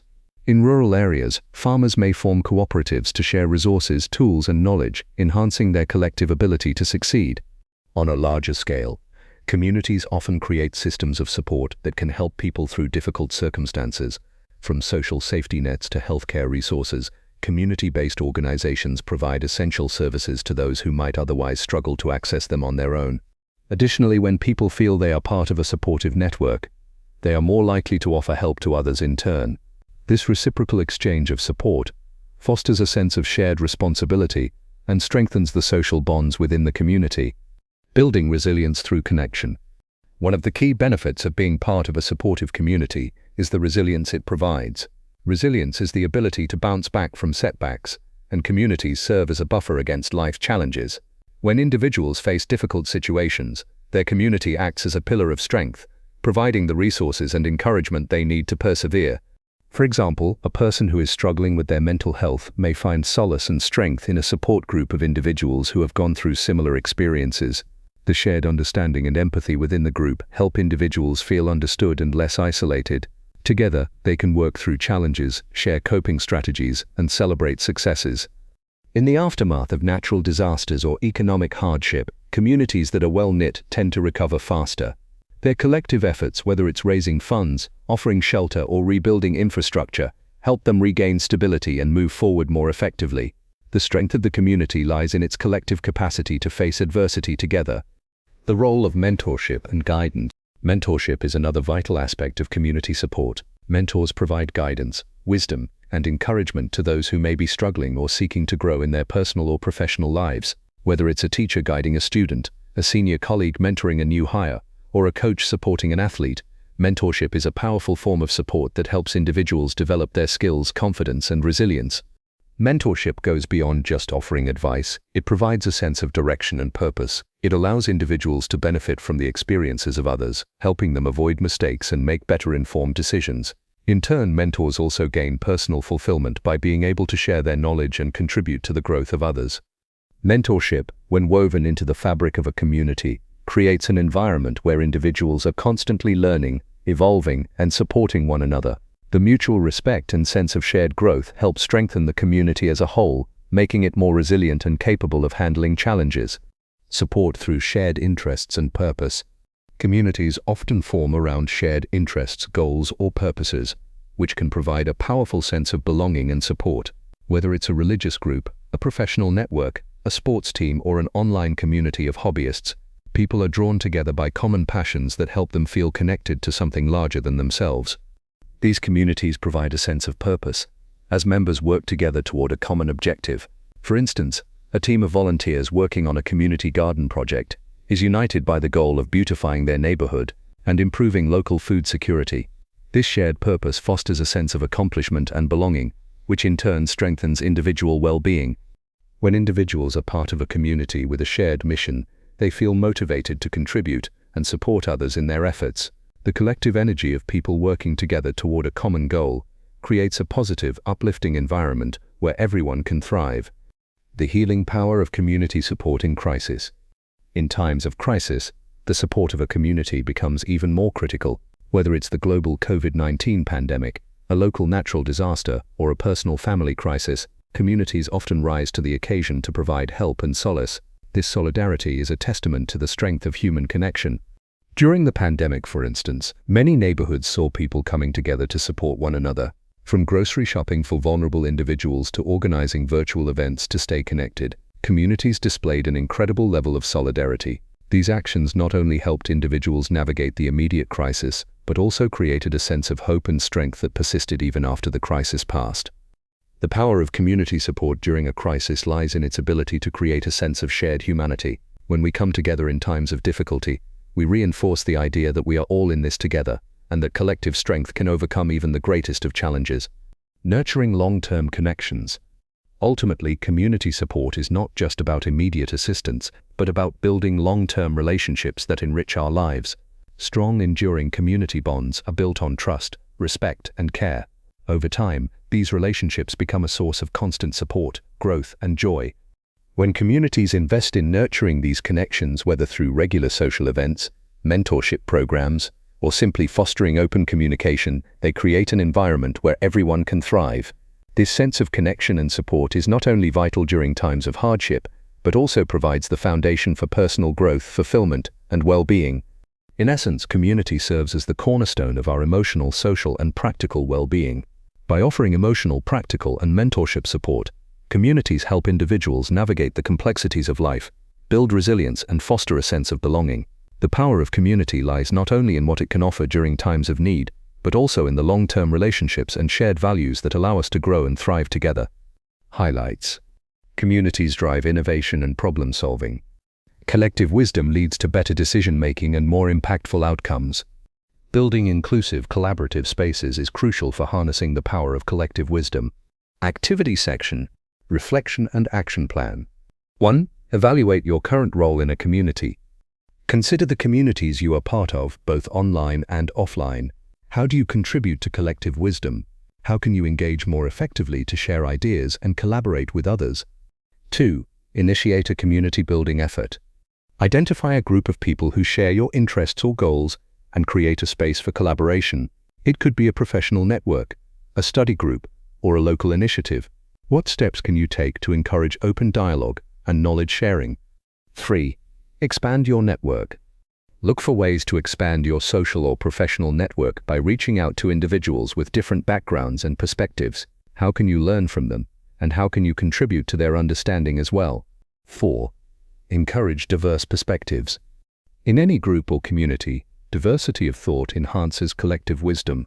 What can you do to ensure that you are actively seeking out and including a range of viewpoints in your work or personal life? Chapter 8. Time is life. The key is in not spending time, but in investing it. Stephen R. Covey. In 1899, a young man named Thomas Edison was struggling with an idea for an invention that would change the world. His days were filled with trial and error, countless failures, and endless hours of work. Yet despite the pressure of time and the constant demands on his energy, Edison was known for his remarkable ability to manage his time efficiently. He balanced his many experiments, business ventures, and personal commitments by dedicating focused time blocks to his most important tasks. He famously said, "Time is really the only capital that any human being has, and the only thing he can't afford to lose." For Edison, time was a resource that needed to be optimized and invested. He knew that if he could master how he used his hours, the results would speak for themselves. And indeed they did. His inventions revolutionized entire industries, leaving a legacy that still influences our lives today. Edison's story is a powerful reminder of the role time management plays in our lives. When we control our time, we control our success. In this chapter, we explore how mastering time management can help us achieve our goals, maximize productivity, and create a fulfilling and balanced life. Time is money. This phrase is more than just a cliché. It's a universal truth that holds tremendous power in shaping how we live. In a world that's constantly pushing us toward more activities, more commitments, and more deadlines, mastering time management is not just a skill, it's an art form. Whether we're managing a project, balancing work and personal life, or pursuing our passions, how we use our time determines the quality of our experiences and the success we achieve. In this chapter, we'll explore the foundations of time management, debunk common myths, and provide practical strategies for making the most of every minute. Through effective time management, we can increase productivity, reduce stress, and make meaningful progress toward our long-term goals. Understanding and implementing these principles can transform the way we work, live, and thrive. A study conducted by the American Psychological Association found that individuals who effectively manage their time experience higher levels of happiness and lower levels of stress. The research also concluded that people who plan their days intentionally are more likely to feel a sense of accomplishment and satisfaction at the end of each day. Time management is not only about achieving more but also about creating a sense of control over our daily lives. Additionally, research by David Allen, the productivity expert behind the Getting Things Done (GTD) methodology, shows that individuals who organize their tasks, break them down into actionable steps, and focus on one task at a time experience increased productivity and a greater sense of well-being. This approach emphasizes the importance of clarity and intentionality in managing time effectively. The value of time. Time is one of the most valuable resources we have. It's the one thing we can never get back once it's gone. So how we use it has a profound impact on our lives. The value of time isn't just about how much we get done in a day, but about how we choose to spend those precious moments. It's about aligning our time with what truly matters to us. Think about this for a moment. How often do we hear people say, "I wish I had more time"? We're all familiar with that feeling, right? It's easy to fall into the trap of thinking time is something that works against us, something we never have enough of. But the truth is, time is actually neutral. It's not the amount of time we have that matters, it's how we decide to use it. In today's world, we often feel rushed, with constant notifications, endless to-do lists, and an overload of information. It's easy to get caught up in the hustle, but the more we get caught up in the rush, the more we lose sight of the value of each individual moment. Each moment is a chance to either move closer to our goals or waste time on things that don't serve us. Time has an intrinsic value. It's irreplaceable. Think about it. Once you've spent a minute, hour, or day, that time is gone forever. And it's not like money. Money can be earned, saved, or spent again. But time, once it's gone, it's gone. So the question is, how are you spending it? Making the most of every moment. Here's where things get interesting. We all know that time is precious. But how often do we actually make the most of it? Think about your day. How many times do you find yourself scrolling through social media, watching videos, or getting distracted by things that don't really add value to your life? It happens to all of us. But when you really stop and think about it, you realize that those minutes add up. Imagine if instead of scrolling mindlessly, you spent that time learning a new skill, reaching out to a friend, or even just reflecting on your day. It might seem small, but over time those little choices add up and make a big difference in how you live your life. The value of time comes from how intentionally you choose to use it. Now, don't get me wrong, it's also important to have fun, to relax, and to take breaks. But here's the key: be intentional about it. The value of time is not just about working hard, but also about enjoying those moments of relaxation, knowing they're helping you recharge for the next phase of action. Time spent in ways that align with your values brings fulfillment, joy, and a sense of purpose. Time and our priority. When we understand the value of time, we begin to realize that it's a direct reflection of our priorities. Have you ever found yourself complaining about not having enough time to pursue a passion, spend time with family, or focus on your personal growth? But then when you look at how you actually spend your time, it might not always align with what you truly care about. This is where the magic happens. When you're able to align your actions with your priorities, time becomes a powerful tool. It's not about doing everything. It's about doing what matters most. You have the same 24 hours in a day as anyone else, but the way you spend those hours determines how much you can achieve, experience, and grow. Whether it's making time for a hobby, working toward a personal goal, or simply spending quality time with people you care about, when you use time in a way that supports your values, it becomes more than just a ticking clock. It becomes a resource that helps you build the life you want. The beauty of time is that it's flexible in a way. You can always make more time for what's important. By saying no to distractions and things that drain your energy, you open up space for things that feed your soul. It's all about making conscious decisions about where your time goes. The power of time awareness.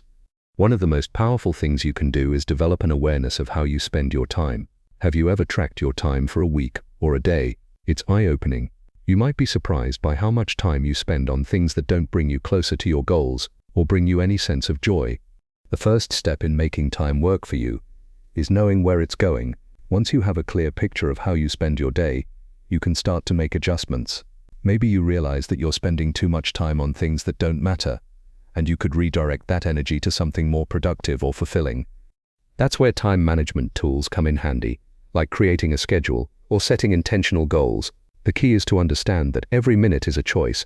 The more conscious you are of how you spend your time, the more in control you are of how you live your life. Time and the present moment. The most precious thing about time is that we only have the present moment.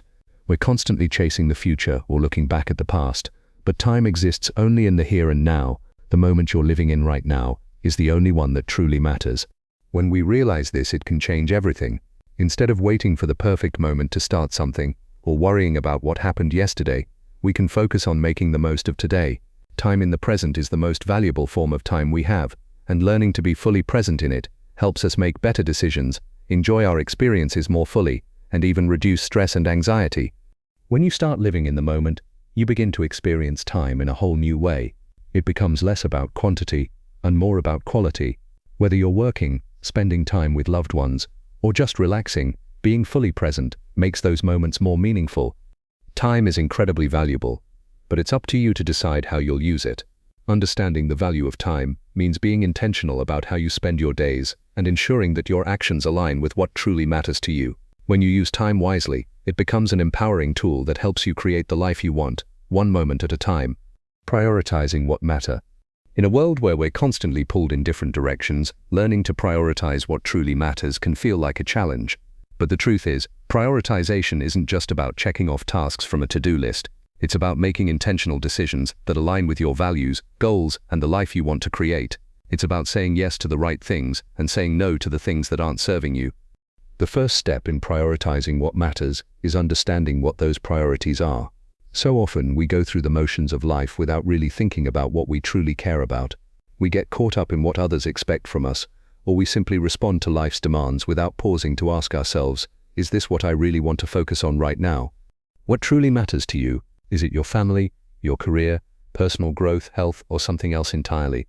These priorities can shift over time, but the key is to check in with yourself regularly and make sure your actions align with your evolving sense of what matters most. The importance of clarity. Clarity is the foundation of effective prioritization. When you're clear about your goals and what's important to you, it's much easier to make decisions. Clarity eliminates confusion and makes it easier to say no to distractions. Without clarity, you might find yourself juggling multiple things, only to realize that none of them are truly fulfilling. Take a moment and think about your priorities right now. What are the things that bring you the most joy, satisfaction, or fulfillment? Are you making time for them, or are you allowing smaller, less important tasks to take up space in your life? If you find that your priorities aren't getting the attention they deserve, it might be time to reassess. Ask yourself, am I dedicating time and energy to what aligns with my values? Am I saying yes to the right things? The power of saying no. Saying no is one of the most powerful tools in prioritization, but it's not always easy. We often feel guilty or obligated to say yes to requests, even when we know they don't align with our priorities. But here's the thing, when you say yes to things that don't matter, you're saying no to the things that do. Think of it this way, every time you say yes to something that doesn't serve your long-term goals or values, you're taking time away from something that could move you closer to your dreams. By saying no, you're giving yourself the space to focus on what really matters. This doesn't mean being rude or dismissive. It means being intentional with your time and respecting your own boundaries. Saying no is about recognizing that your time is precious, and that it should be reserved for things that align with your core priorities. The role of energy in prioritization. It's not just about time, it's also about energy. We all have a limited amount of energy each day, and how we choose to use it has a huge impact on our ability to accomplish what matters most. When we spread ourselves too thin, or waste energy on things that don't matter, we end up feeling drained and unfulfilled. Prioritizing what matters also means paying attention to where you're directing your energy. Are you spending your energy on things that align with your values and goals? Or are you draining yourself on tasks that don't move you forward? One way to ensure you're prioritizing effectively is to do a check-in with your energy levels. Pay attention to what makes you feel energized and what leaves you feeling drained. Over time, this awareness will guide you in making smarter choices about where to focus your time and energy. The 80-20 rule. Focusing on what truly moves the needle. You may have heard of the 80-20 rule, also known as the Pareto principle, which states that roughly 80% of your results come from 20% of your efforts. In other words, a small number of activities will yield the majority of your desired outcomes. When it comes to prioritizing, the key is identifying the 20% of tasks or goals that will have the greatest impact on your life. For example, if you're working on personal growth, there might be a handful of key activities: reading a specific book, practicing a new skill, or setting weekly intentions that have the most significant impact. Instead of trying to do everything, focus on these high-impact activities. These are the things that will move you closer to your goals and bring you the most value. Creating a priority list. Creating a list of priorities can be a game changer. Write down the things that matter most to you, both short-term and long-term. Once you have a clear list, you can start to categorize them based on urgency and importance. This simple act of organization will give you a visual roadmap for how to focus your time and energy. Here's a basic way to categorize your priorities. 1. Urgent and important. These are the things that require your immediate attention and align with your long-term goals. 2. Not urgent but important. These tasks might not require immediate action, but they are critical to your overall success and well-being. Urgent but not important. These are tasks that may feel pressing, but they don't contribute to your bigger picture. Consider delegating or postponing these. Neither urgent nor important. These are tasks that don't really add value to your life. Consider eliminating or reducing time spent on them.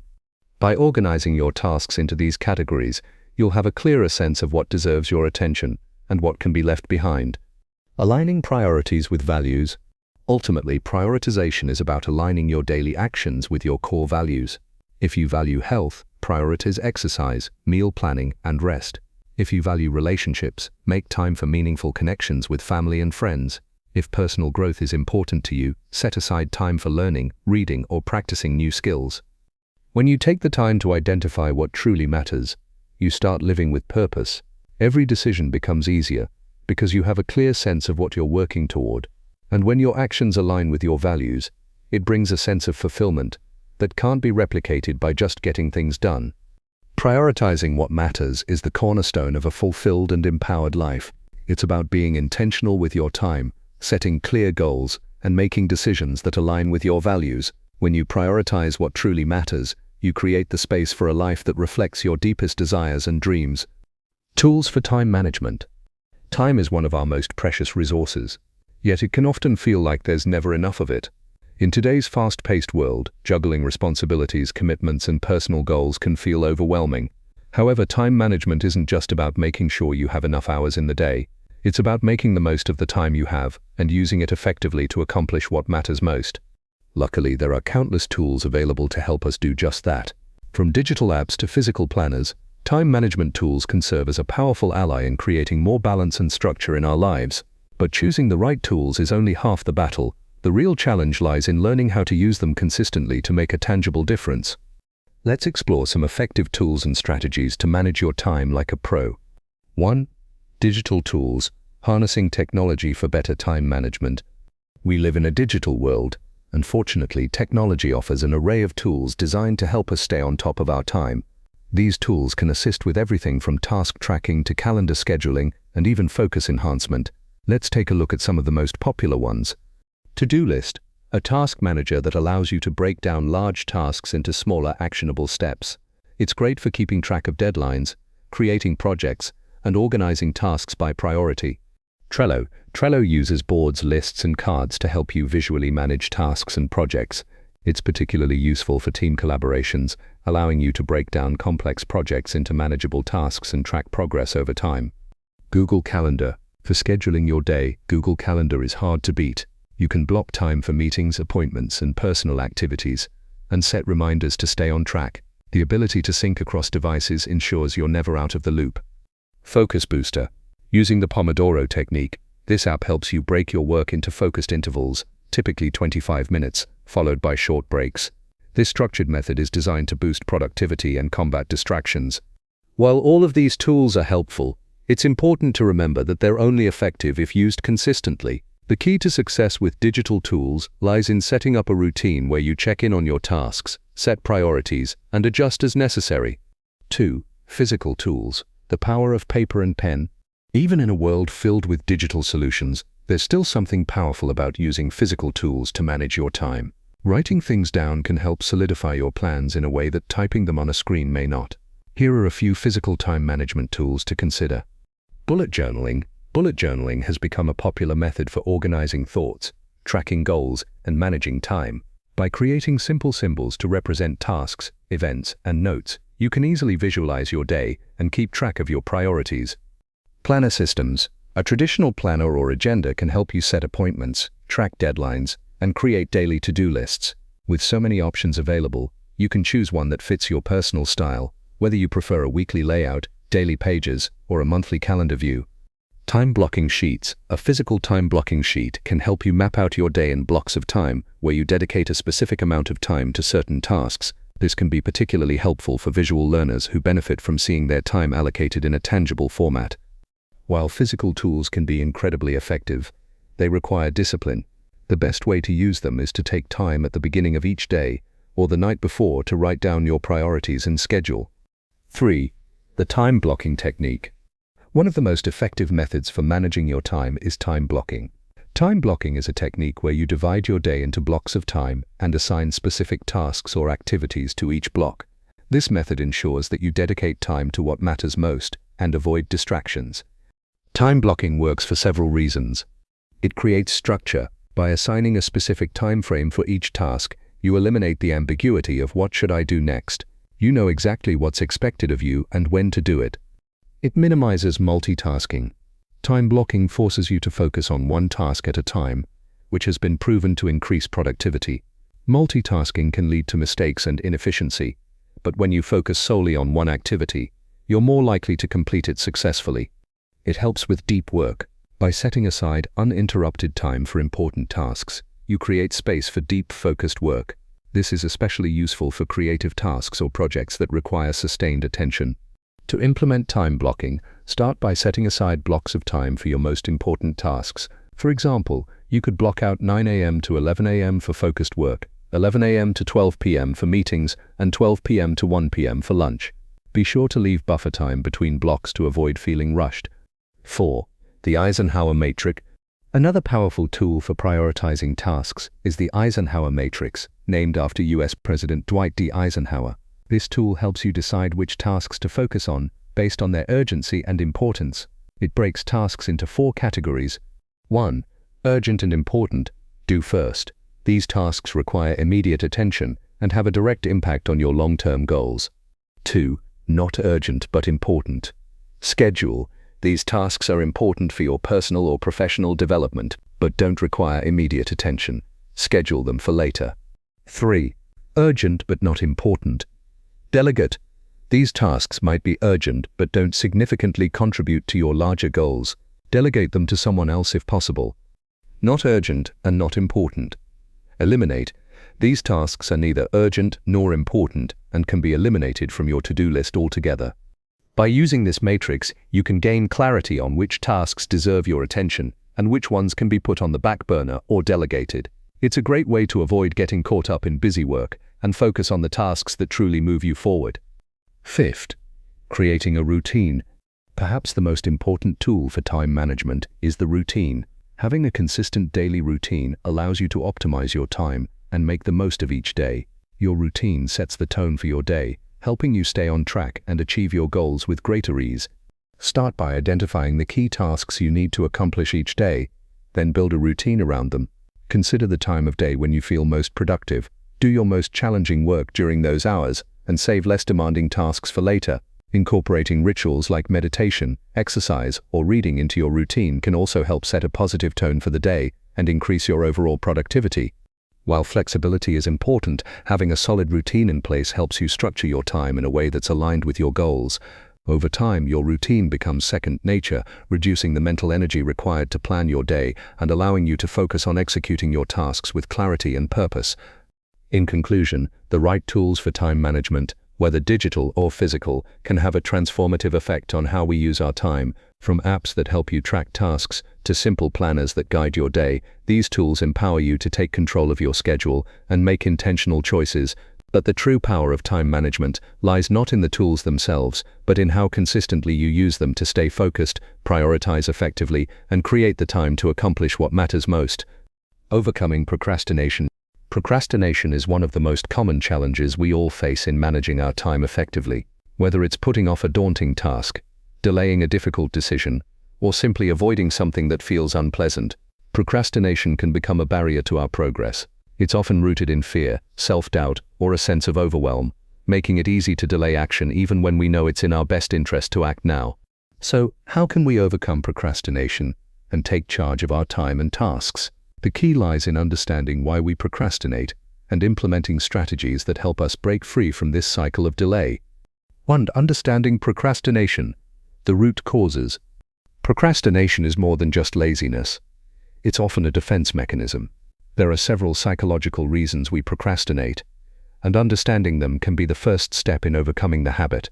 Fear of failure. One of the most common reasons for procrastination is the fear of not being able to do something well. We avoid starting a task because we fear it won't be perfect, or we won't meet our own expectations. The fear of failure can paralyze us, causing us to delay taking action. Perfectionism. Perfectionists often procrastinate because they're so focused on getting things exactly right. This obsession with perfection can make the task feel overwhelming, and as a result, they may avoid starting until the conditions feel just right. Lack of motivation. When a task feels uninspiring or boring, it can be easy to procrastinate. Lack of motivation can occur if we don't see the value in the task or don't feel passionate about it. It's hard to take action when we don't feel a connection to the work. Overwhelm. When faced with a large or complex task, the sheer size of it can create feelings of helplessness. Rather than taking action, we delay the task because it seems too much to handle all at once. Distractions. In today's digital age, distractions are everywhere. Whether it's social media, emails, or notifications, these distractions make it easy to put off important tasks in favor of more immediately gratifying ones.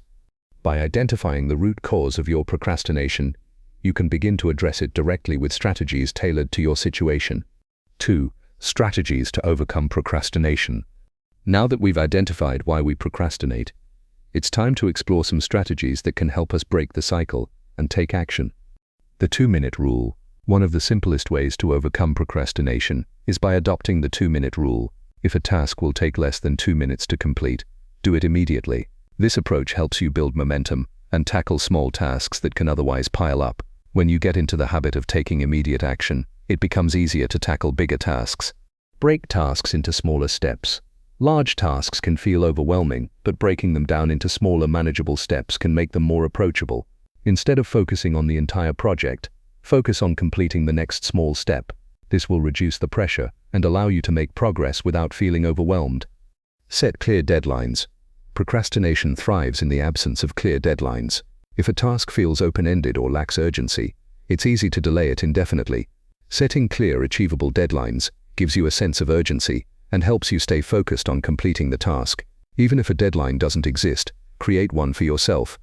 Use the Pomodoro technique. The Pomodoro technique involves working in short, focused bursts, typically 25 minutes, followed by a 5-minute break. This method helps you stay focused and productive while preventing burnout. The breaks in between work sessions help keep your mind fresh and prevent procrastination by allowing you to rest without losing momentum. Change your environment. Sometimes procrastination is a result of distractions in your environment. Consider changing your workspace to eliminate distractions, such as turning off notifications on your phone or finding a quiet place to work. A dedicated, distraction-free workspace can help you focus and overcome the urge to procrastinate.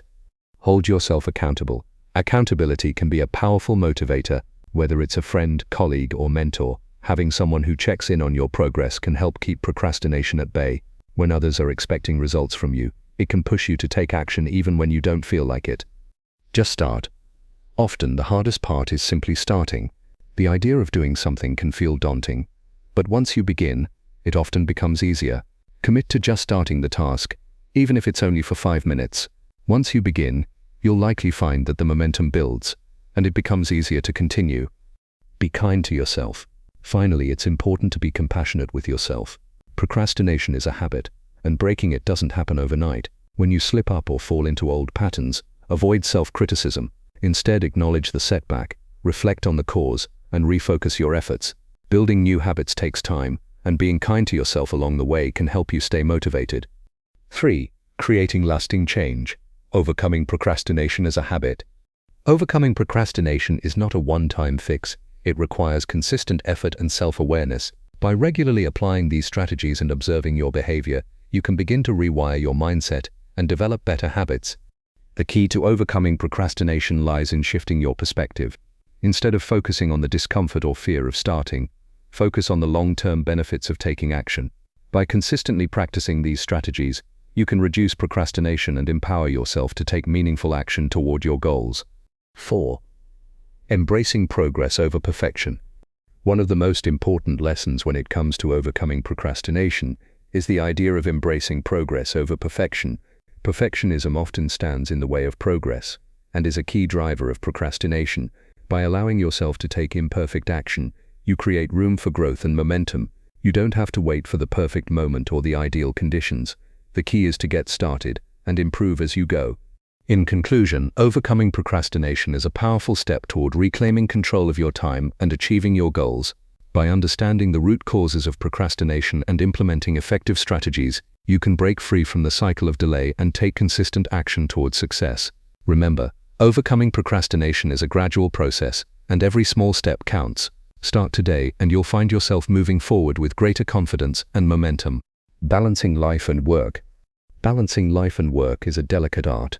In today's fast-paced, digitally connected world, the lines between personal life and professional responsibilities can blur, leading to burnout, stress, and a sense of being perpetually on. Achieving a healthy balance between work, family, friends, self-care, and personal pursuits is essential to long-term well-being and productivity.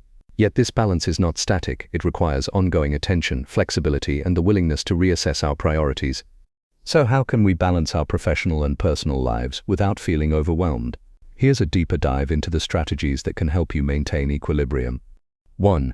Setting boundaries, the foundation of balance. One of the first steps toward balancing life and work is establishing clear boundaries. It's easy to let work spill over into personal time, especially with the rise of remote work and constant connectivity via digital devices. However, maintaining boundaries is crucial for your mental health and well-being. Work hours versus personal time. Designate specific work hours and try to stick to them. Just as you would in an office setting, set a time when your workday begins and ends. When the workday ends, allow yourself to disconnect, even if that means setting your phone on Do Not Disturb or turning off work-related notifications. Communicate boundaries. It's not enough to set personal boundaries. You must communicate them to others, whether it's colleagues, friends, or family. Let them know when you are available for work and when you need time for personal activities or rest. Respecting others' time and needs helps reinforce mutual boundaries. Prioritizing self-care. In the quest for balance, self-care is non-negotiable. When work demands our energy and focus, it's easy to neglect our own well-being. However, without taking care of yourself, you risk burning out, losing motivation, or compromising your health. Physical health, exercise, nutrition, and sleep are foundational to maintaining energy and focus. Make time to exercise regularly, eat nourishing foods, and get enough rest. A physically healthy body supports mental clarity and emotional resilience, both of which are essential when juggling multiple responsibilities. Mental and emotional health. Take time to relax and recharge your mind, whether through meditation, journaling, reading, or pursuing hobbies you enjoy. Make space for activities that help you decompress. A well-rested mind is far more productive and creative. 3. Mastering time management. Effective time management is the key to balancing life and work. Without the proper systems in place, tasks can pile up, deadlines can be missed, and personal time can be sacrificed. But with the right time management techniques, you can stay on top of both work and life obligations without feeling overburdened. The time block method. This involves breaking your day into blocks of time, each dedicated to a specific task or type of activity. For example, you can dedicate mornings to deep work, like focused projects, and afternoons to meetings or administrative tasks. Designate evenings for personal time, like family, friends, or hobbies. The 80-20 rule, Pareto principle. This principle suggests that 80% of your results come from 20% of your efforts. Identify the tasks that have the most significant impact on your work and personal life, and prioritize them. By focusing on the most important activities, you'll create more time for what matters. Delegating tasks. You don't have to do everything yourself. At work, delegate tasks to team members or seek assistance when necessary. At home, share responsibilities with family members. Delegation frees up your time and allows you to focus on high-priority activities. 4. Learning to say no. Saying yes to everything can quickly overwhelm you and disrupt your balance. It's important to recognize your limits and be comfortable saying no when necessary. Saying no doesn't mean you're being unhelpful or unsupportive. It means you're protecting your time and energy for what truly matters. Assess your priorities. Before agreeing to additional commitments, ask yourself how it aligns with your current priorities. Will it contribute to your personal or professional goals? Does it fit into your schedule without sacrificing important time with loved ones or self-care? Be honest and respectful. Saying no can be uncomfortable, but it's essential for maintaining balance. You don't have to offer elaborate excuses. A simple, polite "I'm unable to commit at this time due to other responsibilities" is often sufficient. Flexibility and adaptability. Life is unpredictable, and no matter how well you plan, things will inevitably change. The key to successfully balancing life and work is flexibility. Rather than rigidly sticking to your plan, be adaptable and willing to adjust when needed. Embrace change. Whether it's a sudden work deadline, a family emergency, or a personal project that needs attention, being adaptable will help you handle disruptions without losing balance. Instead of stressing over the change, focus on how you can adapt to it while still maintaining your overall priorities. Periodic re-evaluation. Balancing life and work isn't a one-time effort, it's a process. Periodically reassess your commitments, priorities, and boundaries. Are you still finding time for self-care? Are your work demands overwhelming your personal life? If so, make adjustments to restore equilibrium. 6. The role of support systems. Finally, no one achieves balance alone. Having a strong support system in both your personal and professional life is essential for managing responsibilities effectively. Support from family, friends, colleagues, and mentors can provide emotional encouragement, practical assistance, and the reassurance that you don't have to handle everything by yourself.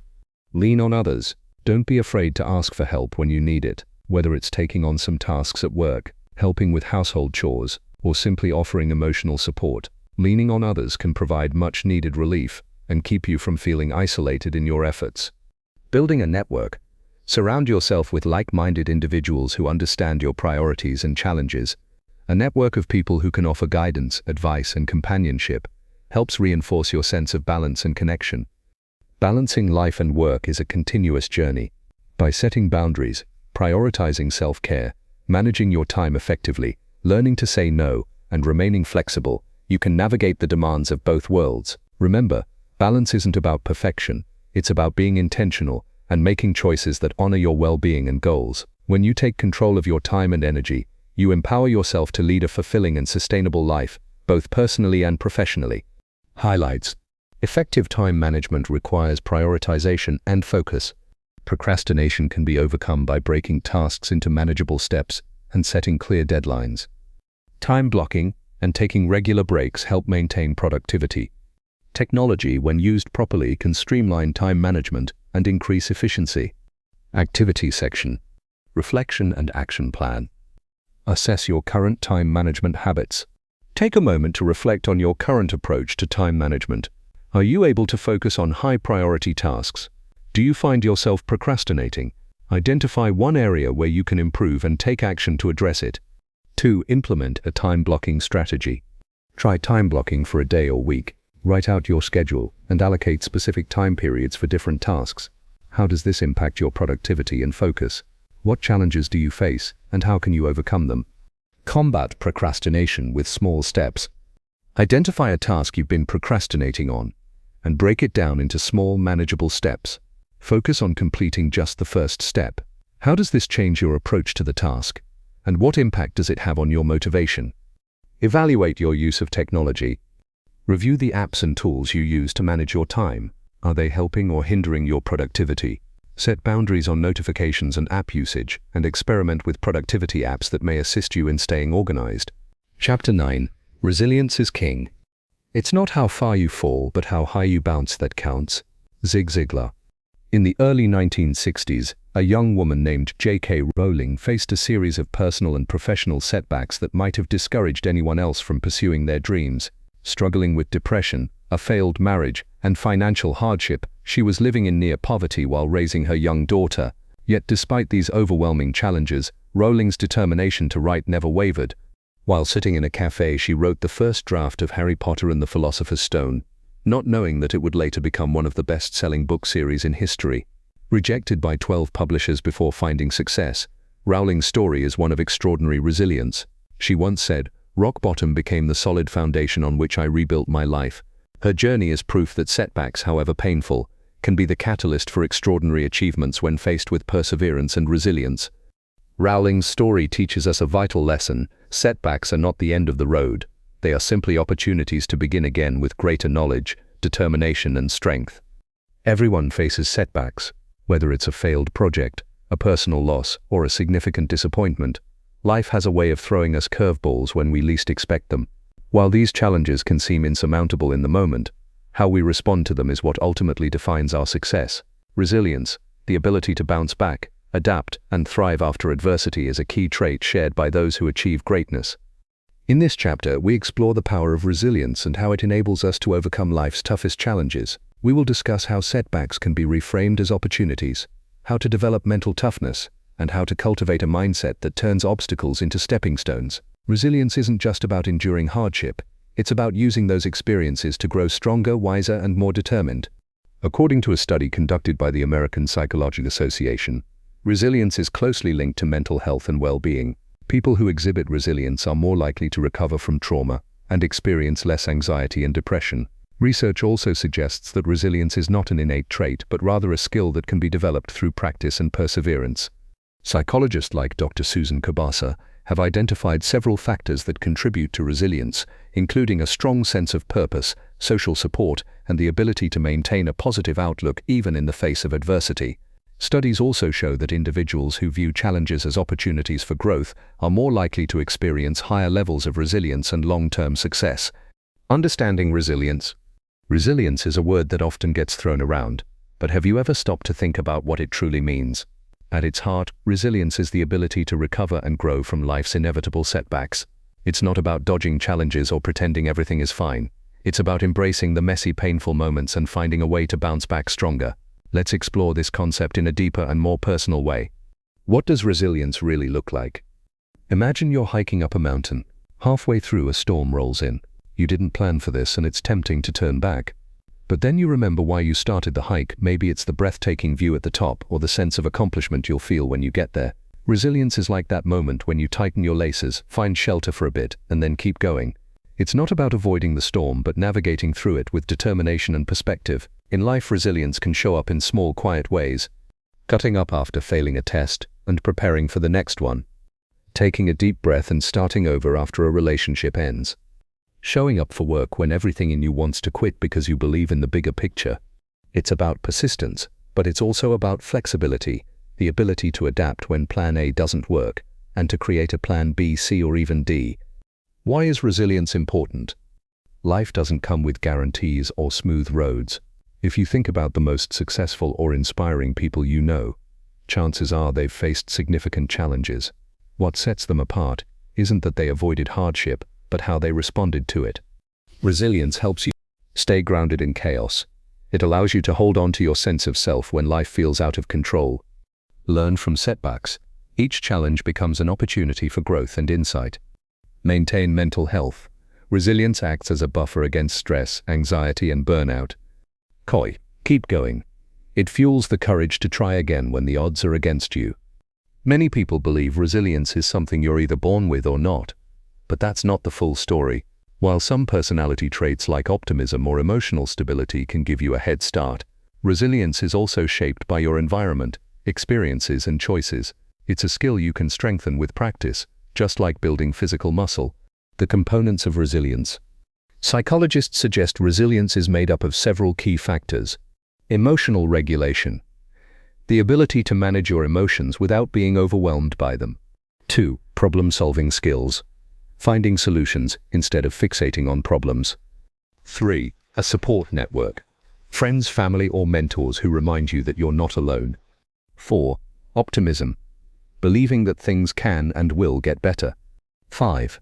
Purpose. A sense of meaning that motivates you to push through difficult times.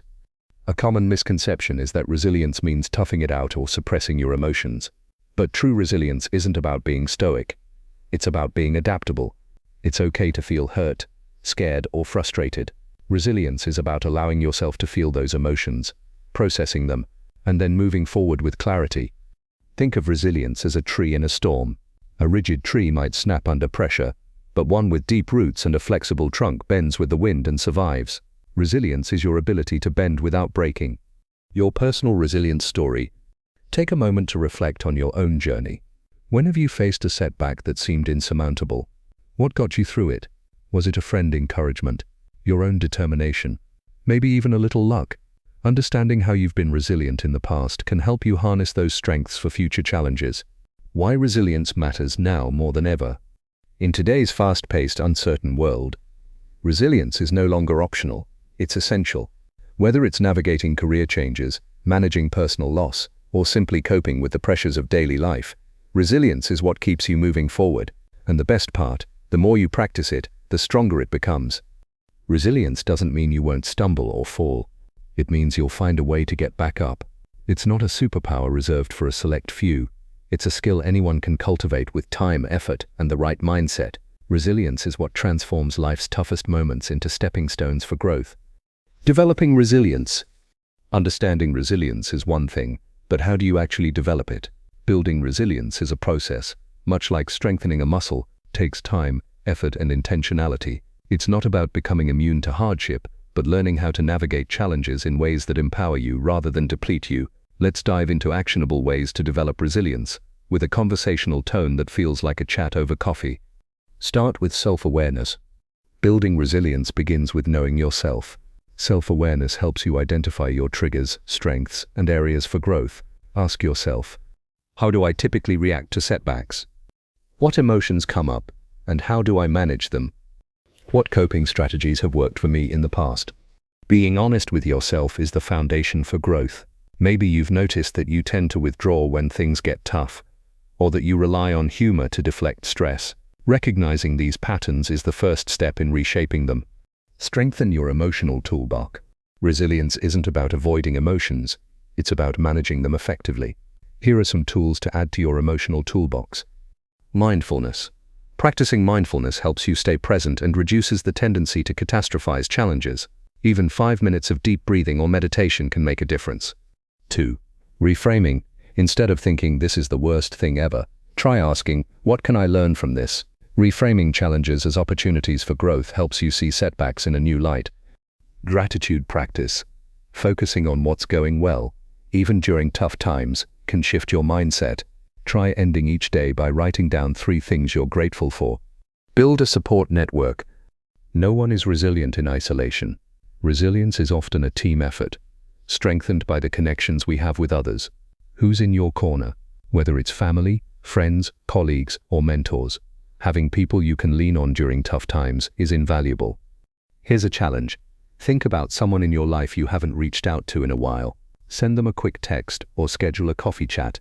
Building and maintaining relationships is a cornerstone of resilience. Focus on what you can control. One of the quickest ways to feel defeated is to obsess over things outside your control. Resilient people focus their energy on what they can change. Take a moment to list the aspects of a challenging situation you have influence over. It might be your attitude toward the situation, the actions you take to address it, the people you choose to involve. Let go of the rest. It's not about giving up, it's about redirecting your energy toward productive efforts. Set small, achievable goals. Big challenges can feel overwhelming, but breaking them into smaller steps makes them more manageable. Think of it as creating a roadmap for resilience. For example, if you're dealing with a career setback, your first step might be updating your resume or reaching out to a mentor for advice. If you're recovering from a personal loss, start with small acts of self-care, like taking a walk or journaling your feelings. Each small win builds momentum and reminds you of your capability. Develop healthy habits. Your body and mind are interconnected, and taking care of one helps the other. Here are some habits that boost resilience. Exercise. Physical activity reduces stress and improves mood, even if it's just a 10-minute walk. 2. Sleep. Getting enough rest helps you think more clearly and manage emotions better. Nutrition. Eating well fuels your body and brain, giving you the energy to tackle challenges. Learn to adapt. Adaptability is a key ingredient of resilience. Life rarely goes as planned, and the ability to pivot is what keeps you moving forward. Here's a practical exercise. Think of a time when Plan A didn't work out. What did you do next? How did it feel to adapt? What lessons did you learn? Reflecting on past adaptability can remind you of your capacity to handle change. Build your resilience muscle daily. Resilience isn't something you only need during a crisis. You can practice it every day by embracing discomfort. Try something new or step out of your comfort zone regularly. Practicing self-compassion. Treat yourself with the same kindness you'd offer a friend. Reflecting on progress. At the end of each week, ask yourself what challenges you faced, how you responded, and what you learned. Remember, resilience is a journey. You won't wake up one day and suddenly feel like the most resilient person in the world, and that's okay. Resilience is a journey of small, consistent efforts that add up over time. Be patient with yourself, celebrate progress, and remember that every challenge you face is an opportunity to grow stronger. Developing resilience doesn't mean you won't struggle. It means you'll have the tools to recover and grow from those struggles. It's about building a foundation that helps you weather life's storms with courage, grace, and strength. Resilience in relationship. Resilience isn't just an individual trait, it plays a crucial role in how we navigate relationships. Healthy connections with others often require patience, forgiveness, and the ability to bounce back from misunderstandings or conflicts. Whether it's with a partner, friend, family member, or colleague, resilience is the glue that holds relationships together, even when things get tough. Let's dive deep into how resilience can transform your relationships and give you the tools to build stronger, healthier bonds. The role of resilience in relationship. No relationship is immune to challenges. Whether it's a minor disagreement or a major life event that shakes the foundation of your bond, resilience helps both individuals and the relationship as a whole to recover and grow stronger. Here's why resilience matters. It fosters emotional stability during conflicts, helping you respond thoughtfully rather than react impulsively. It encourages open communication and active listening even when emotions are running high. Creates space for forgiveness, helping both parties move forward instead of dwelling on the past. At its core, resilience in relationships is about staying committed to growth both as individuals and as a team. Building emotional awareness. Resilience in relationships starts with understanding your own emotions and learning to manage them effectively. This self-awareness allows you to show up as your best self in your interactions with others. Ask yourself, how do I usually react to conflict? Do I shut down, get defensive, or try to avoid the issue altogether? What emotional triggers tend to surface in my relationships, and why? Equally important is the ability to recognize and validate the emotions of others. Emotional resilience means creating a safe space for open dialogue, where both parties feel heard and respected. The power of open communication. Clear and honest communication is the bedrock of any resilient relationship. Here's how to strengthen this skill. Practice active listening.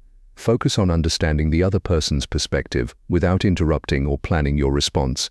Reflect back what you've heard to ensure clarity. 2. Express yourself clearly. Use I statements to communicate your feelings without assigning blame. For example, say, I feel hurt when, rather than, you always make me feel. 3. Stay solution-oriented. Instead of dwelling on the problem, work together to find a resolution. Resilience is about moving forward rather than staying stuck. Learning to forgive. No relationship can thrive without forgiveness. Resilience means recognizing that people are imperfect and will occasionally hurt or disappoint you. Forgiveness doesn't mean condoning harmful behavior, but it does mean releasing the grip of resentment for your own peace and the health of the relationship. Here's how to cultivate forgiveness. Acknowledge your feelings, give yourself permission to feel hurt, angry, or disappointed before working toward forgiveness. Understand the other person's perspective. Empathy can help soften your stance and make forgiveness feel more natural. Let go of the need for perfection. Accept that mistakes are part of any relationship and can be opportunities for growth. Resilience during tough times. When relationships are tested by external challenges, financial strain, illness, or loss, it's easy for cracks to form. Resilience in these moments requires a unified approach. Lean on each other. Facing challenges as a team strengthens your bond. Share your fears and hopes openly, and remind each other that you're in this together. Create space for individual coping. While you support each other, remember that everyone processes emotions differently. Give your partner or friend the space they need to heal in their own way. Celebrate small wins. During difficult times, even small victories matter. Acknowledge and celebrate these moments to keep your spirits up. Navigating conflict with resilience. Conflicts are inevitable in any relationship, but resilient individuals approach disagreements as opportunities for growth rather than threats. Here's how. Pause before reacting. When emotions run high, take a moment to breathe and collect your thoughts before responding. Seek to understand, not to win. Shift your mindset from how can I prove I'm right to how can we resolve this together. Repair quickly. Don't let minor conflicts fester into major issues. Apologize when necessary and work toward resolution as soon as possible. Strengthening the relationship foundation. Resilience isn't just about weathering storms. It's also about proactively nurturing your relationship so it's strong enough to endure challenges. Consider these practices.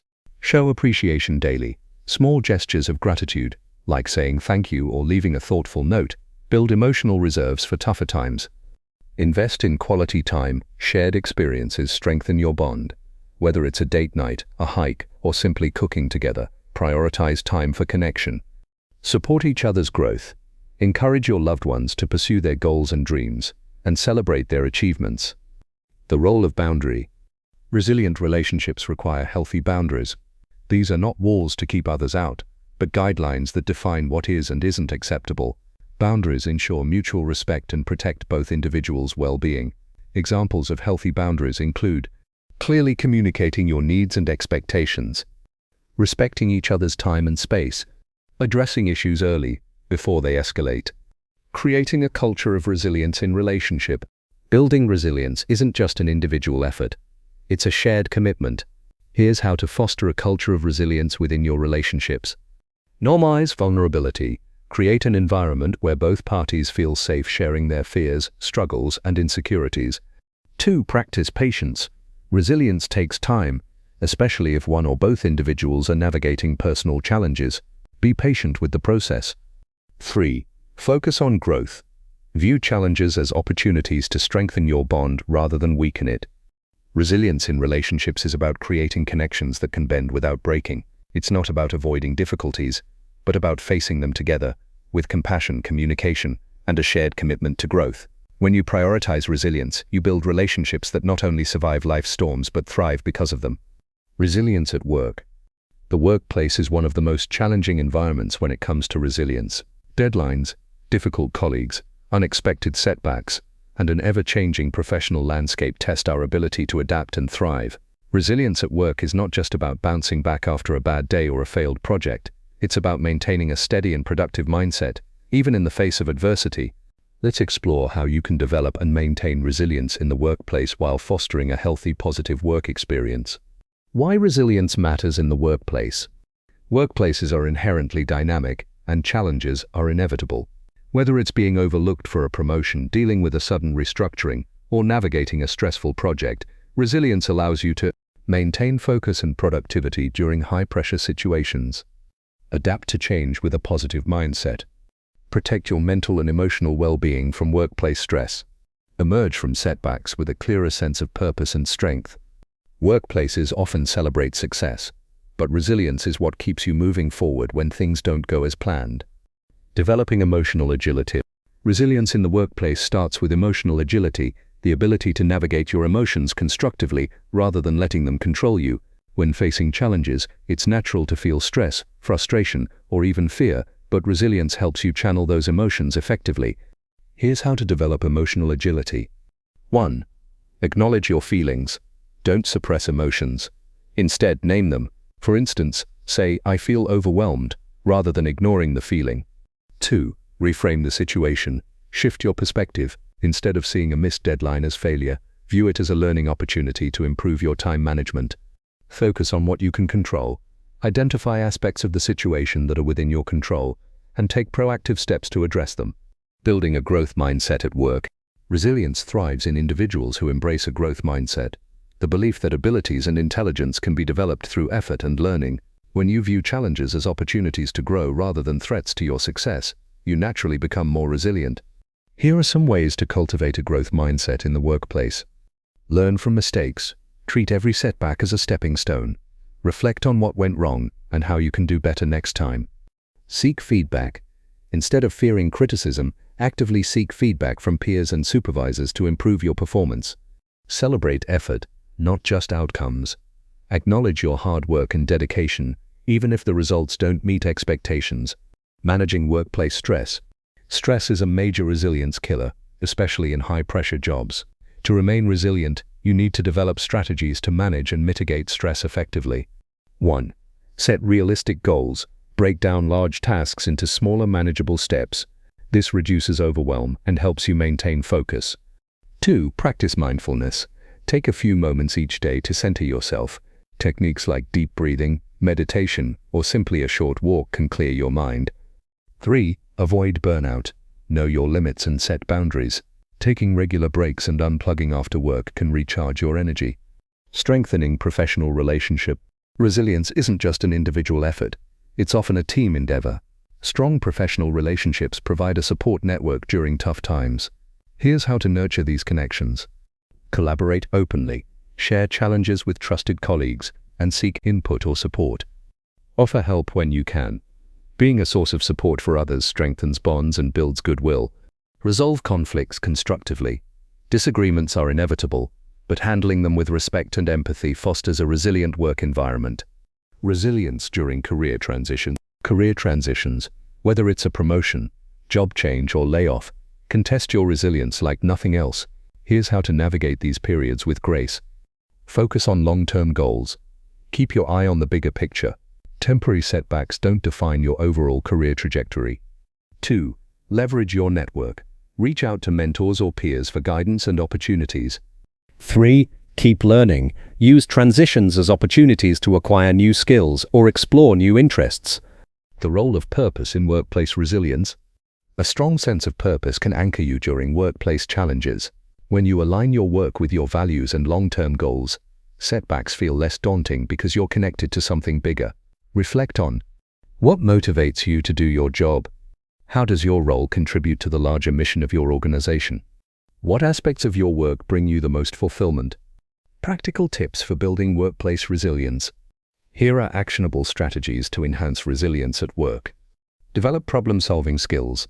When challenges arise, focus on solutions rather than dwelling on the problem. Brainstorm options, evaluate their feasibility, and act decisively. 2. Practice self-compassion. Be kind to yourself during tough times. Remind yourself that setbacks are a natural part of growth. Create a resilience toolkit. Keep a list of strategies that help you bounce back, such as reaching out to a mentor, taking a day off to recharge, or revisiting past achievements for motivation. Cultivating a resilient workplace culture. If you're in a leadership role, you can foster resilience not only for yourself but for your entire team. Here's how. Model resilient behavior. Show your team how to handle challenges with calm and determination. Encourage open communication. Create an environment where employees feel safe sharing their struggles without fear of judgment. Prioritize employee well-being. Provide resources for stress management, such as access to mental health services or flexible work options. Final thought. Resilience at work is about more than just surviving bad days. It's about thriving in the face of challenges, maintaining your emotional well-being, and continuously growing as a professional. By focusing on self-awareness, purpose, and strong relationships, you can turn workplace setbacks into stepping stones for long-term success. Cultivating a resilient mindset. Resilience begins in the mind. It's the way we interpret setbacks, reframe challenges, and prepare ourselves to face difficulties head-on. A resilient mindset doesn't eliminate stress or adversity. It equips you to handle them with strength, adaptability, and a sense of purpose. Cultivating this mindset is a lifelong process, requiring intention and practice. Here, we'll explore the key aspects of developing a resilient mindset, along with actionable strategies to help you build and maintain one. The role of perspective in resilience. Your mindset shapes how you perceive and respond to the world. Two people can face the same challenge, yet their reactions may differ drastically based on their perspective. A resilient mindset focuses on growth and opportunity, even in the face of setbacks. Reframe challenges. Instead of seeing problems as insurmountable obstacles, view them as opportunities to learn and grow. For example, failing an exam isn't the end, it's a chance to improve and try again with a better strategy. Focus on the big picture. When setbacks occur, remind yourself of your long-term goals. This helps put temporary difficulties into perspective, reducing their emotional impact. Developing emotional resilience. Resilient individuals are emotionally agile. They recognize their emotions, process them, and respond constructively. Emotional resilience is about managing how you feel, so your emotions work for you, not against you. Practice self-awareness. Pay attention to your thoughts and feelings, especially in challenging situations. Journaling or talking with a trusted friend can help you unpack your emotions. Challenge negative thinking. When faced with self-doubt or fear, ask yourself if your thoughts are rooted in fact or fear. Replace negative self-talk with affirmations like, "I've faced tough times before, and I can handle this too." Build emotional regulation skills. Techniques like mindfulness, deep breathing, and progressive muscle relaxation can help you stay calm under pressure. The power of optimism. Optimism is a cornerstone of resilience. It doesn't mean ignoring problems, but choosing to believe that better days are ahead. Optimists are more likely to persevere during hardships because they see difficulties as temporary and solvable. Adopt an "I can handle this" attitude.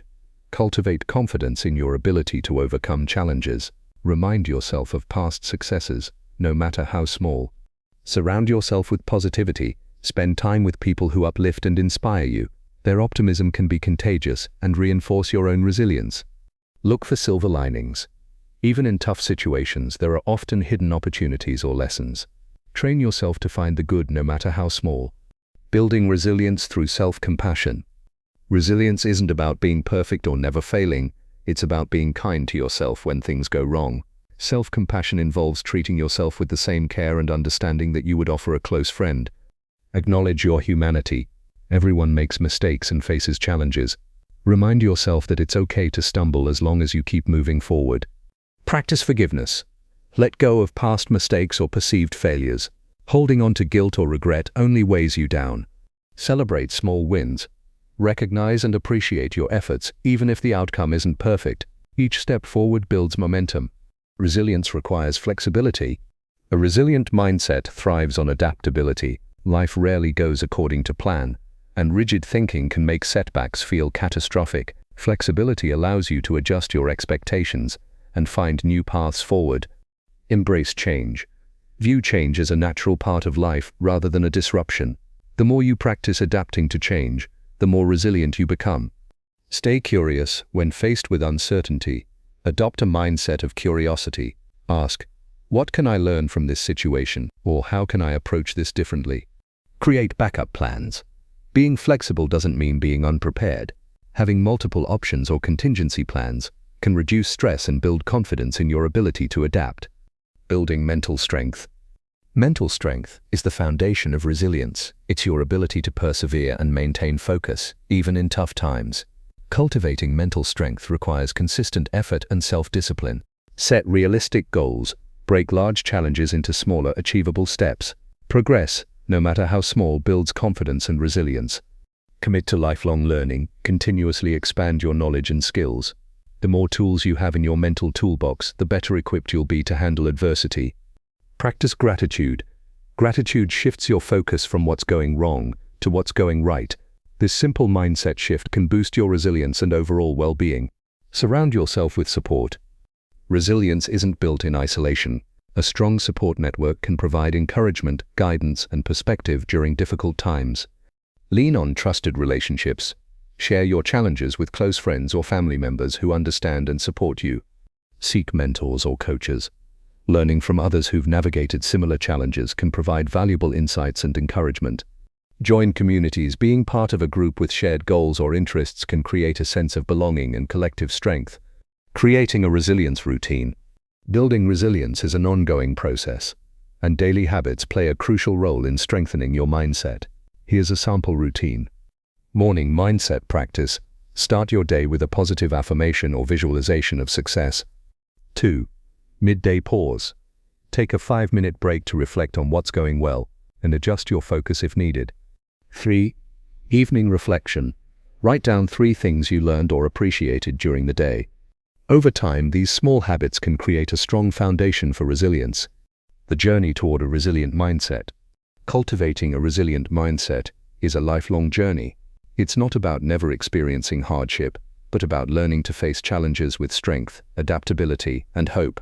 As you continue to practice resilience, you'll find that setbacks become less daunting, and you'll emerge from each challenge stronger and more self-assured. Resilience isn't a trait you're born with, it's a skill you build. With time, effort, and self-compassion, you can cultivate a mindset that not only helps you bounce back, but propels you forward, no matter what life throws your way. Highlights. Resilience involves reframing setbacks as opportunities for growth. Building mental toughness and a positive mindset helps you stay focused during adversity. A strong support system and adaptability are key to overcoming challenges. Developing resilience requires practice, reflection, and learning from setbacks. Activity section. Reflection and action plan. Reflect on a recent setback. Think of a recent challenge or setback you faced. How did you respond? What did you learn from the experience? How can you reframe this setback as an opportunity for growth? 2. Set a small goal to build resilience. Identify one area in your life where you can build resilience. Whether it's tackling a difficult task at work or overcoming a personal fear, set a small goal that challenges you to step outside of your comfort zone. Strengthen your support system. Evaluate your relationships with friends, family, and colleagues. Are you actively nurturing these connections? Consider reaching out to someone who could offer support or guidance when setbacks occur. 4. Practice adaptability. Think of a situation where you could be more flexible or adaptable, whether it's a change in your work plans or a personal goal. Practice being open to new solutions and approaches. Chapter 10. Education empowers. Education is the most powerful weapon which you can use to change the world. Nelson Mandela. In a small village nestled among hills and swamps, there lived a young man named Samuel. Born into a family with little means, his early life was shaped by hardship. The nearest school was miles away, and even though his parents valued education, they had neither the resources nor the time to send their children regularly. For Samuel, the dream of going to school seemed distant, yet it remained alive in his heart. One day, a new school was opened in a nearby town by a charitable organization. It was not a grand institution but a small community school, offering basic education to children from the poorest backgrounds. Samuel, determined to escape the cycle of poverty, walked the long path to the school every day, his feet blistered by the rough terrain but his spirit unbroken.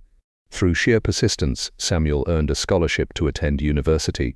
Education was no longer a dream, it was his reality. Upon completing his studies, Samuel returned to his village, not only as a graduate, but as a beacon of hope. He used his newfound knowledge to establish a series of workshops for young people, teaching them vital skills, literacy, numeracy, and craftsmanship.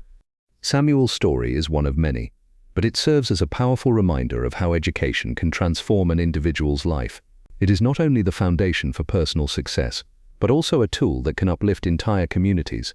By sharing his knowledge, Samuel broke the chains of poverty not just for himself, but for countless others, proving that education is indeed the most powerful weapon for change. Education beyond the classroom. Education is not confined to classrooms, grades, and diplomas. In reality, the most insightful learning happens outside class walls. True education isn't limited to formal structures. It's an ongoing, lifelong journey, and often it's the experiences we have beyond the classroom that shape us most. Some of the richest lessons we learn are from life itself. We all know that life doesn't come with a syllabus, yet every day offers an opportunity to learn and grow. Think about how learning to navigate a complex relationship, a difficult work situation, or even a financial setback has shaped you. These moments aren't neatly packaged with a quiz or grade, but they carry lessons that resonate deeply. The beauty of this kind of learning is that it's deeply personal and tailored to your specific context. The emotional and mental growth you experience from facing life's challenges is invaluable. For example, a person who has dealt with the loss of a loved one may have gained deeper emotional intelligence and resilience. They might also have learned new coping mechanisms and how to support others going through similar experiences, skills that textbooks cannot impart, but life itself does have profound impact. What's crucial here is that we actively engage with our experiences, reflect on them, and learn from them. In a formal setting, we're often told what to learn and how to learn it. Outside the classroom, we have the agency to choose what resonates with us. The key is being open to learning in every situation, whether it's from a moment of joy, a challenging encounter, or even a mistake. Non-formal learning spaces beyond traditional classrooms. We have non-formal spaces where powerful learning takes place. These are environments where you learn by doing, experimenting and immersing yourself in something that stretches your abilities. Take mentorship, for example. A mentor provides guidance that helps you grow, but it's through hands-on experience working alongside them and taking on real tasks that you really learn. Similarly, participating in community projects or engaging in group discussions helps develop your skills in ways that reading books can't. These learning environments allow you to connect theoretical knowledge with practical application. For instance, a student studying architecture may gain a solid foundation of knowledge in a classroom, but the true lessons come when they apply that knowledge in real-world settings like designing a building or working on site with a construction crew. One of the most powerful forms of non-formal learning today is apprenticeships. These hands-on programs allow individuals to gain specialized knowledge and skills while working closely with experienced professionals. Whether it's a trade, like plumbing or carpentry, or a creative field like photography or writing, the learning that happens on the job often complements and in some cases supersedes the knowledge gained in a traditional classroom. Digital education, the global classroom. In today's digital age, education has transcended physical boundaries. The rise of online learning has opened up vast opportunities for self-education, reaching people across the world, irrespective of geographic location. With the advent of platforms like Coursera, edX, LinkedIn Learning, and Khan Academy, anyone with internet access can learn new skills from technical coding languages to creative fields like graphic design. Online education brings flexibility, something traditional classrooms struggle to provide. Imagine someone working full-time or taking care of their family. They may not have the time or resources to attend a brick-and-mortar school, but with online resources, they can still access world-class education at their own pace, often at little or no cost. Furthermore, the ability to learn at your own pace means you can take the time to truly master something before moving on. But even beyond structured courses, the internet offers endless opportunities for learning. Podcasts, YouTube tutorials, blog posts, and interactive forums allow us to tap into a collective knowledge base that was once reserved for the privileged few. Whether it's learning to fix a car, understanding the basics of economics, or mastering a new language, the web serves as an open library for everyone. Learning through travel and exposure. There's another powerful aspect of learning beyond the classroom that can't be overlooked: travel. Traveling is a transformative educational experience. When you step into a new culture, you begin to see the world through a completely different lens. It challenges preconceived notions and opens your eyes to diverse perspectives. Learning from travel is both intellectual and emotional. You're not just picking up historical facts or facts about a place. You're learning about human connection, cultural dynamics, and sometimes even confronting biases you never realized you had. Travel immerses you in situations that test your adaptability and patience, but it also teaches humility, empathy, and how to communicate across language barriers. For instance, spending time in a foreign country forces you to navigate new norms and customs, develop problem-solving skills, and think on your feet. These lessons can be far richer than anything learned in a lecture because they involve emotional growth and interpersonal understanding. It's not just knowledge, it's wisdom. The holistic nature of learning beyond the classroom. The most crucial takeaway is that learning happens continuously. It's not just about books, exams, or certifications. It's about growing as a person, exploring different aspects of your identity, engaging with others, and constantly reflecting on your experiences. Sometimes, the most important lessons are learned from failure, discomfort, and unexpected situations. It's also about finding joy in learning. Learning beyond the classroom is not bound by strict rules or expectations. It's organic, flexible, and tailored to what each person finds valuable or interesting. The beauty of learning in these settings is that it feels less like a requirement and more like a personal journey of growth. Reflection. What are some of the life experiences that have shaped you the most? How did they expand your perspective or change your approach to life? Consider how you can engage in more learning opportunities outside the traditional educational system, whether through travel, hands-on work, or online platforms. What's something new you'd like to explore and learn more deeply? Lifelong learning for empowerment. Lifelong learning is more than just a buzzword. It's a way of living in a world that's constantly evolving, where technology, industries, and social landscapes change at an ever-increasing rate. The need to learn throughout our lives has never been more crucial. Lifelong learning is about constantly developing and honing skills, acquiring new knowledge, and evolving to meet the demands of a dynamic world. It's not just about gaining expertise, it's about staying relevant, adaptable, and empowered in our personal and professional lives. Why lifelong learning matters. Skills and knowledge can become obsolete quickly in the dynamic world we live in. What you learn in school today might not be enough for tomorrow's job market. New technologies, industries, and social shifts continually reshape the economy, which means that the ability to learn and adapt is more important than ever. The best way to stay ahead of the curve is through continuous learning, which gives you the power to stay relevant in your career as well as in your personal life. Lifelong learning empowers you to evolve and develop in ways that would be impossible if you stopped learning after graduation. The opportunities to expand your knowledge are everywhere, whether it's formal education like attending university or taking online courses, or informal avenues like reading books, listening to podcasts, or learning from others through mentorship. This continuous process of learning not only helps you stay competitive in the job market, but also equips you with the tools to navigate an increasingly complex world. And as we continue to face global challenges, the ability to learn and adapt to these challenges becomes an empowering tool for problem solving, personal growth, and community building. The impact of lifelong learning on empowerment. One of the most empowering aspects of lifelong learning is that it gives you control over your future. Whether you're a recent graduate trying to find your career path, or someone in mid-career looking to pivot into a new field, ongoing learning allows you to create new opportunities for yourself. Lifelong learning opens doors that might have been closed if you didn't continually evolve your skills. Take the example of someone who learns a new programming language or picks up digital marketing skills years after leaving college. These new skills can lead to career advancements or entirely new job opportunities. Similarly, someone who develops leadership skills through reading, mentoring, or training may find themselves in a better position to take on managerial roles, even if they didn't pursue formal leadership education. Lifelong learning also empowers individuals to break through barriers. Whether those barriers are personal, such as overcoming limiting beliefs or fears, or professional, such as gaining the necessary skills for career advancement, learning offers solutions and pathways forward. It gives you the tools to move beyond your limitations, embrace new challenges, and become the person you were always capable of being. Learning to adapt and thrive in a changing world. In a rapidly evolving world, the ability to adapt is crucial. The concept of lifelong learning emphasizes adaptability, which is necessary for surviving and thriving in the face of change. When we continuously learn, we're training ourselves to embrace change rather than resist it. The mindset of lifelong learning teaches us to be open to new ideas, to question old assumptions, and to approach challenges with curiosity and flexibility. The world is full of unknowns, new technologies, changing societal norms, and global issues that reshape the way we live. Instead of feeling threatened by change, lifelong learners approach it as an opportunity. They see the potential for growth, for discovering new possibilities, and for improving their lives and communities. A good example of this is how many people in industries like tech or marketing continually take courses or attend seminars to keep their skills fresh.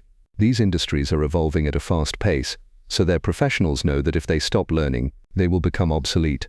Lifelong learning isn't just a strategy for career growth, it's a way to build resilience and confidence in an ever-changing world. Practical ways to embrace lifelong learning. One of the best things about lifelong learning is that it doesn't require a formal classroom setting. There are countless ways to make learning a consistent part of your daily life. Here are a few approaches. Reading. Books are one of the most powerful tools for lifelong learning. Whether it's fiction, non-fiction, biographies, or industry-related texts, reading broadens your perspective and introduces you to new ideas. By setting aside time each day to read, you create a habit of continuous learning. Online courses. Online platforms like Coursera, Udemy, and LinkedIn Learning offer a wide range of courses on topics ranging from coding to entrepreneurship, leadership, and art. These platforms make learning accessible and affordable, offering both structured programs and self-paced learning. Podcasts and audiobooks. If you're always on the go, podcasts and audiobooks are great options for learning while commuting, exercising, or doing chores. You can learn about new trends, explore different subjects, or gain insights from experts in your field. Conversations and mentorship. Engaging with others, whether through formal mentorship or casual conversations, can be one of the most enriching forms of learning. Surrounding yourself with people who have different perspectives or areas of expertise helps you see the world in new ways. Self-reflection and journaling. Taking time to reflect on your experiences, challenges, and successes is an important form of learning. Self-reflection helps you process what you've learned and identify areas where you'd like to grow. Journaling can also serve as a powerful tool for self-education and empowerment. Lifelong learning for personal growth. Lifelong learning isn't just about professional empowerment, it's also about personal growth. The skills you develop, whether emotional intelligence, critical thinking, or creative problem solving, help you lead a more fulfilled, meaningful life. The lessons you learn through experiences, challenges, and new pursuits enhance your self-awareness and confidence, making you better equipped to navigate life's complexities. Consider how learning new hobbies, exploring new cultures, or even picking up new physical activities can enrich your life. These pursuits not only provide personal enjoyment, but they also expand your thinking, increase your social connections, and give you a deeper sense of purpose. When you commit to lifelong learning, you create a life that's full of purpose, curiosity, and excitement. Reflection. What's something you've always wanted to learn but never made time for? How can you incorporate more opportunities for learning into your routine?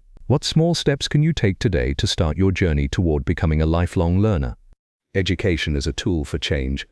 Education has always been a powerful catalyst for personal growth and societal transformation. It's the tool that empowers individuals to break free from cycles of poverty, inequality, and oppression. But its role doesn't stop there. Education has the power to bring about systemic change, fostering greater understanding, empathy, and collaboration across communities and nations. In a world where progress often feels elusive, education is the key to unlocking transformative change, both at an individual level and on a larger societal scale. Education is empowerment. At its core, education is about more than just acquiring knowledge. It's about empowerment. For many, education represents the path to a better life, the means to escape poverty, and the opportunity to rise above challenging circumstances. It equips people with the tools and skills they need to improve their lives, participate meaningfully in society, and contribute to their communities. The empowerment that education provides is often most visible in marginalized communities, where access to education is a rare commodity. For individuals in these communities, obtaining an education can be life-changing. It opens doors to new opportunities, better jobs, and improved quality of life. But the true power of education lies not just in personal transformation, but in its ability to lift entire communities. When one person gains access to education, they often share that knowledge with others, creating a ripple effect that spreads throughout their community. The role of education in social change. Education has historically played a significant role in driving social change. From the civil rights movement in the United States to the fight for gender equality worldwide, education has been a key factor in raising awareness, challenging societal norms, and promoting justice. By educating individuals about their rights, about history, and about the experiences of others, education creates informed citizens who can advocate for themselves and for others. One example of how education drives social change is the global movement for women's rights. In many parts of the world, women were historically denied access to education, which left them without the knowledge and skills needed to participate in society outside the home. As women gained access to education, they not only elevated their own status, but also became agents of change in their communities. They fought for equal rights, better healthcare, and greater representation in leadership roles, all of which were made possible by education. Similarly, education has played a critical role in environmental movements. As people have become more educated about the impact of human activity on the planet, they've become more motivated to take action, from reducing their carbon footprint to advocating for policy change. In this way, education has been instrumental in fostering a more sustainable world, where people understand the consequences of their actions and seek to make better choices for the future. Education for global cooperation. In today's interconnected world, education is essential for fostering international cooperation. Global challenges like climate change, inequality, and conflict require collaborative solutions that transcend national borders. To tackle these challenges effectively, we need an educated, globally minded citizenry that understands the importance of cooperation, empathy, and mutual respect. Educational institutions and initiatives that promote global learning and cross-cultural understanding are key in shaping this future. Programs that bring together students from different countries, encourage the exchange of ideas, and teach global citizenship are helping to break down barriers between cultures and build stronger, more cooperative relationships between nations. These educational experiences not only prepare individuals to contribute to global solutions, but also instill values of peace, respect, and solidarity. By emphasizing education that spans across national, cultural, and ideological divides, we can foster a world where people work together to solve shared problems, rather than focusing on our differences. In an era of rising nationalism and isolationism, global education is more important than ever in shaping a future that prioritizes cooperation over division. Transforming systems through education. The potential of education to change the world extends beyond the individual level and into the systems that govern society. Educational reform is one of the most powerful ways to challenge and change existing structures of inequality and injustice. When education systems are inclusive, equitable, and accessible to all, they lay the groundwork for more just societies. For instance, when education systems are reformed to include marginalized groups, whether based on race, gender, disability, or socioeconomic status, they break down barriers that keep these groups in poverty and on the fringes of society. By ensuring that every individual has access to high-quality education, we can create a more level playing field, where people have the opportunity to succeed based on their abilities, rather than their circumstances. Furthermore, the power of education to transform systems extends to politics and governance. Educated populations are more likely to participate in the democratic process, hold governments accountable, and advocate for policies that promote social justice, economic equality, and environmental sustainability. In this way, education serves as a foundational tool for political and societal change. The role of technology in education for change. In recent years, technology has significantly expanded the potential for education to drive change. Online learning platforms, digital resources, and virtual classrooms have made education more accessible to people around the world, especially in remote or underserved regions. Technology has democratized education, breaking down geographic, financial, and social barriers that once limited access to learning opportunities. Moreover, technology has provided new tools for advocacy and social change. Social media, blogs, podcasts, and other online platforms allow people to share their stories, raise awareness about issues, and organize for change.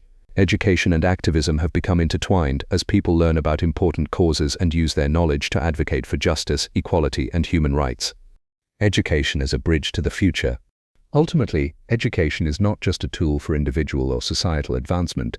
It's the bridge to a better future. Whether it's providing individuals with the skills they need to thrive in a modern economy, or fostering collective action to address global challenges, education is the foundation on which we build a more just, equitable, and sustainable world. By ensuring that education is available, inclusive, and meaningful, we can empower the next generation of leaders, activists, and change-makers who will shape the world for years to come. Overcoming educational barriers. Education is universally acknowledged as one of the most potent tools for transforming lives. Yet for many individuals around the world, barriers to education remain a significant challenge. These barriers come in many forms: economic, social, geographical, and systemic, and they prevent countless people from accessing the transformative power of learning. Overcoming these barriers is not only about providing better access to educational opportunities, but also about creating an environment that supports diverse learning styles and meets the needs of every learner. The impact of economic barriers. One of the most significant barriers to education is financial. For many families, particularly in low-income areas, the cost of education can be prohibitive.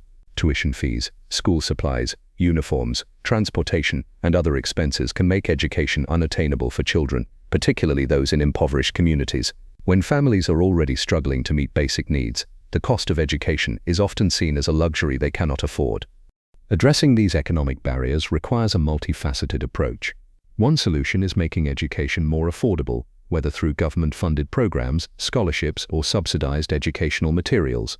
Another solution is offering free public education up to a certain level, ensuring that no child is excluded due to financial reasons. Additionally, vocational training and alternative learning paths can provide valuable educational opportunities for individuals who might not have access to traditional academic settings. By reducing the financial barriers to education, we ensure that everyone, regardless of their economic background, has an equal opportunity to learn and grow. Education should not be a privilege for the few but a right for all. Geographical barriers. Education in remote areas. Geography plays a significant role in limiting access to education. In rural and remote areas, schools may be few and far between, making it difficult for children to access quality education. Even when schools are available, they may lack the necessary resources, qualified teachers, or facilities to offer a comprehensive education. In many developing countries, transportation infrastructure is underdeveloped, and children may have to travel long distances, sometimes on foot, just to reach a school. This not only poses a logistical challenge, but also exposes children to potential dangers, such as exploitation, accidents, or natural disasters. For girls, the distance and safety concerns often lead to higher dropout rates, particularly once they reach puberty. To overcome geographical barriers, technology has become a powerful ally. Online education and distance learning programs offer an alternative for students in remote areas, enabling them to access lessons and resources from the comfort of their homes. Governments and NGOs are also working to improve infrastructure, building schools in underserved areas and providing transportation to make education more accessible. Moreover, community-based education initiatives can help bridge the gap for rural students. These programs involve local communities in creating educational opportunities, such as mobile schools or community-led learning centers, which ensure that children do not miss out on an education due to where they live. Social and cultural barriers. Education systems around the world must address social and cultural barriers that prevent certain groups such as girls, ethnic minorities, or disabled individuals from fully participating in education. In some regions, Deeply ingrained cultural beliefs and practices restrict access to education for girls, believing that their role is limited to domestic duties rather than academic pursuits. In other cases, children with disabilities are excluded from mainstream schools due to inadequate accommodations or attitudes that view them as incapable of learning. Breaking these barriers requires challenging societal norms and changing mindsets. Educating communities about the value of education for all children, regardless of gender, ability, or ethnicity, is a powerful tool for change. Gender-sensitive education programs can help address issues like early marriage, child labor, and societal expectations, empowering girls to stay in school and pursue their dreams. Inclusive education initiatives are equally important. Creating schools and classrooms that accommodate children with disabilities ensures that no child is left behind. This might include providing physical modifications to buildings, offering specialized training for teachers, or using assistive technologies to help students with learning differences. It's about creating an educational system where every child, regardless of their background, can thrive. Policy and systemic barriers. Sometimes the barriers to education are embedded in the systems themselves. Poorly designed educational policies, lack of teacher training, overcrowded classrooms, and outdated curricula all contribute to an education system that is inaccessible or ineffective. Education should be flexible and adaptive to meet the diverse needs of students, but many systems are rigid and slow to change. Addressing these systemic barriers requires comprehensive education reform. This might involve updating curricula to ensure it is relevant and inclusive, increasing investment in teacher training to improve the quality of education, or introducing new models of education that focus on personalized learning. It's also essential to monitor and evaluate educational policies to ensure they are meeting the needs of all students, particularly the most vulnerable. Governments and international organizations must prioritize education reform to ensure that every child, no matter where they live or their socio-economic background, has access to quality education. This includes ensuring that education systems are not only accessible but also effective in preparing students for the challenges and opportunities of the future. Overcoming psychological barriers to education. In addition to external barriers, psychological factors can also hinder a person's ability to access or succeed in education. For many students, fear of failure, low self-esteem, or past trauma can create internal obstacles to learning. These psychological barriers often lead to disengagement from school, poor academic performance, and higher dropout rates. Addressing psychological barriers requires a holistic approach to education, one that takes into account the emotional and mental well-being of students. Schools need to provide a supportive environment where students feel safe, valued, and capable of succeeding. This might involve offering counseling services, building strong relationships between teachers and students, and fostering a positive school culture that celebrates effort, resilience, and growth.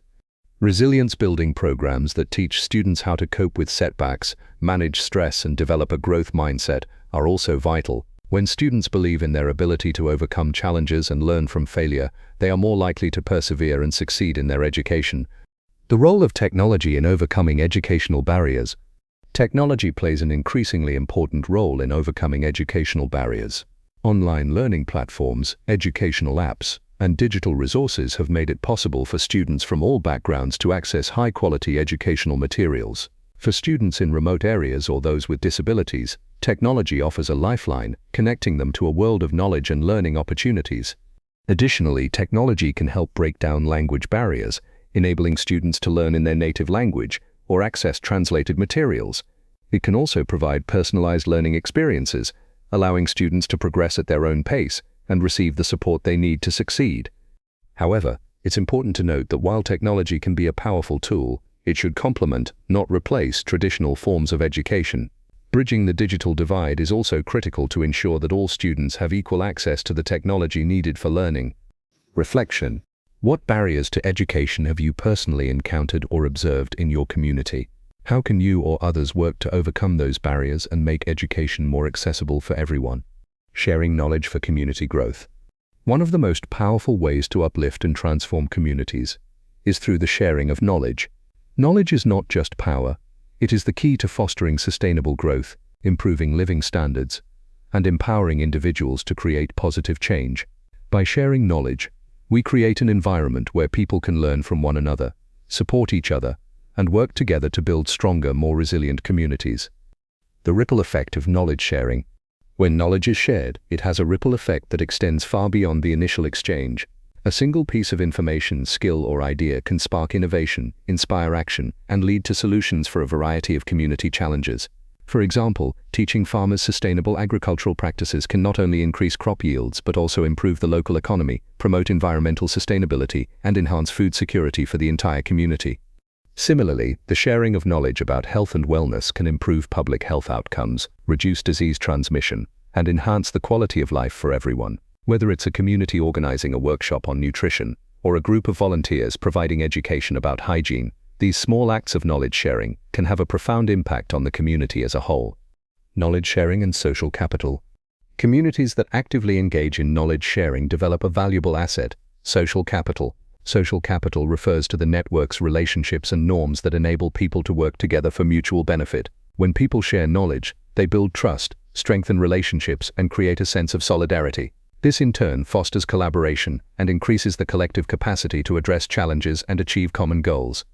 For instance, in a neighborhood where residents share knowledge about local resources, support systems, and opportunities, everyone is better equipped to navigate life's challenges. Whether it's a group of parents sharing advice on raising children, entrepreneurs sharing business strategies, or neighbors organizing volunteer efforts to help those in need, knowledge sharing enhances the overall cohesion and strength of the community.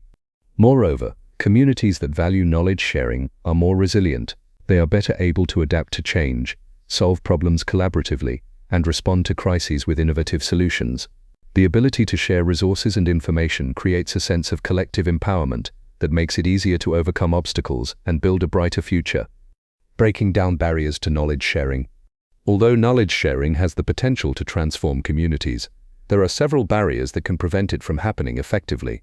In many communities, there may be a lack of infrastructure or platforms for sharing information, such as community centers, libraries, or digital platforms. In some cases, knowledge may be hoarded rather than shared, whether due to competition, mistrust, or fear of losing one's advantage. Additionally, language and cultural differences can make it difficult for people to communicate and exchange ideas. To overcome these barriers, it is important to create spaces both physical and digital where knowledge can be freely exchanged. Community centers, local libraries, and online forums can serve as hubs for sharing information. Initiatives like mentorship programs, community workshops, and collaborative projects can help break down the silos that often hinder knowledge exchange.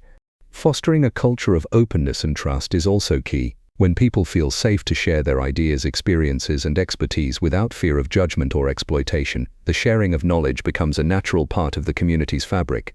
Encouraging collaboration over competition and highlighting the benefits of collective growth can create an environment where knowledge is freely shared for the benefit of all. The role of technology in knowledge sharing. In today's digital age, technology plays a crucial role in facilitating knowledge sharing within communities. Social media platforms, blogs, online forums, and educational apps have made it easier than ever for individuals to share their expertise and experiences with a wider audience. Whether it's a local group creating a Facebook page to exchange resources or a community member creating a YouTube channel to teach a skill, technology enables knowledge to flow more freely and quickly. For example, online platforms like YouTube and Coursera have revolutionized the way we access and share educational content.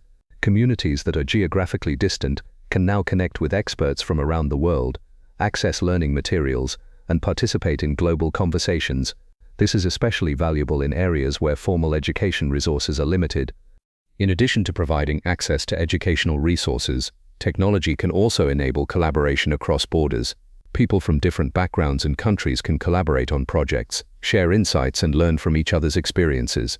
This global exchange of knowledge fosters creativity, innovation, and a deeper understanding of diverse perspectives. However, it is important to note that while technology can facilitate knowledge sharing, it should not replace face-to-face interactions. In-person communication remains a vital part of building strong relationships and ensuring that knowledge is shared in a meaningful and impactful way.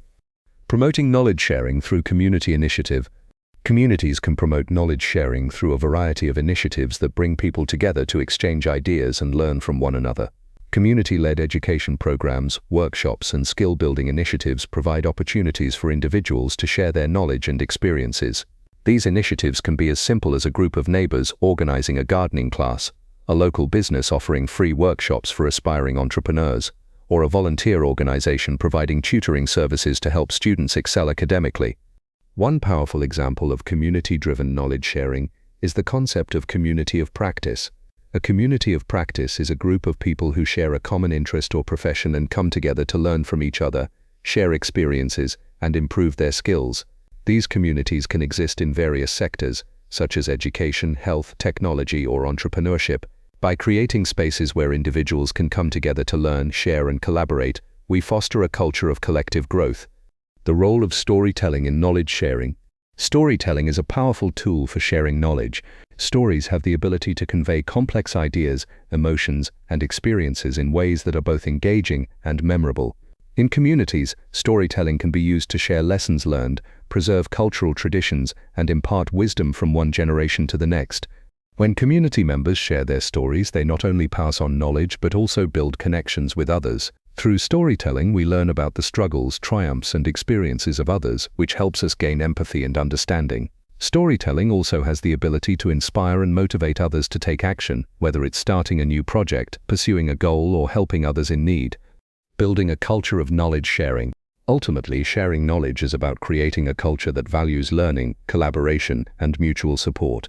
When knowledge is freely shared, communities become more connected, resilient, and capable of addressing the challenges they face. By building systems, programs, and relationships that foster knowledge exchange, we create environments where everyone has the opportunity to grow and thrive.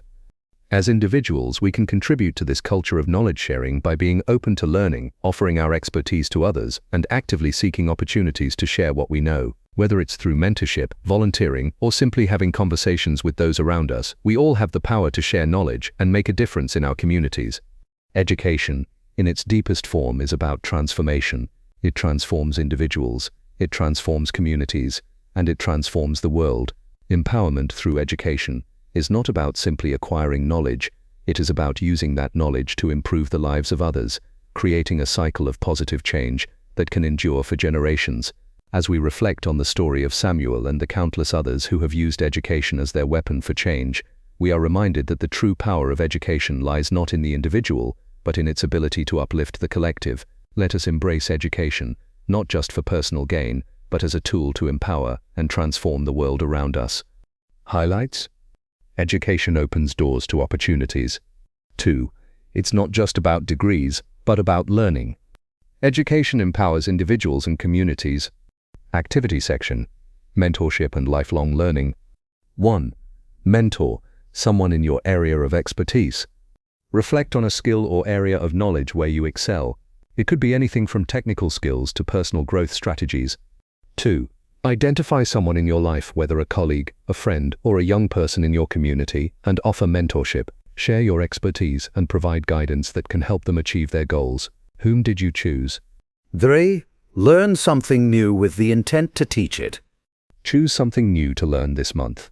Whether it's learning a new language, a technical skill, or a creative pursuit, make it your goal to teach this new knowledge to someone else once you've gained proficiency. The act of teaching solidifies your own learning and passes the empowerment forward. What skill did you pick?